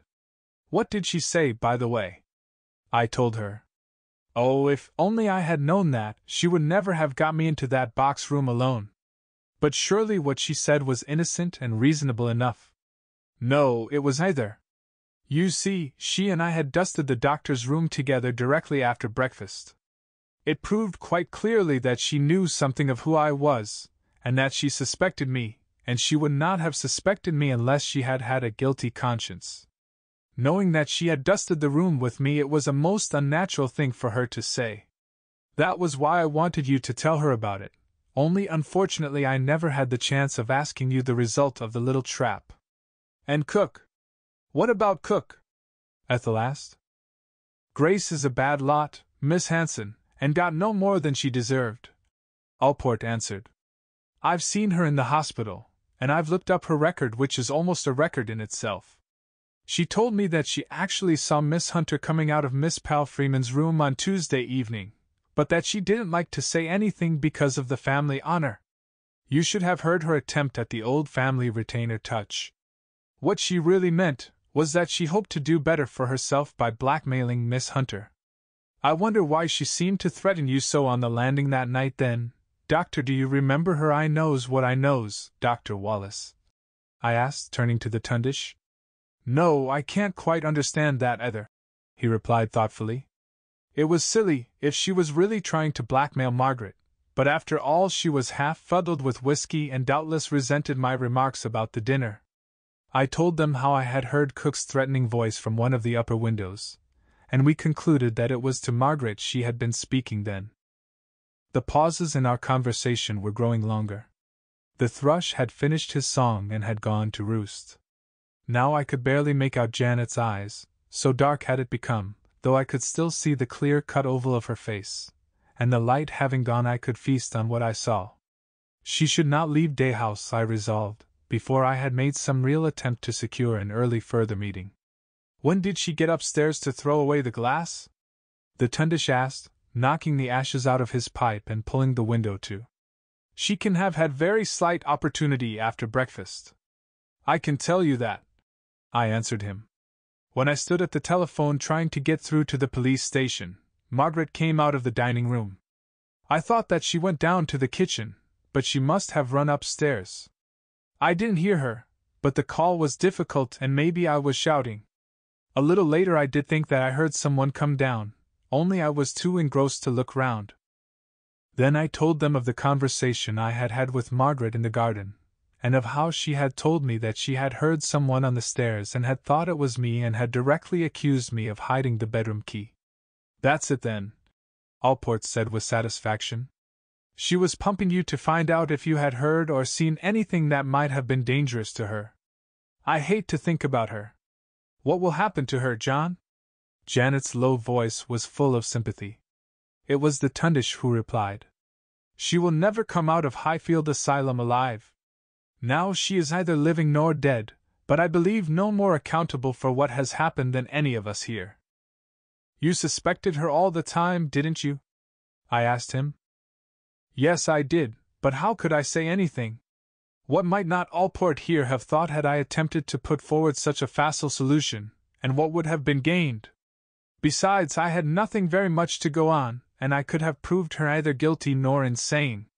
But her family history alone was enough to make me wonder. You caught me looking it up again in Hanson's case book that afternoon, Jeffcock. Hanson himself suspected her of taking drugs, and it was I who persuaded Ethel to ask her to stay here for the tournament. Ethel didn't want to because young Bennett was coming and she knew that she still cared for him, and that unfortunately, from her point of view, he no longer cared for her. But I wanted her to come because I was interested in her case. I felt certain from the very first that it was she who had poisoned Stella, but I certainly hadn't anything definite to back up suspicions, and at times they weakened. For instance, when I caught you in the box room, Jeffcock, I only had little things to go on. You remember when I asked her and you to witness me making up that medicine for Ethel? Well, you wouldn't notice anything, but I was watching her closely. She was simply thrilled the idea of another sleeping draught. The association was too strong for her to hide. It was horrible. I dared not allow her to take it up to Ethel. If you had been here then, Mr. Allport, I should have told you of what I suspected. I should have risked your possible misconstructions. I was terrified lest there should be some further catastrophe. As you know, there were very nearly two, but I felt that it would have been quite useless for me to have made any statement to Inspector Brown. I felt that he would have locked me up on the spot if I had made any suggestions of the sort, and that until you arrived on the scene again I was better at large. I've been unhappy about Margaret, Ethel, ever since the time your father ran over that dog. About 18 months ago, wasn't it? The poor brute was in agony of pain when we got out of the car, and unawares I caught a glimpse of Margaret's face. It bore a look of there's no other word for it, a look of simply hellish delight. In a flash it was gone, and she was all womanly sympathy and sorrow. Tears rolled down her cheeks, and I remember your mother saying how tender-hearted she was. Do you mean to tell us that she has been mad for more than a year without any one being the wiser? Allport queried. No, not mad, but she was abnormal, wildly excitable, a borderland case. Anything might have pushed her over the line. There was insanity on both sides of the family. It was too ghastly for comment, and we were silent for a space. "And now I think it's time we made our way to bed," he added. "I for one have arrears to make good. And tomorrow I suppose I must write post-haste for Aunt Emmeline," Ethel said with an uncomplimentary sigh. Would you like me to stay on for a few days?" Janet asked in her sweet low voice. "I should be really glad to, if you'd prefer it." "That's very kind of you," the Tundish said with his usual decision. "But it will be either you nor Aunt Emmeline. I'm going to pack Ethel off to Folkestone by the first available train. I've already arranged it all over the telephone with Mrs. Hanson, and Annie can look after me." Now was my opportunity, I thought. It was a preposterous suggestion to make. Alport I had only met for a few uncomfortable hours, and Janet I hadn't even heard of 3 days ago, but the darkness hid my embarrassment, and I plunged. "I was wondering, Mr. Alport, whether you and Mrs. Player would care to come and spend the week-end with my sister and me at Millingham?" There was silence, and I felt uncomfortably sure that the darkness alone hid the astonishment they felt. But the words were said, irrevocable. "That would be very nice, but unfortunately I must report at Scotland Yard tomorrow morning. Janet, though, is unofficial, and there's no reason I should love to." Janet interrupted. We said our good nights and went upstairs to bed. Stairs, did I say? There were no stairs. I floated up on air, and the banisters were wrought of pure gold.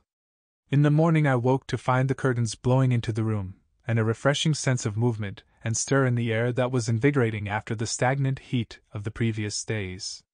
Grey masses of cloud were chasing across a watery sky. Over the lawn, that looked like some sodden piece of toast, odd shriveled leaves went scurrying. It was a day for action, and dressing as quickly as I could, I went and fetched my car from the inn before the others were down for breakfast. It had been arranged that Ethel and Alport were to travel together as far as London, and our meal was a hurried one as they wished to catch an early train. I was on thorns lest Janet should receive some letter, or something unforeseen should occur to prevent her from coming with me, but nothing so disastrous happened, and soon after 9:30, we were saying good-bye to the solitary Tundish, who came into Dalehouse Lane to see us off. The placid, inscrutable Tundish, for that is how I shall think of him, always looked just the same steady Tundish of the previous days, and not one whit relieved to find that his troubles had vanished. "Good-bye, Jeffcock!" he cried, and with a merry twinkle in his eyes. "Good-bye, Mrs. Kenley Player! Something makes me think that we shall meet again." Did he mean anything? Had I given myself away so completely then? Had Janet noticed, I wondered, but I dared not look at Janet, so I slipped in the clutch, and soon Dalehouse and Merchester were left behind, things of the past. The open country and the future lay ahead. Was ever air so fresh and cool, or country scents so sweet? Was ever woman more perfect than this dear one, so demure and quiet at my side? The road stretched straight and true ahead, and Janet and I were starting our journey together. Under the tree, where I had stopped on my way into Merchester, I drew up again to take one last look at the cathedral. Like a plain white column, some gigantic cenotaph, I thought it stood out against the bank of grey cloud behind it. We were kneeling on the seat looking over the back of the car, and after a time I turned to find Janet looking at me with a quiet little smile. "A penny for your thoughts," she said. She looked distractingly bewitching. I had plunged when I had asked her to come to Millingham, and I made up my mind to plunge once again. "My thoughts were with a certain unhappy general," I prevaricated boldly, "and I was wondering whether you always treated your admirers so?" There was a pause of 100 years, and then, "I dare you to try," she whispered. From over the hedge, an old red cow, chewing her cud contentedly, gazed at us with solemn ruminative eyes. A field or two away there was a steady chop, chop, as some son of the soil chopped turnips for his sheep. Ahead of us and again behind, the road was deserted and clear. I took my courage in my hands and accepted her challenge. The end.